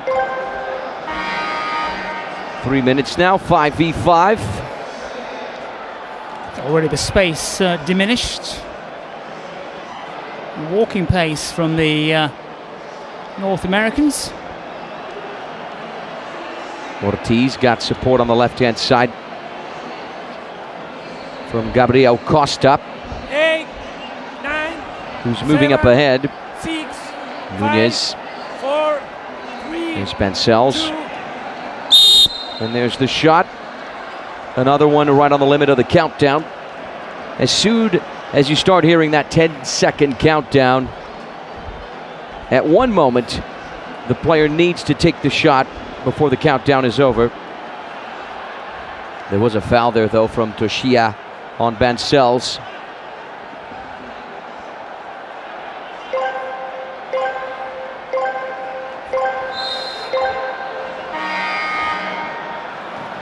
From range, oh my word! What a strike from Rock Bancels. A left-footed, low laser from range that finds its target. And Jinxie is going nuts on the other end.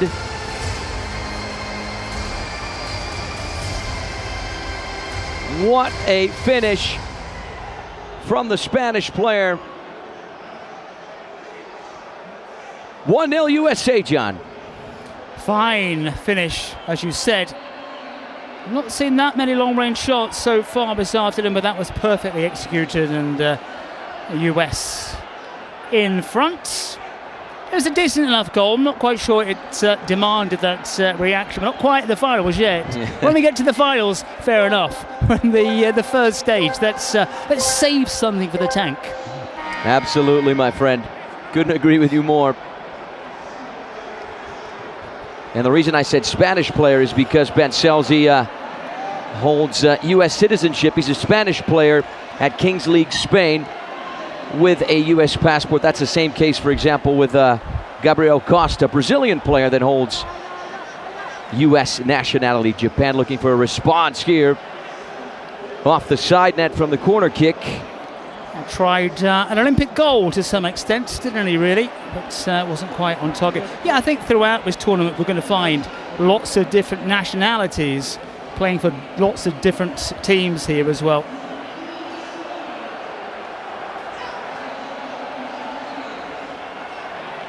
And two players for the U.S. were called in last minute, Raheem Taylor-Parks and Alex Lanoir. That's because Luis Morales, Sebastian Mendes, and Braden O'Neill are unavailable due to visa issues. What a bummer. That is a very interesting development as Japan try to work it forward. A reminder, it's the hosts, Brazil against Spain, coming up after this one. Won't be a seat in the house available. I think it's pretty much full as it is. Yeah, the bleachers filling up slowly but surely. This place will be buzzing in excitement for the big game of the day. The defending champs and hosts facing the mighty Spain. It's been buzzing all afternoon long, to be fair, but with the Brazilians in town. It's going to be that extra little bit of zip. Rock Bancells tries to find a teammate. Gabriel Costa was the target instead. The ball made its way to the Japanese goalkeeper Yusei Narita.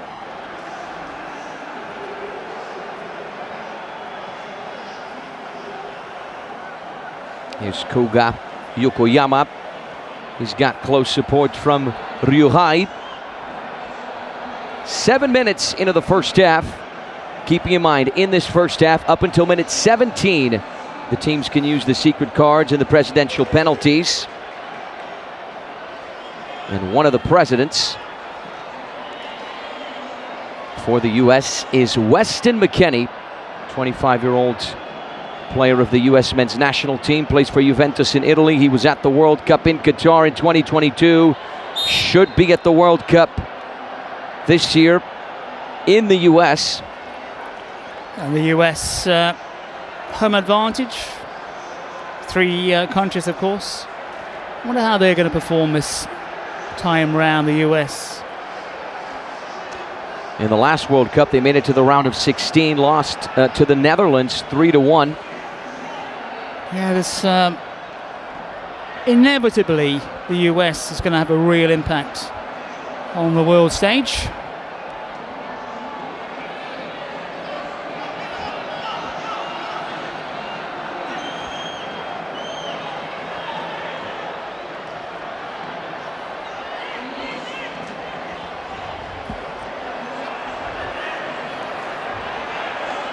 Japan win it back.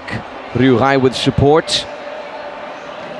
Kensei was halted in his tracks. The U.S. do a good job defending. Out of bounds for a sideline throw. Once again, ladies and gentlemen, if I haven't made myself clear, at 6 p.m. local time, Brazil and Spain will be capping off this extraordinary day on match day 1, huh? Yeah, we've had some brilliant football played and seen some absolutely cracking goals as well. I think still the pick of the day so far for me was the Mexico-Saudi match. Yeah, absolutely fantastic energy from the Mariachis. They had everything. We really want that energy with Brazil as well. But that game had everything you could have wanted from the Kings universe as well. All the elements were thrown in, some weird decisions with the cards and some really wonderful goals and a wonderful finish and an absolutely stunning finale as well. Here's Gabriel Costa, the Brazilian, working his way inside. Nice give and go. The build-up was looking promising.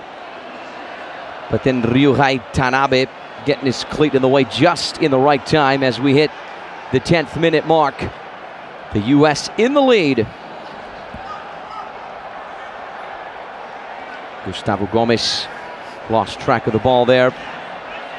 Japan win it back, trying to get the counter-attack going. Cheeky touch from Ryuhei on the goal line. Excellent slide challenge there from Mijatovic. And then an ensuing good save from Eduardo Pollo Cortés.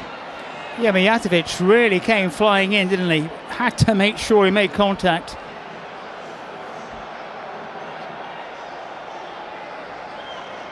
Here come the U.S. with Costa. Finds his way inside the box. Good piece of defending there from Koga Yokoyama.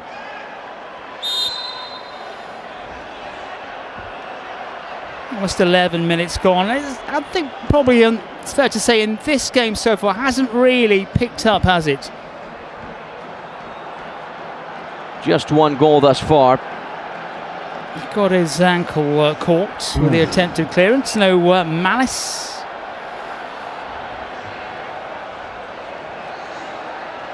Little tight angle there of the number 7, Koga Yokoyama, to restart things for Japan. Just one goal thus far, scored by Rock Bancells. You saw the reaction from Jinxie after the goal. Jinxie, who cut his hair like Ronaldo the Phenomenon did in the 2002 FIFA World Cup, and we even got the reaction from the former Brazilian legend. Lovely effort from range, great save from Boyo. The US trying to venture forward.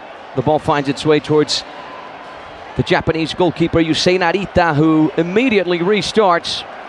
Yeah, I think that long-range effort said a lot. The US limiting what Japan have been able to do so far. Again, getting in another good challenge.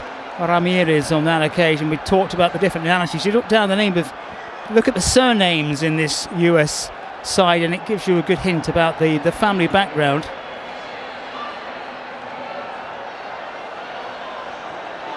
A little too much power on that ball as it was driven towards the other side. Yeah, Japan just can't quite get going, can they?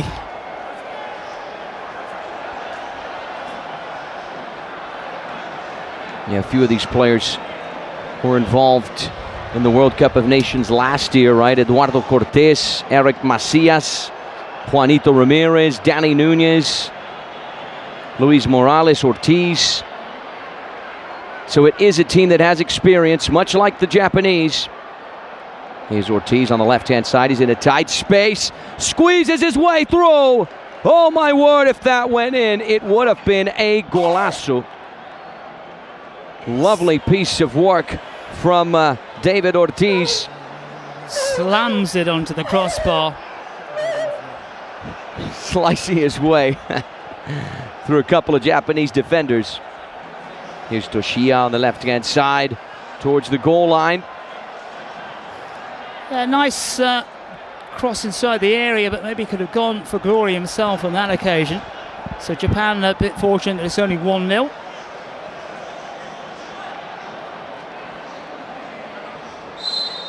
Yeah, we talked about the international aspect of this roster, right? John Mijatovic, for instance, born in Germany, but played, of course, his career in the US. Yeah, you've got a Cortez, a Martinez, a Gomez, a Costa, a Nunez, a Noir, Ramirez, Ortiz in this USA lineup. Multicultural, if anything. Steered out, punched back. Bencel's trying to connect there with Gustavo. Gustavo Gomes, the number 7.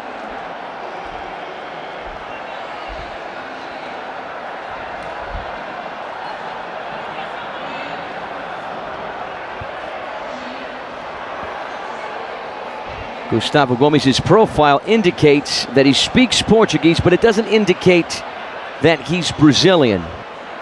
So I'm wondering if he's Brazilian or perhaps Portuguese. Toshiya flicks it inside. The US recovered possession. Japan lacking in the final third so far.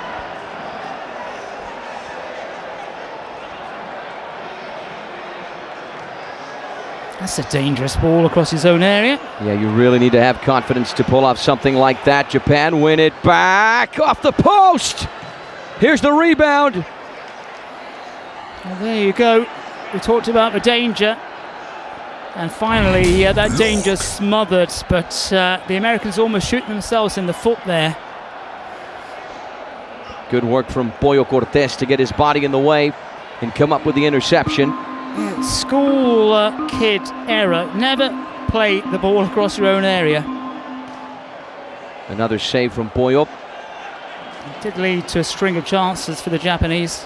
And remember to play now the Kings League Clash of Captains. Just point your phone to the QR code you see right there in the corner of your screen. It's available on the App Store and the Google Play Store as well. 16 minutes on the clock, 16 seconds to go, or rather 60 seconds to go, excuse me, before we enter the double goal minutes. Long ball towards the left-hand side. Lovely control from Costa. Beats his man inside. It does not go in. Lovely save from Yusei Narita. Jinxie cannot believe it. Yeah, wonderful piece of skill. Deserved a goal in the end. There's no such thing as deserve in football, as we've said before. Corner kick for the US on the right-hand side.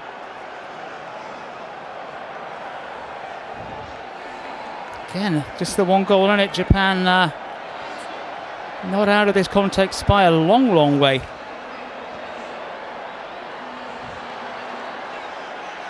There might have been an offside. I don't think so. It's actually a presidential penalty for the U.S.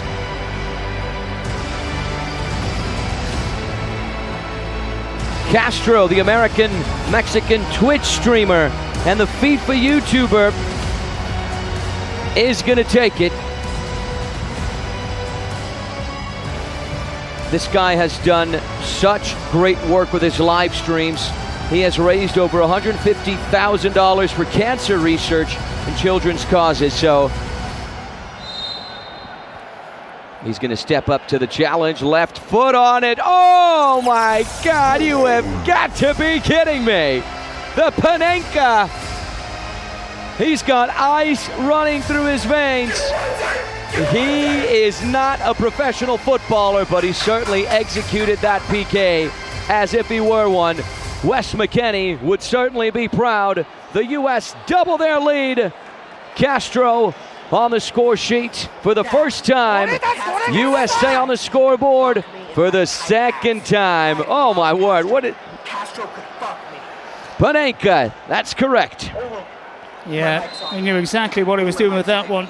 Wonderful little dink inside the area. And slowly, as that one's driven in, the US. How about that, huh? Castro hitting it first time, almost 3-0. There they are up against it, the Japanese. Gabriel Costa to take the corner kick from the right-hand side. Deflection there on that near post off of Kensei Matsumori.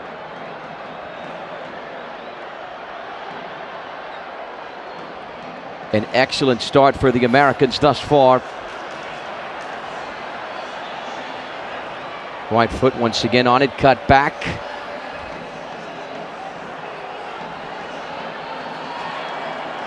Gustavo Gomes, the number 7, lost track of the ball there. Closing on that 17-minute mark. Something which the Japanese might be able to exploit. Every goal counts double. Change of ball as well. 17 minutes, Anthony. I think the power of the US just slowly grinding down the Japanese. But a long, long way to go in this one, of course, Brazil-Spain to come straight after this. Come on. Dale, Jorge, dale. Jorge. We have hit the 17th minute now. Every ball that finds the back of the net from now till the 20th minute will count double. So as John said, this is perhaps something the Japanese can explore. If the Japanese score 1 goal, it'll count as 2. And we shall be level once again, keeping in mind leading by a couple of goals in a competition like this one is not a whole lot.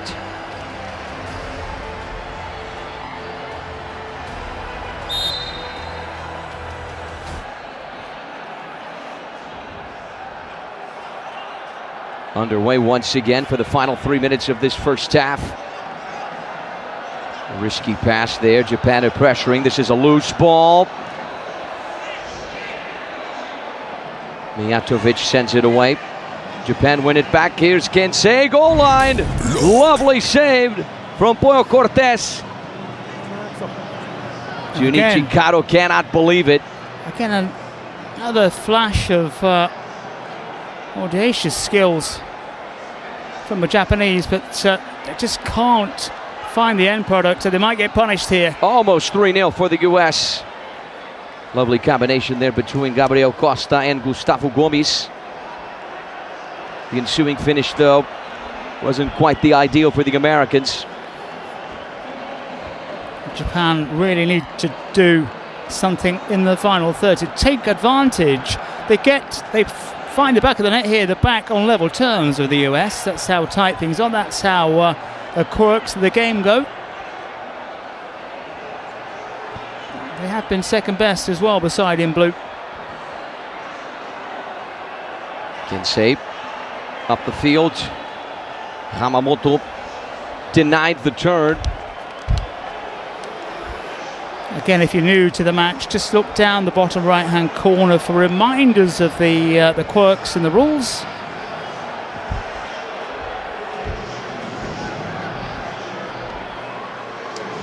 Here's Koga Yokoyama, the number 7, Japan, looking for that goal to build momentum, to build confidence before the halftime whistle.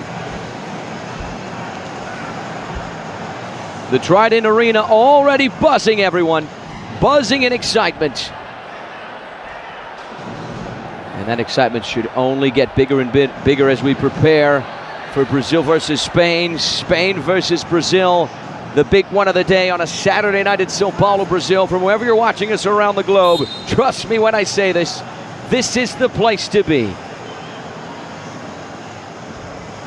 There's Mijatovic going for the long ball. He's going to connect with Rock Bancells off to his left foot. He's calling for the foul, and he's got it. A shove to the face there on the player who scored the first goal of the day. Or rather, first goal of the match.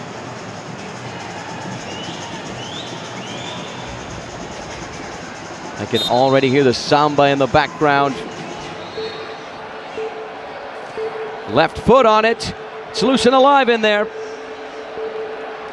Tapped away. The Japanese defense was able to deal with it. And that wraps up the first half. Halftime. Halftime. Calm down. And things are heating up there. Hey. Mijatovic had a few words for the number 83, Masaya Nozaki. Yeah, we've seen very few afters and altercations between the players on this opening match day. Half time then, I think it would be fair to say that the Americans are on top.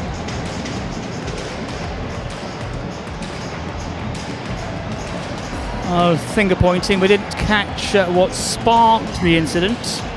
We almost got some fireworks there. That's the first time we've seen something like that today. Yeah, no space as we saw in the stands and even in the aisles, even where people shouldn't be sitting, there are fans sitting all ready for the Brazil-Spain match, but we've still got the second half to come here between the US and Japan. Yeah, this is a good opportunity for the head coaches to pass out instructions to their respective players. So right now we're listening to José Luis Gartland Massana, who's the head coach for the Americans. He's also the head coach of the Los Chamos FC, and he won the split 3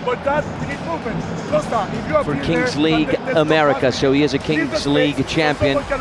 He knows this competition. On the flip side, we're going to get Shunsuke Nakamura, head coach for the Japanese. How about that Panenka from Castro?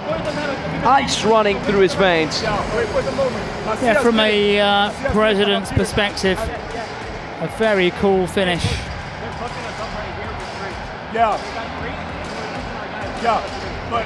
But just think this.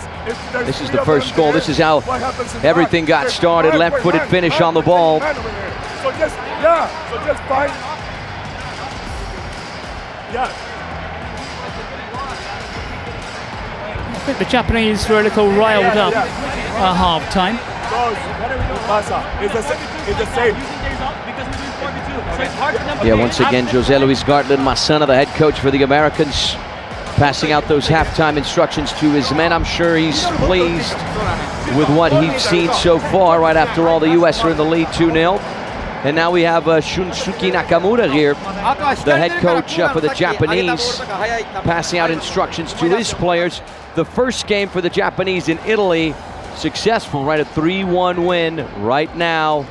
Not so good. The U.S. started off their campaign in Italy with a great 4-2 win over Mexico.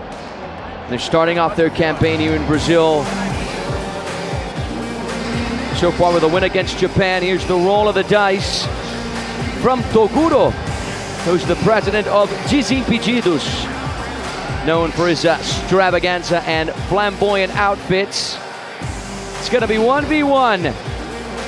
Out of the 4 matches thus far, John, 3 of them were 1v1.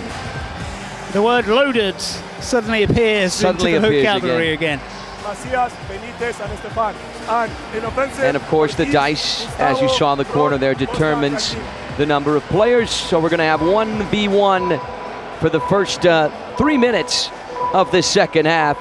And hopefully we get some goals as well. The ball in the cage is all ready.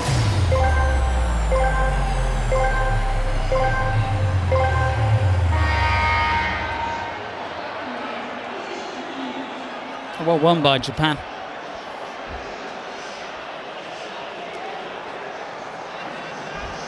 Japan are going to get the first offensive drive. Here's Toshiya. The number 10 is able to beat his man, not able to land it on frame though. Did everything right apart from the finish and off balance. Looking to try to pick out his spot, but lent back. Here come the US with Gabriel Costa, the Brazilian American. Very good in 1v1 situations. Went for the finish, blocked. Good recovery there by Koga Yokoyama. Quickly playing with Yusei Narita. The Japanese goalkeeper, there he is, the experienced Yusei Narita. 9, 8, 7, 6, 5. 5 seconds 4, 3, 2, to attempt to finish. 1.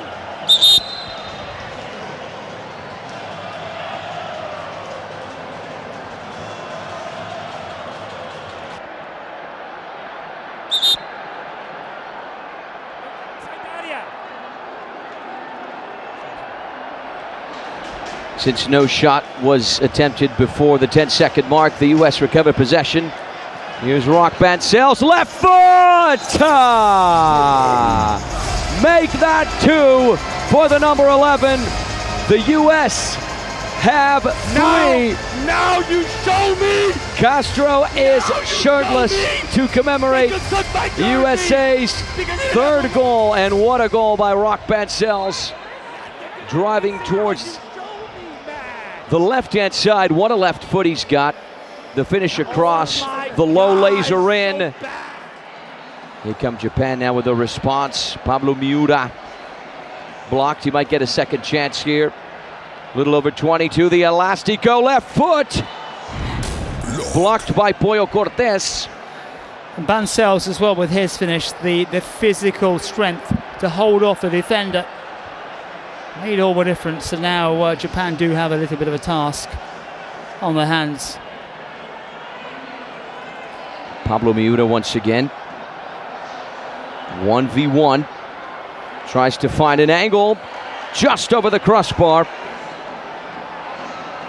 15 seconds before we transition from 1v1 to 7v7.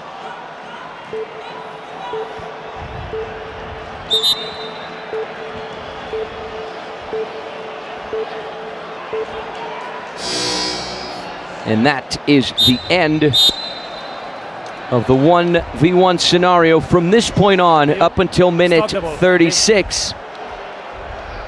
The teams can use the secret cards and the presidential penalties. The US have already used the presidential penalty in the first half. An excellently taken PK by Castro. Japan can still activate theirs with their president Junichi Kato. Yeah, certainly options for the Japanese, but that 3-goal line deficit not helping. They've been second best in most departments.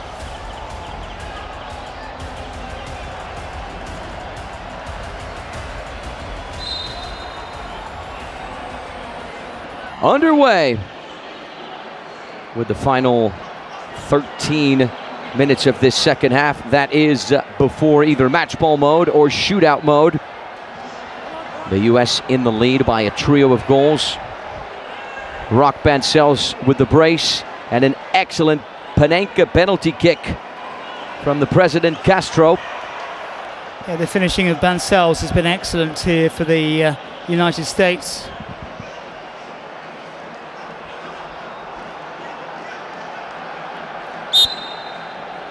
Japan vying for a goal to try and get back into this game.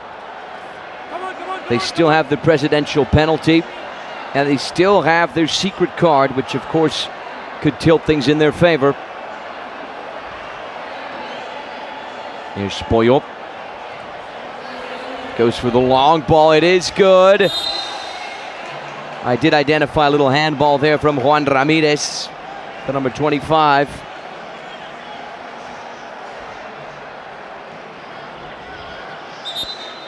Pollo really hasn't been tested enough by the Japanese. Well, that's the scorelines of what we've seen so far. Our current match, the USA, Japan, of course. Brazil against Spain, scheduled for 6 p.m. local time. We won't make it. It's almost 6 p.m. here in Sao Paulo. It is bang on 6 now. Very hard to predict how long these matches will last.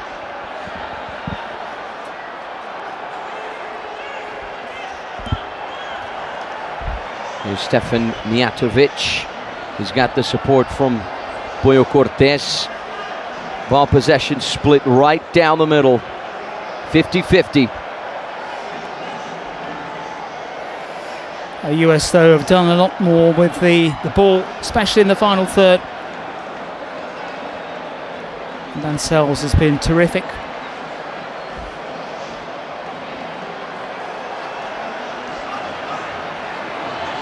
Here's Pablo Miura attempting from range, blocked.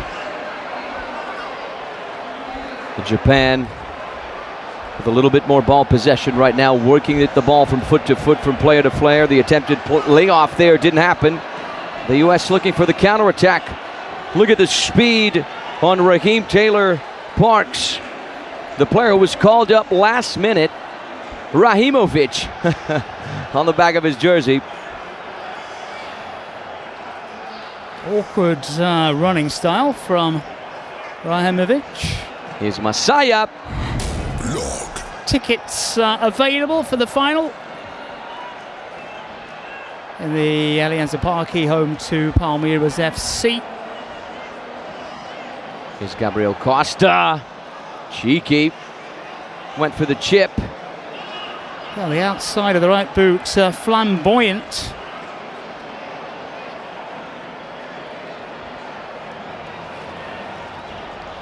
Japan restart, they play it short. Trying to get a goal to get back into this game.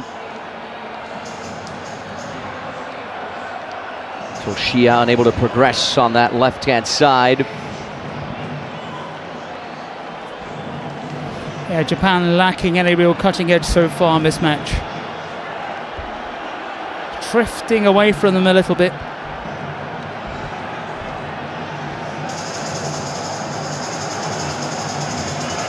Case in point there, we just went nowhere.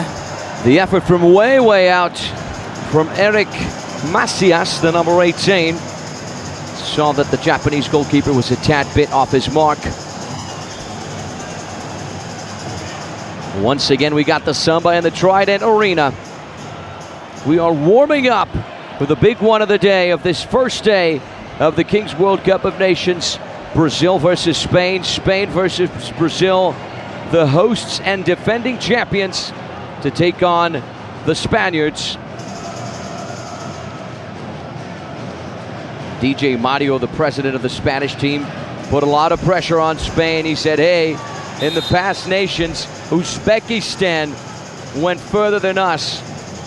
This time in Brazil, it's not going to happen. And he said that Kelvin Oliveira, the K9 Iceman, will not be making everything feel cold this time. So we're going to see if that's going to happen. We got high expectations for that game. Speaking of DJ Mario, there he is in the Spanish booth.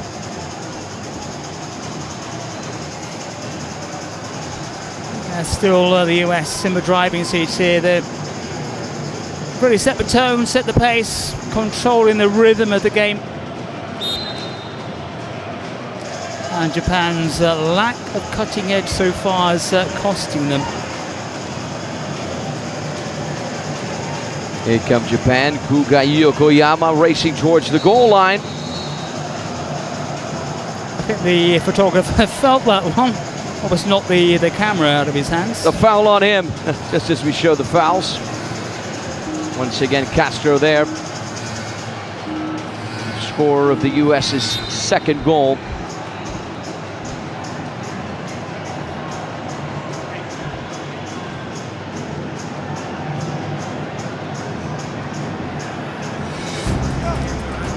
Secret card time. Secret card here to try and add some drama to this game on the American side. Shootout for United States, shutout.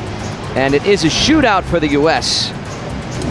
The question is, who's going to take it? Is it going to be Rock Bancells, who might attempt the hat trick from the looks of it? Yes, it is. Or will it be Gabriel Costa?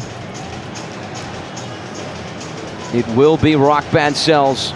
Keeping in mind, the player has 5 seconds to finish 1v1 with the goalkeeper.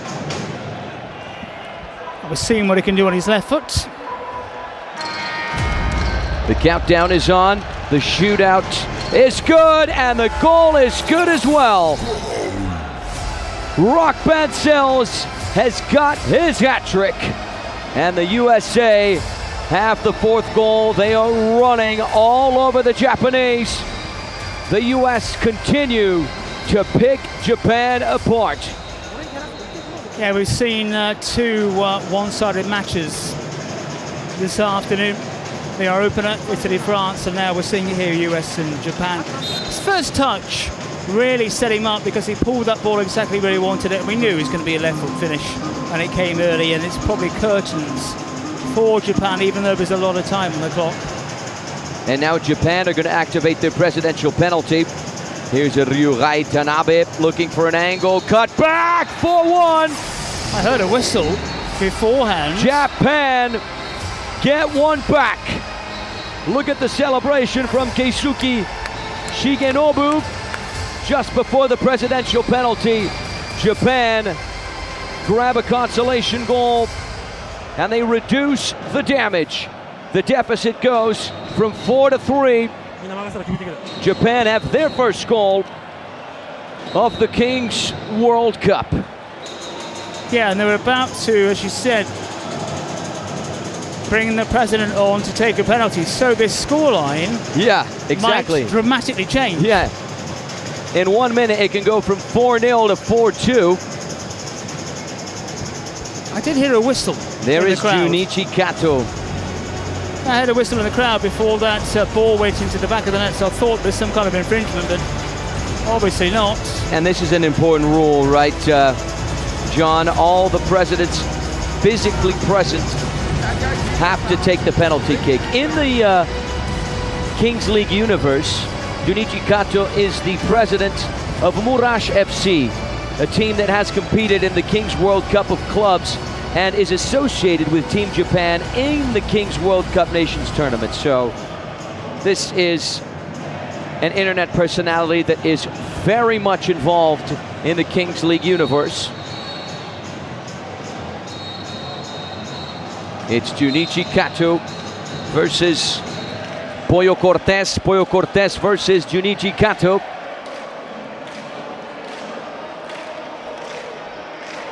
Has to make this one count. And it certainly does. The finish is good. Very well taken from the Japanese president. The American goalkeeper went the right way, but the finish had the power, it had the pace, it had the placement into the top corner. Lovely effort from Junichi Kato, and Japan reduce the damage even further from 4-1 to 4-2, keeping in mind, John, they have a secret card as well. And they use it right now. telepathic abilities. At times it seems like it, yeah. I think we're getting into the swing of the tactics behind this game now. So the USA going from a very, very comfortable 4-0 position when we were just about to say, well, this one's in the bag. Suddenly, it's become a little bit more interesting. What an exciting second half. 4 of the 6 goals in the second half. Here comes Japan. Ryuhei Tanabe on that left-hand side towards the goal line, cut back. There's a deflection. Cleared. Japan able to restart.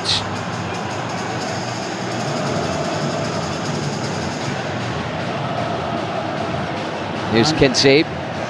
Maybe some renewed confidence to the side in blue as well. Agata. He's got the support from Ryuhei. The pass inside. Japan working the ball well. Here's Reo, the number 14, goes for the through ball. Here's the service in. Blocked. Corner kick for Japan, but before that, the referee will unveil the secret card, the last secret card of the match. A little over half an hour of playing time. Goal times 2. Crucial. Absolutely crucial for the Japanese. If Japan score, it'll be 4-4, just like that.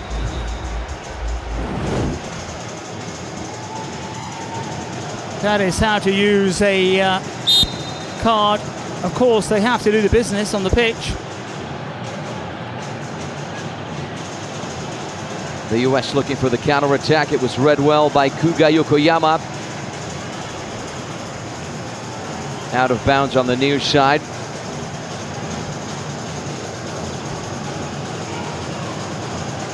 Japan have 4 minutes of double goal privileges to try and level this game after being 4-0 down. They have the momentum in their favor. The service inside, tapped away by Stefan Mijatovic in the right place. And of course, if they can level the scores, there's a good chance he might be going for another shootout.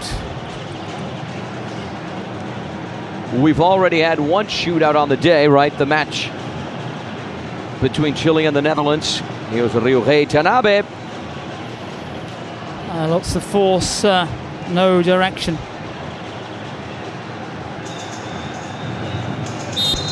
Rock Bancel's the hat-trick man, steps off for Juan Ramirez, the number 25, who jumps into action. Does that make the US slightly more defensive? Eric Macias, missed pass there.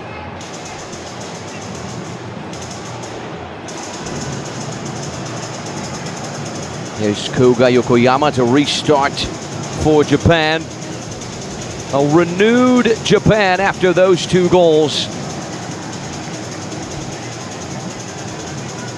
Here's Kuga Yokoyama. Short pass, give and go. Goal line cut back. Another block from Mijatovic. How about that mohawk? Yeah, we've seen an array of interesting styles this afternoon. And we're going to see way more and a lot more tomorrow with the other 10 teams of the World Cup playing. First time finish, out of bounds, over the goal line. A reminder, tickets are available. The final, the one-off final in the Allianz Parque, home to Palmeiras FC. And a few Brazilians in the bleachers getting a little impatient with Boyo Cortés.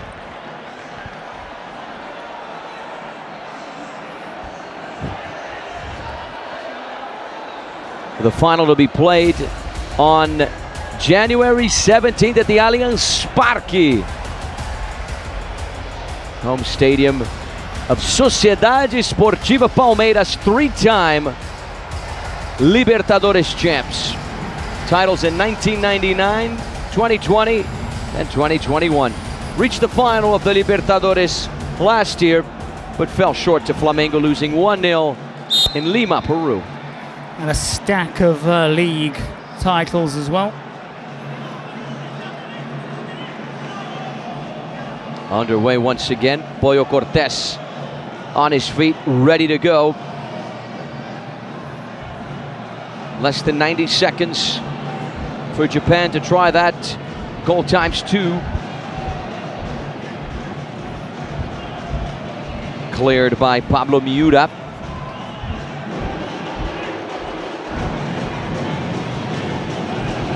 Shirt pulling, that's going to be a yellow card. We do tend to see the yellow cards being flashed towards the end of these contests. That has been a regular fixture. Surely that's a sending up. A man's got to be removed for that offence. Yes,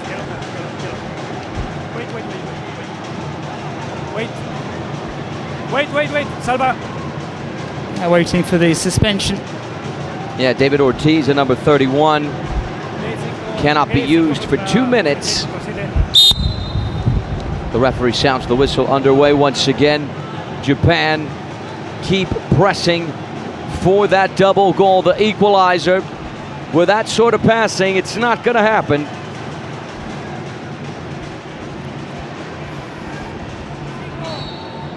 Sideline throw for the U.S. over on the far side, taken by Mijatovic. Here's Gabriel Costa. Lovely piece of skill, slicing his way through. Almost went all the way, and now Japan are looking for the counter-attack. That's a great piece of skill as well from Pablo Miura.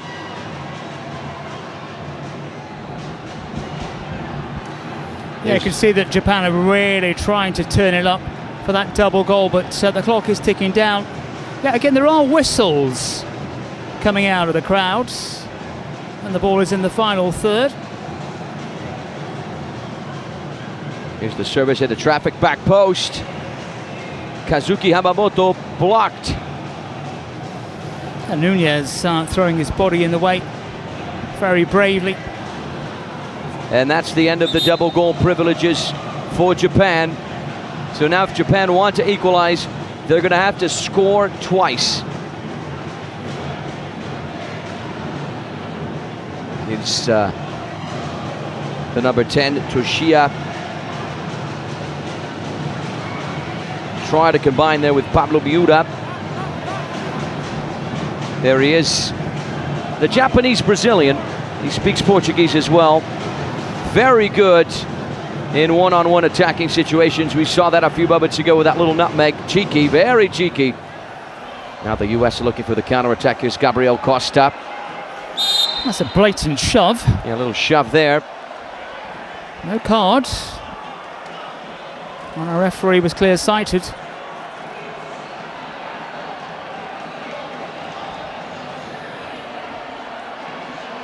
.30 seconds for Japan to try and equalize and force this match into a shootout mode. Driven across, Mijatovic once again with the block, always on that near post. If I'm not mistaken, the third time he's done that. Yeah, I think he's had a very good defensive game and he's riled up the Japanese as well on more than one occasion. Miura to take the corner kick, driven across. Gabriel Costa blasts it away.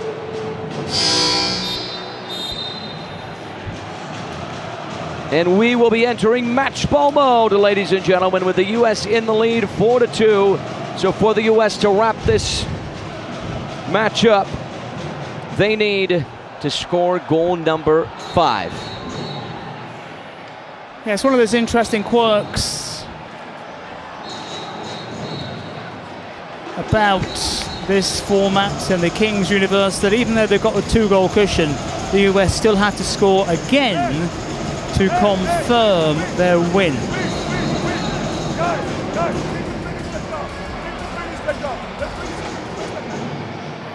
Match ball sponsored by Fortnite. Speaking of Fortnite, my good friend John Goodrow, with the Winter Festival still going on, have you checked out what's in the shop?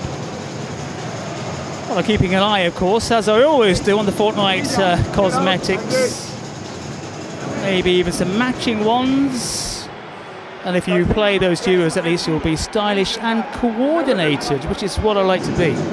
Perfect, my friend. I think that's the way to do it. Always want to be coordinated. I don't know if a new outfit or emotes will improve my aim, but there's definitely a lot of cool stuff to see during the Winterfest. So if you haven't checked out what's going on in the shop, you should certainly do that.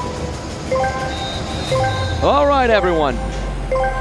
It's the Battle Royale scale down from here on out. After every minute that goes by, if a team does not score, a player will be leaving the pitch. Not if a team does not score, if the US doesn't score, excuse me, because of course they are in the lead. So if the US score the 5th goal, the match is over.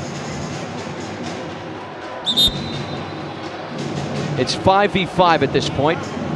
So 4 outfield players and the goalkeeper.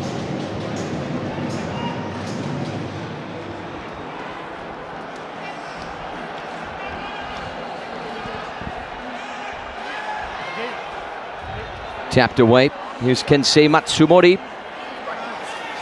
Pressured there by Danny Nunez. Just look at the bottom of the screens as well for the potential MVPs. Don't forget, you vote by name and not by shirt number.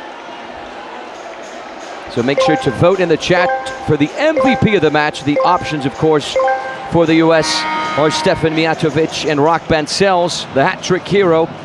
And, of course, the candidates on the Japanese side, Pablo Miura and the number 7, Kuga Yokoyama. Yeah, and get those votes in early.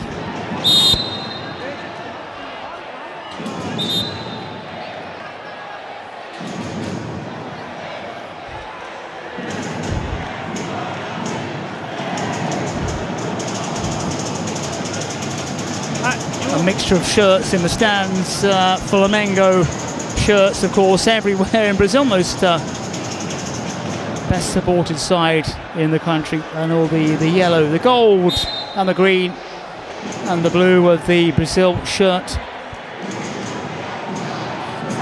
Brazil-Spain on the horizon.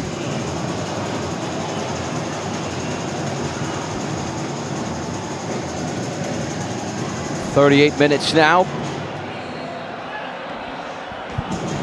Here's Rock Bancels, pressured by Pablo Miura.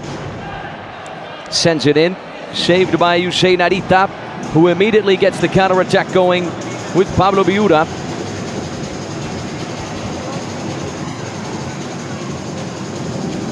Everyone with 3 outfield players. Nice save there from Pollo Cortés.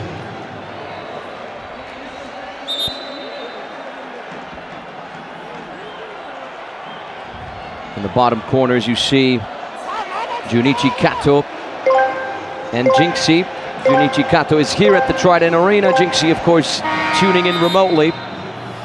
Kind of Thiago Leifert-ish, isn't he? You look at Jinxie, kind of, there's a vague similarity there. I think he's got more hair, Jinxie. Yeah. Thiago's a friend of mine, just in case he's listening in. Even after the haircut. And he is apparently a huge fan of the Kings League. Thiago Leifert. Look at that.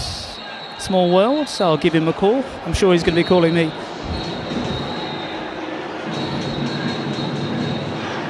Japan have it. The Trident Arena brewing, packed in excitement. Pablo Miura lands it on frame. A save from Pollo Cortés.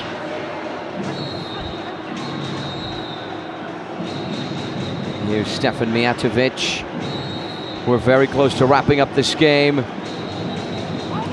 As John said, on the horizon, Spain versus Brazil, Brazil versus Spain. The hosts and defending champions taking on the mighty Spaniards. 9, 8, 7, Gabriel Costa. 5. Here's Rock Bancels towards the goal line. Still going. And there's the effort into the back of the net. And that seals the deal for Team USA. The Brazilian-American Gabriel Costa scores the winner for the US, who beat Japan 5-2 on their opening game of the Kings World Cup Nations Brazil 2026. Yeah, that final goal, deservedly for the US, but coming very, very late. We're going to announce the MVP. I don't think there's any real surprise who's going to get it on this occasion. The noise is because Brazil are out on the pitch and Spain are also out on the pitch. That is the big one coming up. Good display though from the US. I think deserved winners. Japan blown away. We've seen it twice now. Italy outclassing France. And now, as we look at the MVP, let's not do any disservice to the other teams on show today, but I think this is the one we're on safe ground that everybody's been waiting for. Brazil against Spain, live and direct from the Trident Arena in Sao Paulo, around 6:25 local time. Temperatures outside have been about in the 30s all day. Feels like it inside here as well, but the heat will be on big time now for Brazil and Spain coming up in just a few moments.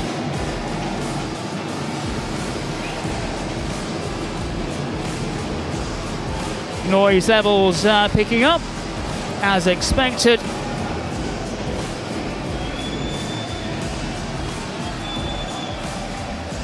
Everyone looking forward to this tie.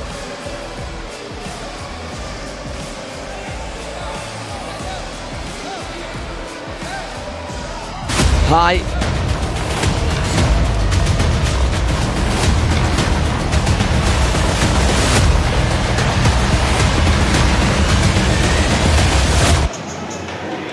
Well, here we are at the arena. Brazil against Spain. Everyone tipping the Brazilians to go for gold early on. Two of the big names there, Anthony, to look at. Yeah, absolutely. We can talk about Kelvin Oliveira, right? K9, the Homem Gelado, the Iceman, as the Brazilians like to call him. This guy, check out these numbers. 19 goals in 5 matches at the World Cup of Nations that happened in Italy last year. He was the MVP of all of those games. This guy was extraordinary. I mean, 19 goals in 5 matches. How good are those numbers? So he's certainly the player to look out for.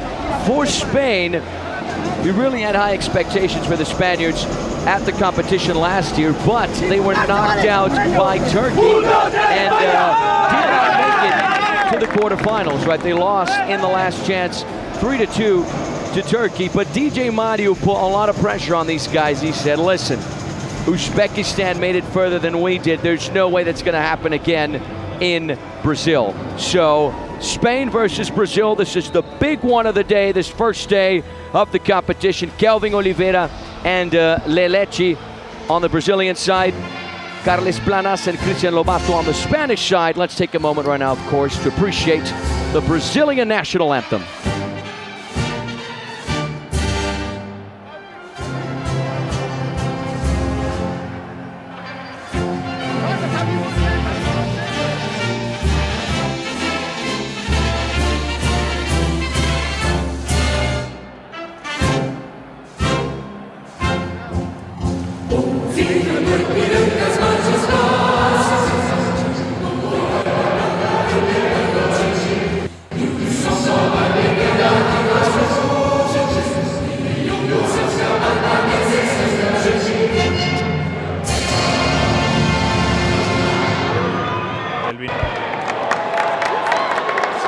A rather curtailed version,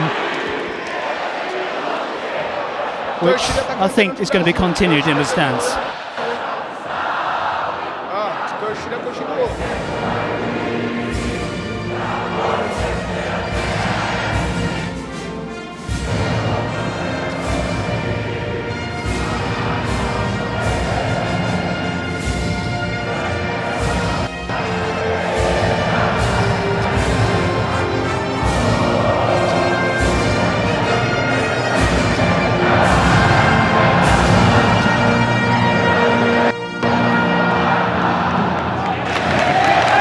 one thing, if you want to get the fans going, you chop the national anthems down.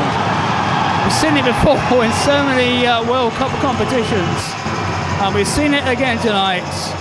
But it only serves to add to what is a terrific atmosphere for this Brazil-Spain match. Saw the US dispatching Japan just recently. Brazil in their famous golden yellow shirt,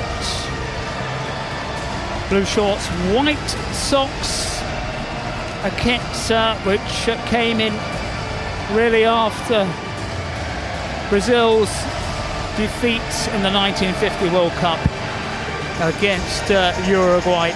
Change of kit when Brazil played in all sorts of different colours, but mostly in white, and a competition to design what has become one of the most iconic shirts in the world, if not, Anthony Wells, the most iconic football shirt. The most iconic football shirt, 5-time world champs. Whenever I think of this battle between Brazil and Spain, I always think of the final of the Confederations Cup back in 2013 at the Maracanã. Brazil emerging triumphant 3-0, a show from Neymar and Fred. Brazilians here today in a different aspect, right? A different type of the beautiful game, are certainly hoping for a similar outcome. And also a warning to the now defunct Confederation Cup: if you win that, you're not necessarily going to go on and win the World Cup as well. Exactly, my friend. Very, very well remembered. Players that we also could point out on the Brazilian side: Lipão, right, winner of the Golden Crown last year, one of the most decorated Brazilian players. Just looking at his numbers in the Kings Cup Brazil and the Kings Cup Americas, 3 MVPs, 13 goals, and 9 assists. So impressive numbers as well. Well, this is the big one of the day. Brazil, the hosts, against Spain, giants of world football.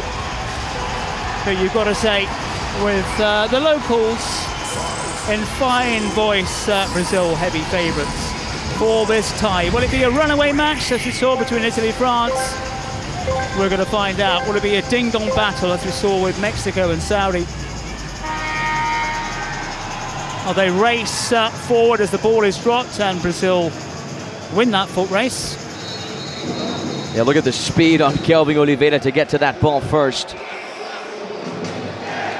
So keeper may have a pot shot himself. Instead, a chance for number 1, and it's taken them a matter of seconds for Brazil to take the lead.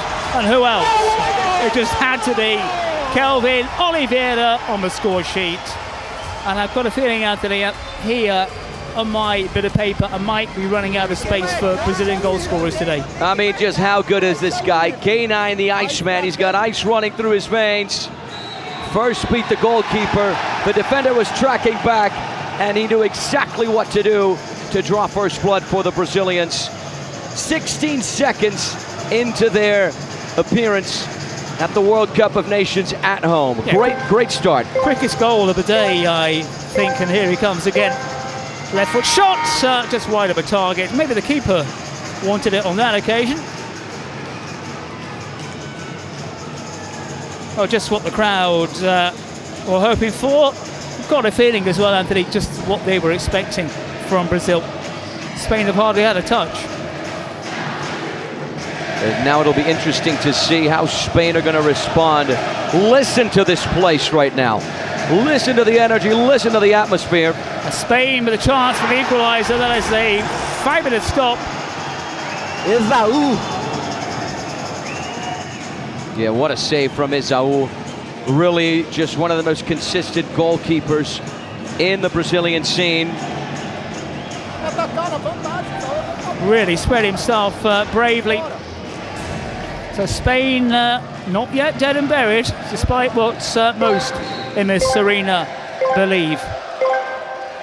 Isaú with a layoff. It's a rare miscontrol from a Brazilian. Lipão, the big lip.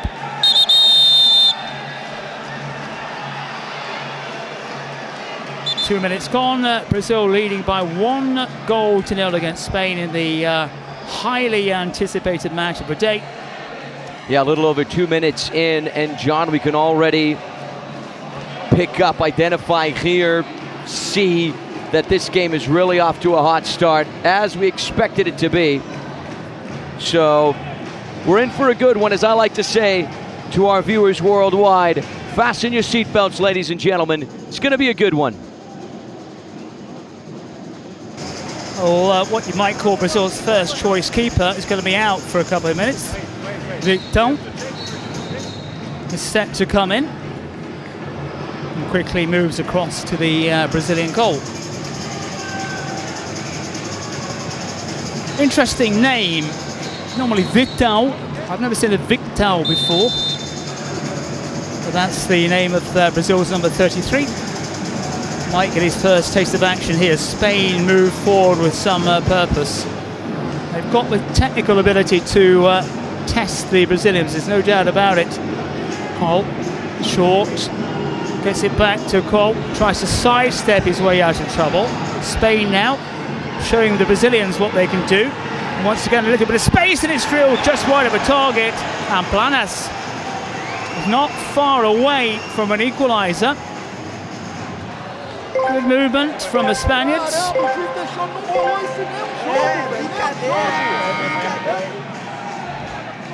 Already with 3 minutes on the clock, we're up to 5 against 5. If you are joining us for the first time today, shame on you, first and foremost, but there's lots of rules and regulations. They pop up in the corner, your right-hand corner of your screens, and we will explain them as this tournament goes on. But it's 1-0 here to the Brazilians. Spain seeing a lot of possession. Planas again. Space open down the left and some good defending from the Brazilians. And there's Joel Vlogs, one of the big Brazilian influencers, getting himself right in the middle of the bleachers. Spain again just finding ways through, and Victor first save he's had to make after coming off the bench. Yeah, Victor was really happy to begin this competition, John, because he did have some visa issues. He was unable to travel to Mexico, and he ended up being replaced by Vitor Barba in that final against Peluche Caligari. 48 saves, very impressive in the Kings Cup Brazil, with the penalty record 4, as well as the shootout record 7. So Brazil are safe within the sticks when it comes to Vitão. Yeah, yes, so we'll be set to come back on if required. Planas again. It's been a bit of a linchpin, like this man Cole. And the Spanish side seeing a great deal of possession to try to pick their way through the yellow shirts. Again, those explainers in the bottom right-hand corner, if you are new to the Kings universe. And we are adding players minute by minute, and that little countdown will tell you that we're up to 7 against 7 already. The traditional format of a kind of futsal, the salon football setup, but there's a few twists in this particular universe. And one of them is a secret card, Anthony, which is flashing at the top of the screen. Yeah, we already got the secret card in action. It's coming from the Spanish side. Keeping in mind, in the first half, the secret card can only be used until minute 17. So high expectations to see just what exactly that secret card is.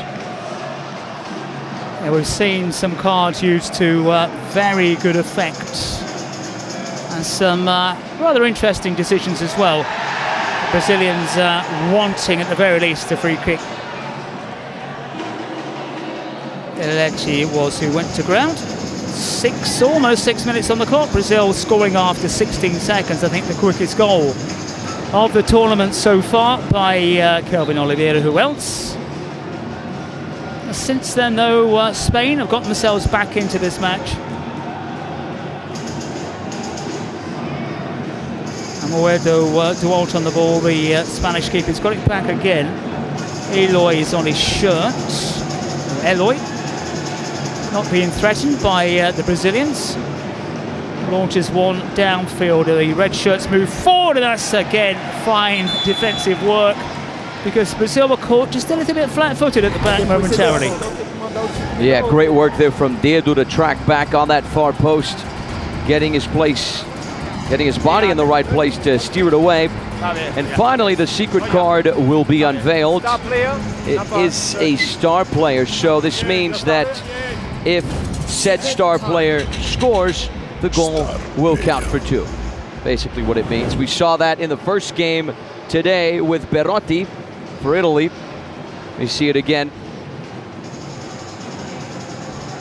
with Gerard Nola, the number 30. Yeah, it worked wonders for the Italians. It really got them going against the French. An 8-0 thumping in the end. Yeah, this was a player that was dropped by Porcinos before the Kings World Cup of Clubs, but he was picked up by Los Troncos, and he went on to win the World Cup, ironically defeating Porcinos in the final. So, crazy to think how the world goes round. Again, the cruel world of football. Eloy is dropping back to clutch it out of the air under no real pressure. No seen the yellow shirts again not wanting to close down the keeper because, of course, someone goes in to close a keeper down. As they move forward then, there was a bit of a high press. Just one goal thus far, John, but I think something that we can really appreciate is the defensive diligence and discipline from the number 20 there, Dedo, once again getting himself in the way, just knocking those balls out.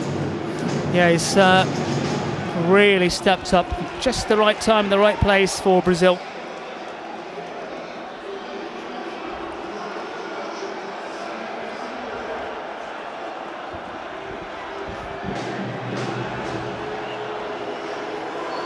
Well, 8 minutes on the clock.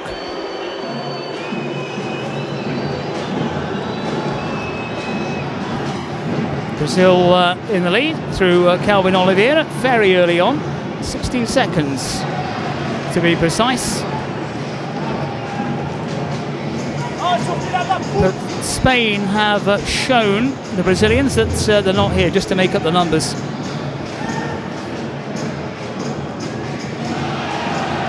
Dedo across again.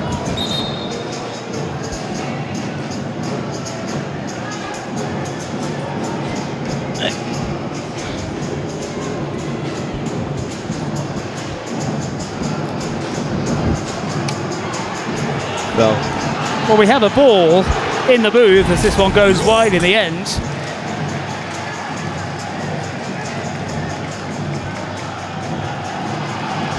And we said we keep it. Well, maybe someone was listening to us. Wait, hold on a second. 1-0 to Brazil. Anthony Wells is trying to return the ball. That's on record now.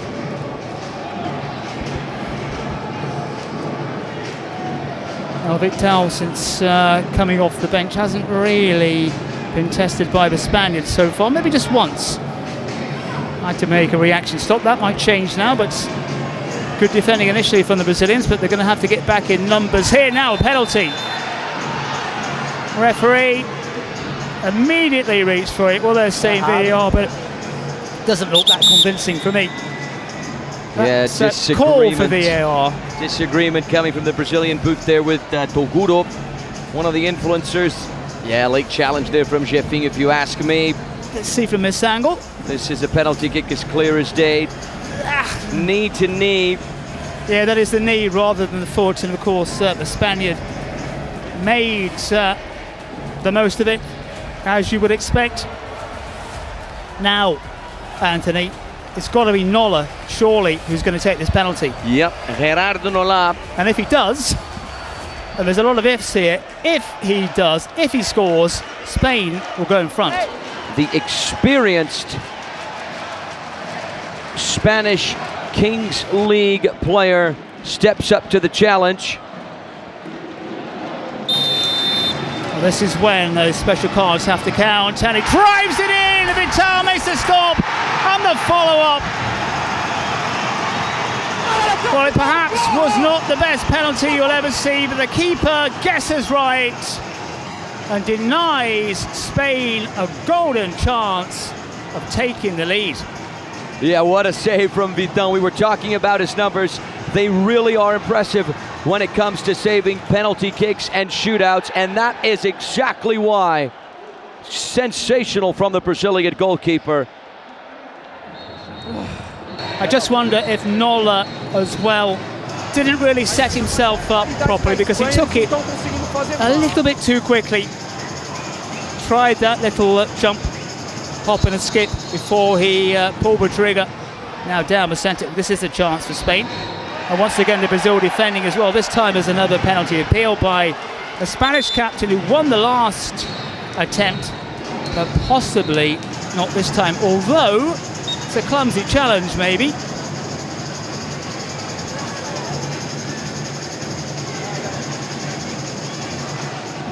Yeah, the player who went down to the number 16, Alex Guti, from the looks of it. And DJ Mario is almost losing it in the Spanish booth there.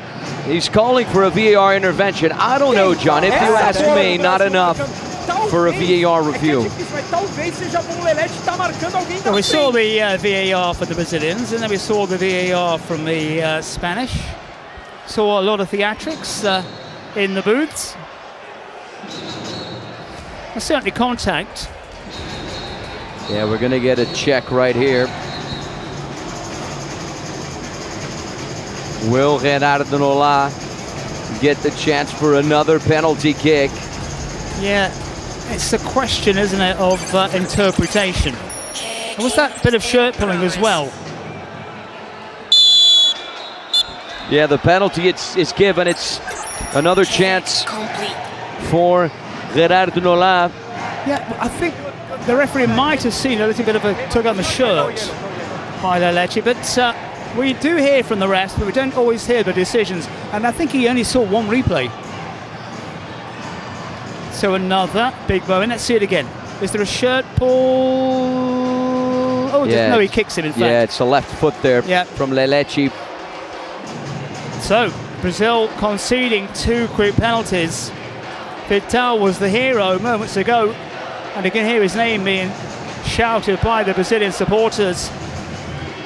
Now, this time, Nola has to make it count, and he needs to steady himself.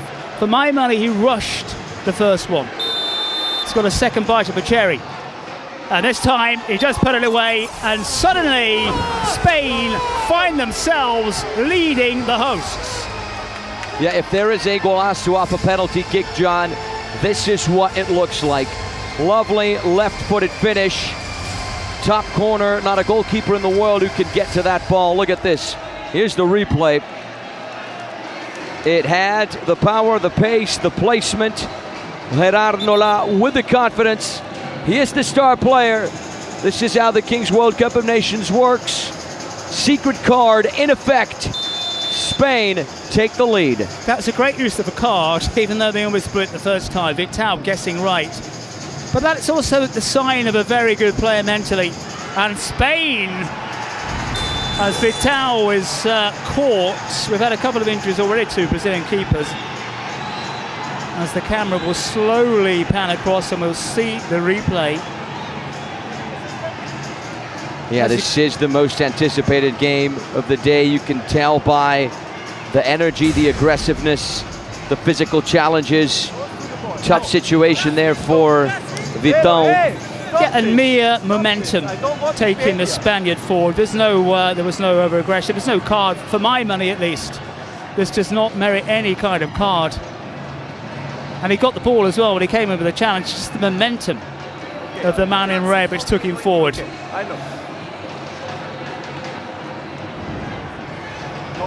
Double foul. Vital has been in the wars, has had an interesting spell since he came off the bench. One penalty save, couldn't stop another, and got a clattering into. Yeah, Vital is being tended to by the medical staff.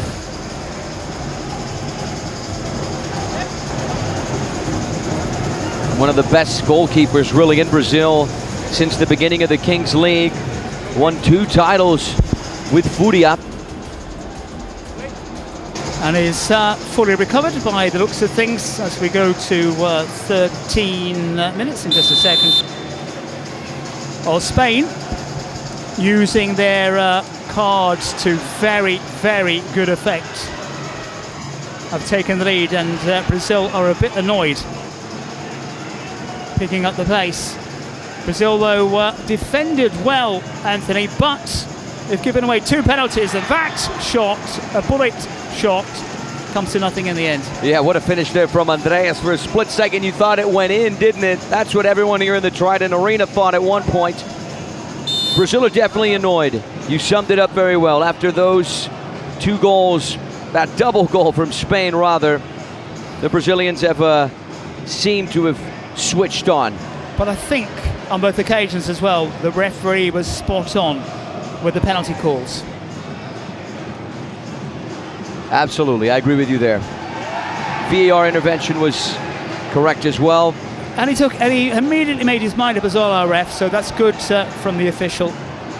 Didn't have to watch it 12 times and then we know the officials are merely guessing. So the ref getting it right, the crowd trying to get behind the host side.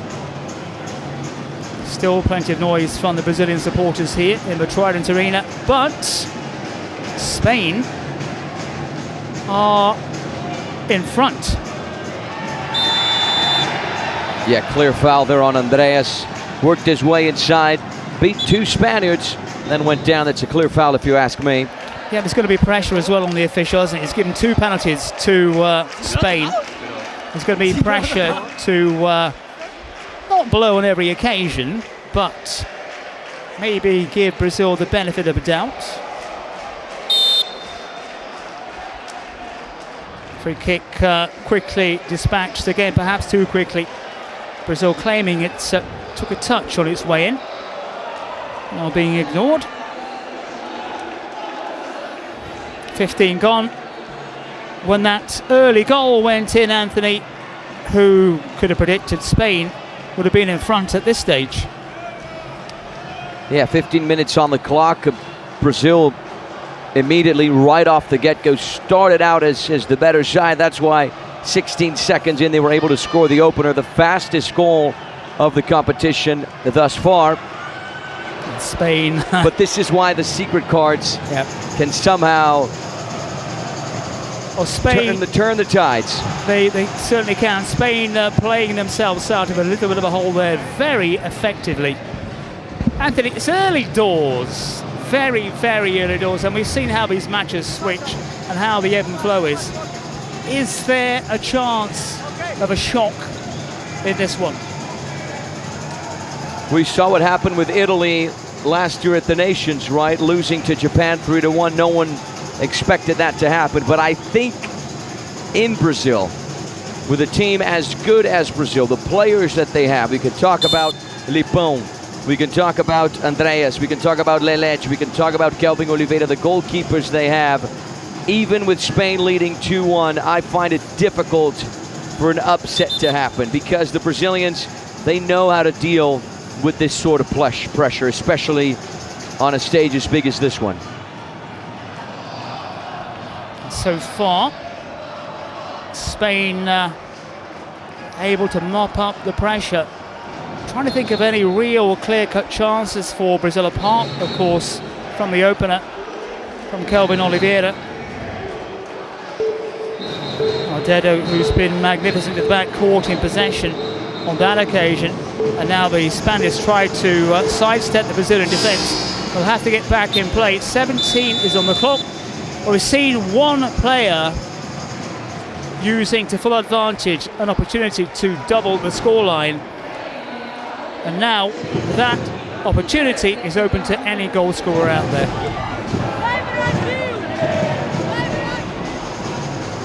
"17 minutes on the clock. We're going to enter the double goal privileges, but now not just for Gerardo Lab, but for everyone on the pitch.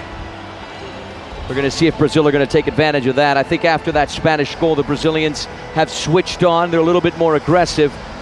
but we really have to acknowledge that Spain are a good team. They're defending well, they're attacking well, they're playing well on the counter-attack, and they're giving the Brazilians a tough time, and they deserve to be in the lead. Yeah, as you've just reminded everyone, anybody out there now who scores, it's not only what secret card you have, but how and when you use it. Yeah, we've seen some interesting decisions throughout the day, but that was excellent. Of course, you've got to take full advantage, and I wouldn't say that Spain were gifted opportunities, but 2 penalties, you can't really ask for any more chances than that, and that is why Spain are in front. A couple of penalties, one they missed, one they converted by a player who was the special card. Yeah, in a different scenario, it could be 4-1 for Spain right now, had Nola scored both of those penalty kicks. We saw a little bit more aggression from the Brazilians. Sometimes you said the pressure doesn't get to them, but I think it does. I think the pressure, the expectation of them to go out and win every single match can get to Brazil. Oh, absolutely. It 100% gets to them, but with these players, I think they can handle it. Not quite what we've seen so far, but I think that'll change over the course of the game. They are pressing on the keeper just that little bit more. Kelvin Oliveira back in the lineup for the Brazilians. 18 minutes on the clock. And that's an excellent goalkeeper as well, Eloy Amoedo. He was the best goalkeeper of the Kings World Cup of Clubs in Paris with Los Troncos FC. Kiss of death again, though, as he sent the ball straight out of play. And Brazil back in possession, trying to find a way through against a resilient Spanish side. A long, long way to go in this tie, the most eagerly expected. And Brazil just turning it on, and it flashes across the area. No takers in a yellow shirt.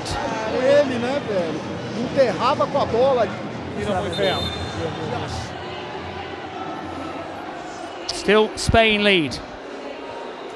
We saw the presidents there a few seconds ago. Gaules on one side for Brazil, DJ Mario on the other for Spain. Spain skating on thin ice at times as they played it out of the back successfully, but under a lot more possession from the Brazilians. Pelas looking a little bit groggy as he gets back on his feet. Eloy again. Spain again. I think it's a little bit risky, but they've got away with it on more than one occasion. They've looked comfortable, very comfortable playing from the back, and they create a shooting chance. Vidal comes across, and since coming off the bench, he has kept his place. Well, the man who we were looking at, who looked a bit groggy, pulls the trigger on that occasion. Pelas with a bending effort on goal. Yeah, absolutely. Lovely run inside from Marc Pelas to find the space, find the angle, to get that curve on the ball. But then, of course, we really just have to acknowledge yet another fantastic save from Vitão, diving towards his left-hand side to close off the corner. And that is the end of the first half, my friend John. What a first half, buddy. But these Brazilians, you can see a lot of tense faces there among the bleachers. Yeah, 20 minutes gone, first half out of the way. Brazil scoring very, very early. And then Spain using their cards to perfection. And Brazil coughing up 2 penalties. That is why Spain are in front by 2-1 after 20 minutes. Aqui não adivinha. Aqui. Subiu aqui. Subiu aqui. Tom e Kel vieram. Esse aqui veio, vamos bater aqui. Esse larga e vem por dentro. Beleza? The Brazilian bench. Yeah, this is the Brazilian dugout. Sorry to interrupt you, John. Just interesting to see what head coach Dudu Oliveira is going to tell his men. He's also the head coach for Fúria FC. Looking at this bench, Anthony, the thing that stands out to me, how many people have a say And here, the Spanish bench, you've got the man in charge telling his troops what to do. The Brazilian bench slightly more disorganized. Maybe, my friend, maybe. No que vayáis dentro, porque si no nos quedamos sin pases. Tiene que ser fuera, que guardéis la amplitud para fijarlos y nos va a entrar este pase. ¿De acuerdo? Escucharme, es eso. Y el partido está siendo increíble, estáis a un nivel de la Virgen. Hacerme caso, este pabellón grita 14 veces más y lo tenéis apagadísimo. Hay que seguir apagándolo, hay que seguir siendo valientes y jugar sin mirar el marcador. Jugar sin mirar el Looking marcador. at the Spanish bench, Anthony, your Spanish is a little better than mine. Fuera para hacerles que le entran. El primero que corre, cuando corre el segundo tiene Yeah, que these are tocar the la paralela words por la banda. from the head Tirarla ahí coach, que corra Narcís primero. Barrera. ¿De acuerdo o no? Está muy bien, tíos. Hay que seguir. ¡Va! Going to get a message from Ronaldo, very, very shortly. With what Spain has produced so far in the first half.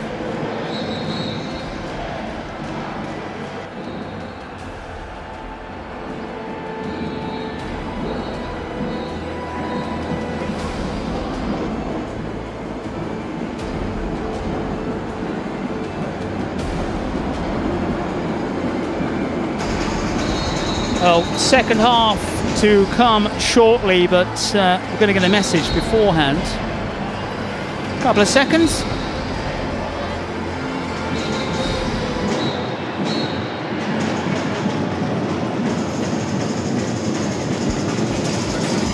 Como vocês sabem, disputar um título mundial dentro de casa foi uma experiência que eu não pude viver na minha jornada como jogador. Essa é uma responsabilidade enorme que eu tenho certeza que vocês são capazes de enfrentar. Fico aqui na torcida ao lado de milhões de brasileiros e brasileiras, enviando as melhores energias. Vamos juntos em busca de mais um título mundial. Estamos com vocês.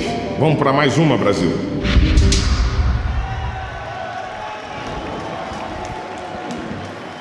Second message on its way, aimed at the Spanish.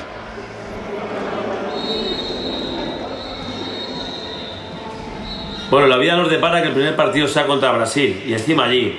Bueno, qué mejor manera y qué mejor que poder tener esa revancha, de poder ganarles, aplastarles, de saber que somos nosotros los creadores de todo esto y que tienen que pasar por la piedra, sin ningún tipo de duda. Así que a por todas, queridos. Half time has just come and gone here. Two messages from two of the biggest names in world football. But Anthony, Brazil a little bit shaken. Yeah, let's talk about the pressure on these players, right? And those big names. Brazil have a message from Ronaldo, the phenomenon, right? The player who won the 2002 World Cup. And the Spaniards with a message from Casillas, World Cup winner in 2010 in South Africa. But going back to what you said right now, we're going to see if this talk over the course of this break will change things for Brazil, right? We're going to see if the words from head coach Dudu Oliveira will inspire the Brazilians in some way. 2v2 for the first 3 minutes of the second half. And of course, the man responsible for the dice was Abofla, who's the president of the Qatar team in the Kings World Cup of Nations. So 5 games, 3 of those 1v1, 1 of those 3v3, and 1 of those 2v2. So the countdown is on for the ball drop. Well, we saw Brazil score with 16 seconds on the clock right at kickoff in these 2v2 situations. They're a normally defensive player. It's an interesting move, and maybe the height, I think, when the ball is dropped, seen as an advantage. This could be an advantage here for the Spaniards as well, just to peg back Brazil even further if they can do. And here comes Spain. Well, you need to be aware of the positioning of a teammate, and that's what's happened here. Now, a chance for Spain. Vinales it is. Rounds a keeper, extends the lead. Well, the arena not thinking that this could be happening to the home side, but they suddenly find themselves trailing by 3 goals to 1. Yeah, lovely finish there from Dani Linares. Ice running through his veins. 1v1 with Esaú. He had the calmness, the tranquility to dance, find an angle, and with that left foot, smash it in. 3-1 for Spain. The second half begins in dramatic fashion for the Brazilians. Well, as the host nation did, 16 seconds on the clock at the kickoff. Spain have done the same thing, scoring very early on, and now they've got a little bit of cushion here. And Brazil look rocked. Linares, the man who scored that third. Brazil cannot let this run away here, and that is the danger. And there's another goal for Spain, and this is what's happening. Brazil are rocking here at home, and Spain are taking full advantage. Yeah, yet another goal for the star man, Gerard Nolab. Spain are really making the most of this 2v2 situation. Brazil have not switched on yet. We did see, let's see the shot. Chance for Brazil to get back. That's a wonderful stop. The follow-up, again, a terrific double save. Eloy, as you pointed out before, just proving his worth. Brazil finding a way through. Chance here. They need it. Great footwork, surely, and dispatched. And the Brazilians needed that. Kelvin Oliveira had to be. Great footwork from him. Yeah, make that 21 goals now for Kelvin Oliveira in the Kings World Cup of Nations. 19 goals last year. 2 goals so far. Brazil have 2. He's got 2. Lovely pace. A lot of individual skill. Yeah, all round, and some very early goals here. And the way things are going, we're going to see more, and we do see another one. Linares. Yeah, Dani Linares. He's got the word Santos on his back. Well, make that 5 for Spain. Dani Linares has got 2. Spain just picking their way through at ease. Brazil thought they were back in it, and suddenly, again, trailing by 3. Kelvin Oliveira, when he's out there for Brazil, Anthony, Brazil look very, very different. Is it too harsh to say, in some respects, Brazil are a one-man team? Could you throw it out there? I don't think so, my friend. I don't think Brazil are a one-man team. Of course, Kelvin Oliveira has the numbers to make you think that, right? 19 goals in 5 matches, but we do have a number of players who could make a big difference, right? We can talk about Lipão, who is the guy that we interviewed right before the beginning of all these matches, the guy who won the gold crown last year. We can talk about Andreas Lelechi, Jefinho, all players, of course, in my opinion, Luan Mestre as well, all players, in my opinion, who could make a difference and who could tilt this match in Brazil's favor. Keeping in mind, Brazil have the presidential penalty, and Chris Guedes is one of the best presidential penalty takers in the game, and they have their secret card as well. So it's a tough start for Brazil. They're going to have to rally if they want to come back from this one. Well, we saw Spain use their card to very, very good effect. So you talked about timing and tactics, so maybe now Brazil have to start thinking about that. But I'm also going back to what we saw at half-time, when there were a lot of voices heard. I'm not quite sure the coach got his points over because everyone was chipping in. We saw a difference on the Spanish bench, and we saw what happened when the two teams came out straight after the break. Yeah, from what we saw, at least from this angle, a lot more listening going on in the Spanish dugout than what we saw with Brazil. Here come the Brazilians. No joy on that occasion. Yeah, deflected finish there from Everton. Tough facial expressions. A lot of tension there in the Brazil booth. Yeah, because Brazil, at any form, at any level of the game, are not used to losing, not used to trailing. Things could get worse here. So Brazil have to dig in. And Vital, fine first save. He's been under pressure. He's pulled off some very good stops, Vital.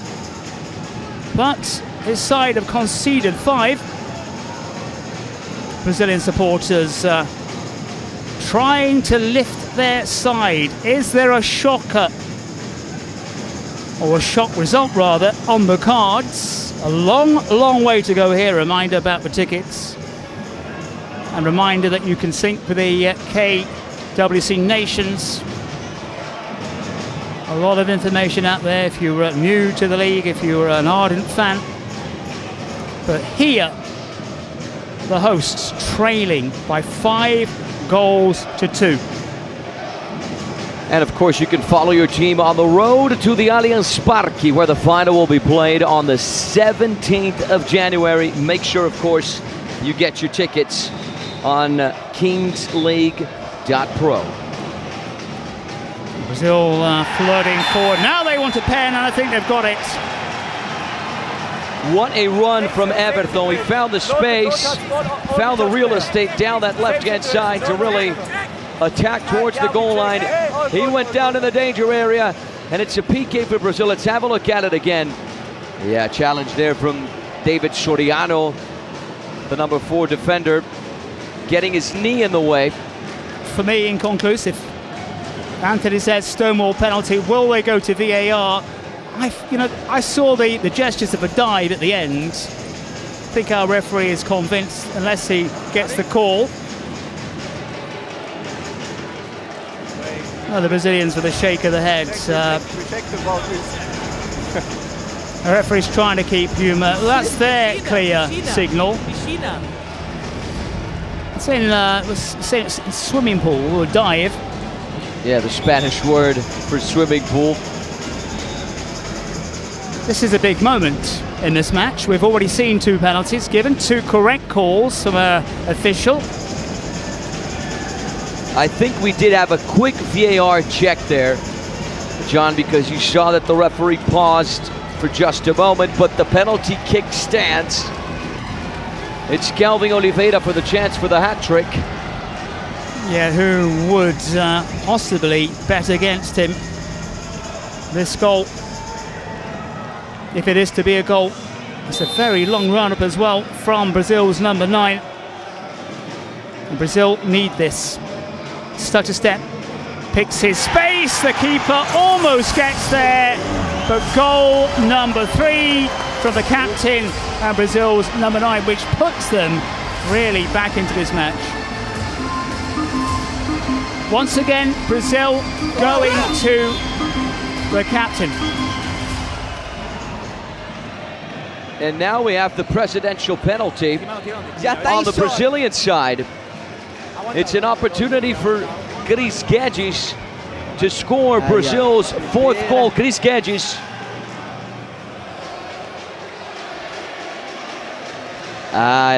This time it will be from Gaules. I stand corrected by our production team. It would be perfect when it comes. And they get a chance. No, they won't get a chance, but they let it go, won't? Well, Gaules, he has one of the highest success rates when it comes to penalty kicks, right? When it comes to the presidential penalties. He scored 6 out of the 7 during the King's Cup, so...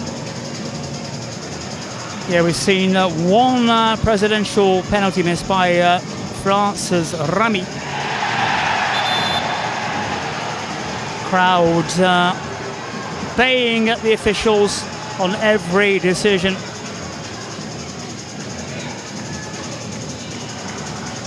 Brazil find themselves trailing. We know that it sometimes takes a little persuading to get the presidents down into firing position as quick as possible. Presidential penalty kick for Brazil. A renewed Brazil after that hat trick from Kelvin Oliveira. This is Gaules, one of the top Brazilian streamers. He's a former professional Counter-Strike player, and as I said, he holds one of the highest success rates when it comes to these presidential penalties. He scored 6 out of the 7 during the King's Cup. Can he make it 7 out of 8? Yeah, also you may see there's influencers and there's mascots on the pitch as well. I wonder what happens if the ball rebounds at one of those.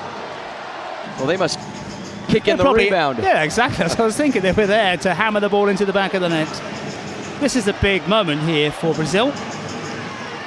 And we know he's facing a top-class keeper as well. It looks big, doesn't it, the goal from this angle? When you're out there, nowhere near as big. And can these two in their war of nerves, who's going to come out on top? We're going to find out in just a second. It's going to pick his spot and lifts it over. Well, that record, which you talked about, has gone down the drain somewhat. Is it turning out to be one of those days when things go wrong for the Brazilians? There's a long, long way to go, but you've got to take those chances. Well, he made sure the goalkeeper went the wrong way. The only problem is the ball went the wrong way as well. A little too high over the crossbar into the north side of the bleachers.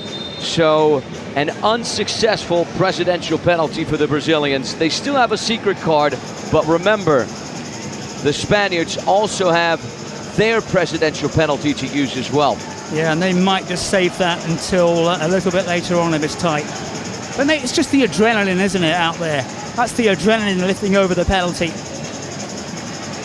Brazil getting a goal back moments before that with Kelvin Oliveira, who's in possession now, can't quite pick his way through.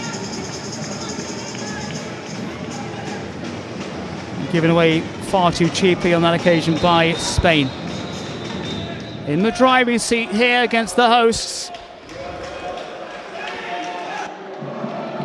And we can really point out the offensive pressure here from Spain, making it tough for Brazil to play out from the back, but still they're able to do so. A lot of quality on the ball from these Brazilians. And they need to show that quality right now. Sometimes the danger that certain players look to the official to help them out. Brazil have the talent, they've got the quality to come back. Maybe that was a misreading of a situation by the Spanish defence on that occasion.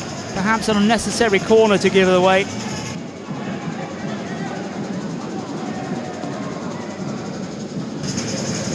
Brazil chasing the game against the Spanish.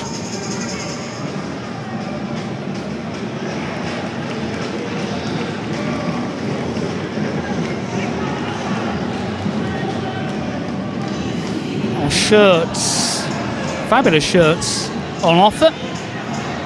There goes ball across the area. Again, nobody in a yellow shirt attacking it as they should have been. Once again on kingsleague.pro, that is where you can get yourself a beautiful Kings League Brazilian national team jersey, just like the one you saw on the bottom of your screen there on that banner. Spain, since the early minutes, early seconds of the second half, have been pegged back somewhat. 7 aside. But we are heading to the 30-minute mark. And those cards we're yet to see as Brazil try to move forward. Well, was the chase on there for Kelvin Oliveira? Did he give up a fraction too early? Yeah, Kelvin Oliveira is a fast player, not that fast though. That through ball, just a little too much pace on it, just a little too far ahead. Don't forget, of course, to play now the Kings League Clash of Captains. Just point the camera on your phone to the QR code you see there in the corner of the screen. Well, some flamboyance from Brazil, who need to defend here and do so.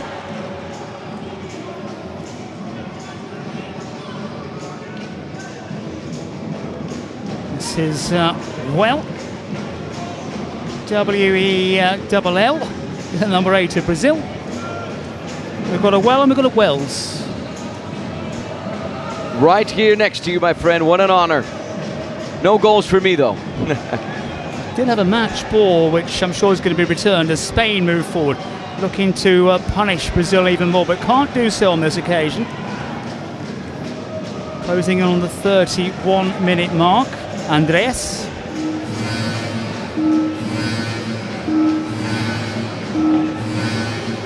Secret card is on its way. Now, could be crucial. Yeah, it's the Brazilian secret card. A lot of expectation and anxiety to see what the secret card will produce. I believe it's a star player, if I'm not mistaken. I got a quick that would be glimpse of it. Would be the right suspension. Thing. I stand corrected. You got the S right. Secret card. Suspension.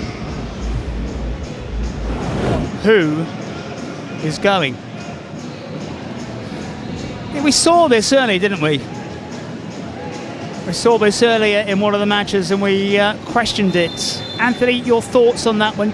Just compile them and I'll come back to you in just a second about your what you think about that Brazilian move. As Brazil get themselves out of jail on that occasion, have to do so again. Well, I think it's the ability to play with the card you're dealt, right? They were dealt the card of the player's suspension. They picked a player, Carles Planas, the number 21. So now Brazil play with a man up for 4 minutes. So all in all, a good strategy. We're really going to get the answer to that question if Brazil make the most of this opportunity and are able to score.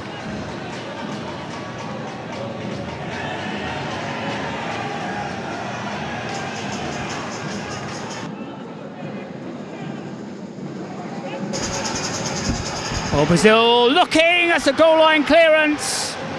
They really do have to take the moment in hand, as you said, that one-man advantage. But on a tight surface, so Spain, what they will do, they will sit back, as you said, they can only play the cards they've been dealt.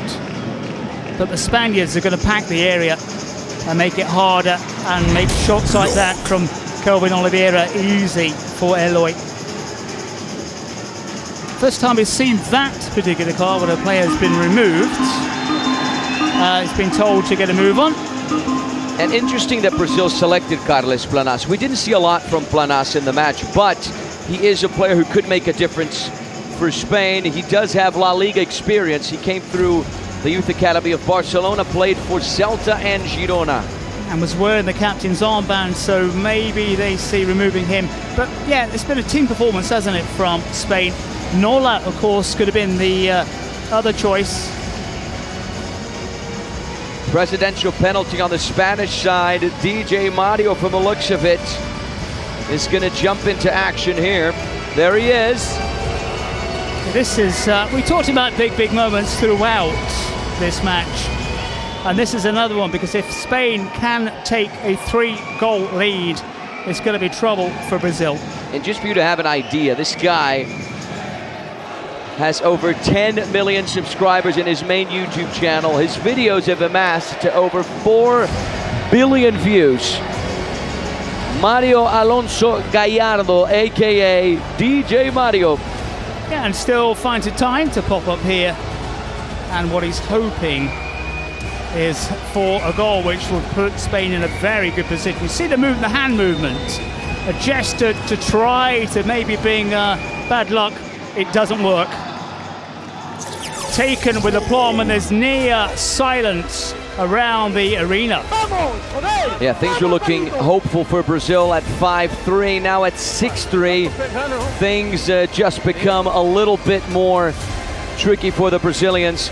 Very well taken by DJ Mario. Right foot on the ball, top corner. This one unable for Vitão to get to. Probably going to be on his video channel, I'm imagining, and that's going to get a few more views for him as well. Took it exceptionally well as he struck another nail. Yeah, calm, cool, and collected on that finish, without a doubt, John. Now Brazil have to find it within them to come back here and play their card. Forced to take more pot shots from longer range, because the Spaniards, one man fewer, have closed the door, closing the gaps on Brazil. And you can kind of sense it in the arena. You've got the rhythm going in the background. Again, it's a long shot. Again, it's easily dealt with. That's better from Brazil. From the looks of it, John, we're going to enter match ball mode, and it will be interesting to see how both teams, especially Brazil, will behave under those circumstances. Yeah, because Spain will throw everyone at it. Need to do some defending here. There's still a man down for 90 seconds or so. A nice idea. Very nice idea from well, but well off target.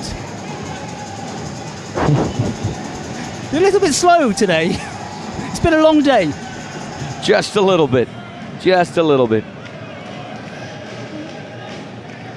Took a deflection though. We might have a corner kick. Spain wanting a little bit of a breather as well. Using every trick in the book. This is going to be a magnificent result though for the Spaniards if they can pull it off here. I wonder what the odds are or where on this. If they can win, there's still a long way to go. We're still talking about Brazil, of course. Yeah, this will be a huge result for Spain, John, without a doubt, especially after their performance in Italy last year. What a way to rebound, to come to Brazil and to beat the Brazilians on home turf. We know how tough that is. Especially after conceding after 16 seconds.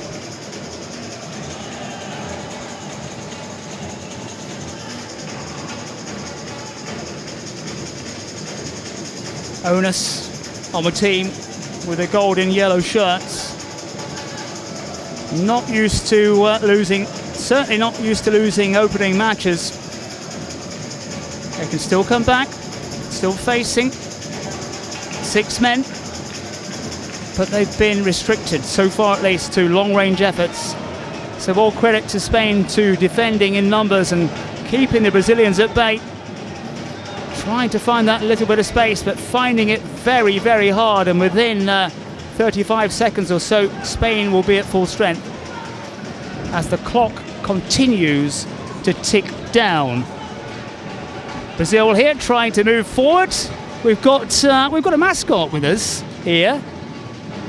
Not sure how his English is or her English, but yeah, Brazil trying to move forward. Brazil looking to pick a way through. Can they find a way through? It's a wonderful shot, a wonderful save. Brazil knocking on the door, but even the mascot can't help them right now. I'll make sure I'll grab a video of this and post it on social media later.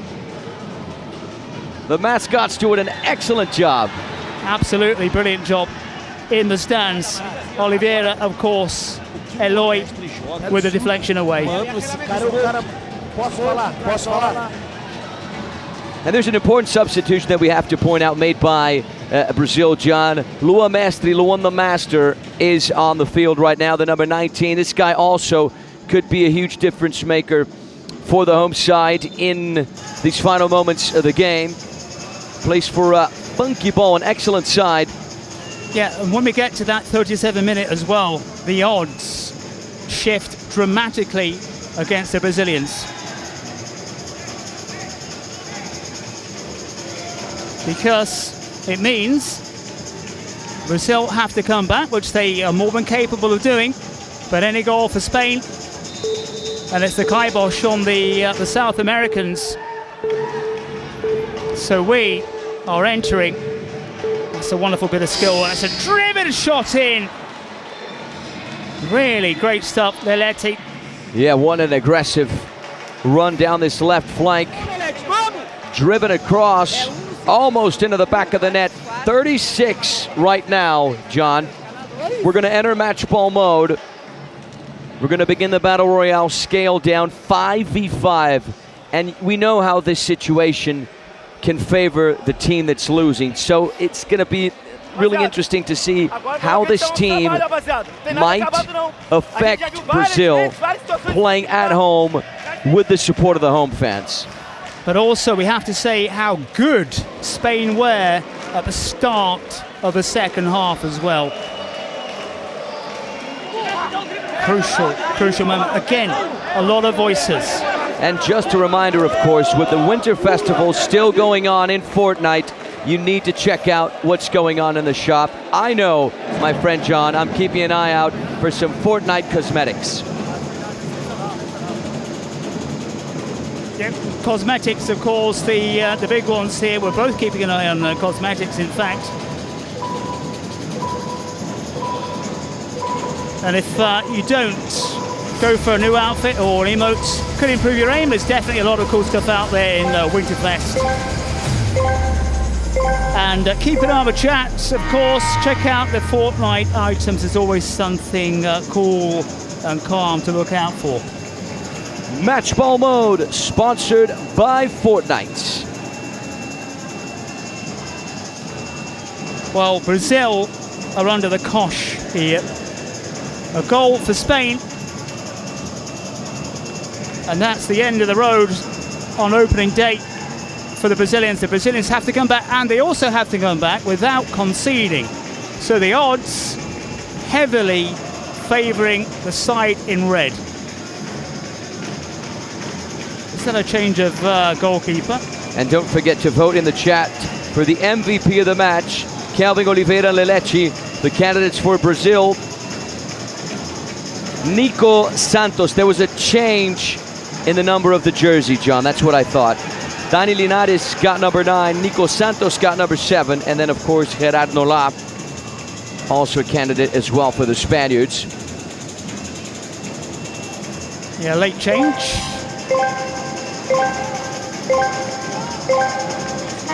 Players coming and going.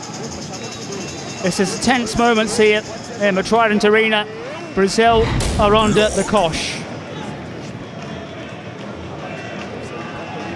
A last lifeline for Brazil. Spain very, very close to pulling off the upset, beating Brazilians on home turf, something that's very difficult to do, especially right here at the Trident Arena. Keeping in mind, only one team from each group goes straight to the quarterfinals. Especially as well, conceding the earliest goal in this tournament. So Spain bouncing back, using their cards to very, very good effect as well. With Nola used as the star player, scoring from the penalty spot. Brazil conceding 2 penalties. Spain conceding a penalty as well. Oliveira waves his side forward. They know, the Brazilians, they can't afford to make a mistake.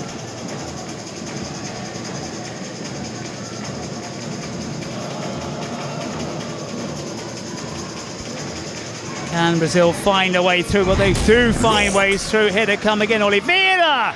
Technique was wonderful, but he couldn't quite get his body over the ball.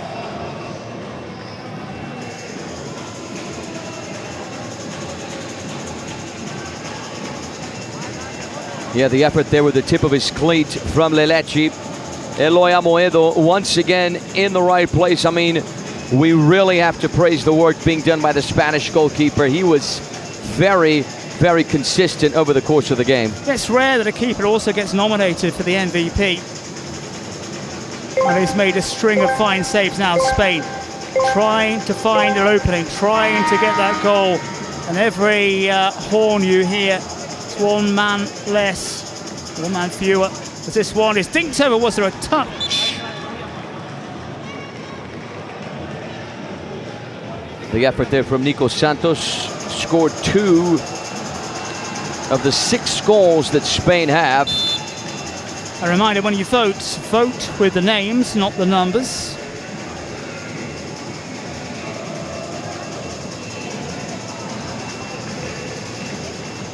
We're about to hit the 40th minute. And misplaced pass, and 1 or 2 expressions out there. That pass, John, is just an example of the Brazilian performance on the night. The Brazil that we saw today is not the Brazil that we are accustomed to seeing in the Kings universe. This is the thing, isn't it, about Brazil, because everyone expects a near-perfect performance. For me, the key moment in this match was that half-time chat. One team organised, one team listening, the other quite the opposite. Here comes Spain again. Oh, Brazil about to go down. This is the chance here. Great keeping. Very good keeping. But we are losing players. And Brazil, are they about to lose the opening match?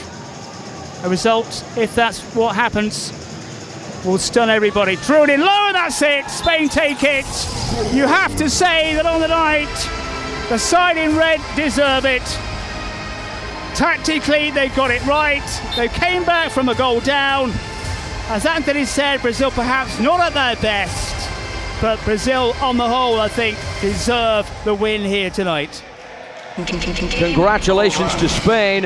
What a way to kick off the Kings World Cup of Nations in Brazil, beating Brazil on home turf.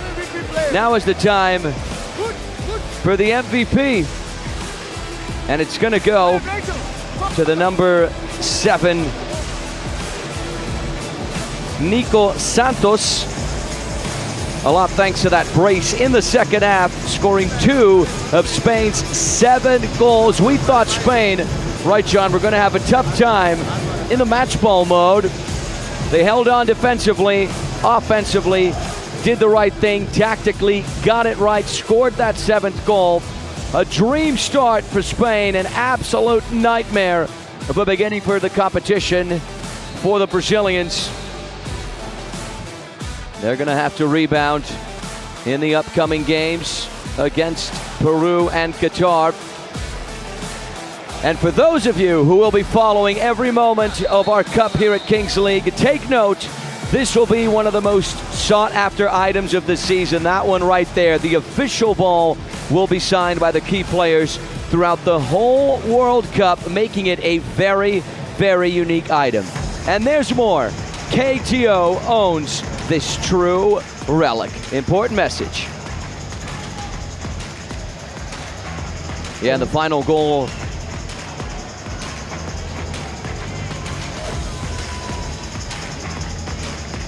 Let's get to the results of match day 1, Saturday, January 3rd. What a Saturday here in Sao Paulo, Brazil. We started things off with Italy demolishing France 8-0. What a start for the Italians after the disappointment last year. Saudi Arabia, a dramatic win, 4-3, coming from behind to deliver their sweet revenge against the Mexicans. Chile and the Netherlands, the first and only match thus far that went into the shootout, winning 3-1. The Americans off to a great start, beating Japan 5-2, and then heartbreak for Brazil as they lose 7-3 in their opening game of the competition. Yeah, Spain still celebrate here the shock of a day, but you've got to say, you've got to hand it to Spain. I think they deserve this win here against the Brazilians, having to come from behind, doing it the hard way. What a start for Spain, but plenty of time for the hosts to bounce back as we look at the standings. It's early doors, of course. You really cannot go by what we've seen from the first day, but they are the tables. We've seen the teams in action. There's a lot, of course, to play for, a lot to come. And Italy topping their group, Spain topping theirs. We've seen some great stuff. Yes, so of the 20 teams, we had 10 playing today. The other 10 teams will be playing tomorrow, match day 2. So I'm talking about teams like Morocco, teams like Colombia, teams like Germany, teams like Argentina, teams like Qatar. Speaking of those games, this is what we have on the menu for you for tomorrow, Sunday, January 4th. We're going to kick things off with India versus Indonesia, 2 p.m. local time here in Sao Paulo, Brazil. An hour after that, we're coming at you with Poland versus Algeria. And then at 4, this is, in my opinion, the big game of the day, right? This Germany versus Argentina, the Europeans versus the South Americans, 5 p.m., a good game as well. This is Group D, the group of Brazil and Spain, Qatar versus Peru. And then we're going to wrap things up with Morocco versus Colombia. All these times local time, okay, guys? So set your clock straight to make sure you don't miss absolutely anything of the Kings World Cup of Nations in Brazil 2026. We're having a good time. And from wherever you watched us around planet Earth, it was an honor and a privilege to have you here with us for match day 1. John, what a pleasure. Join us Bye-bye, tomorrow everyone. for more action from Brazil.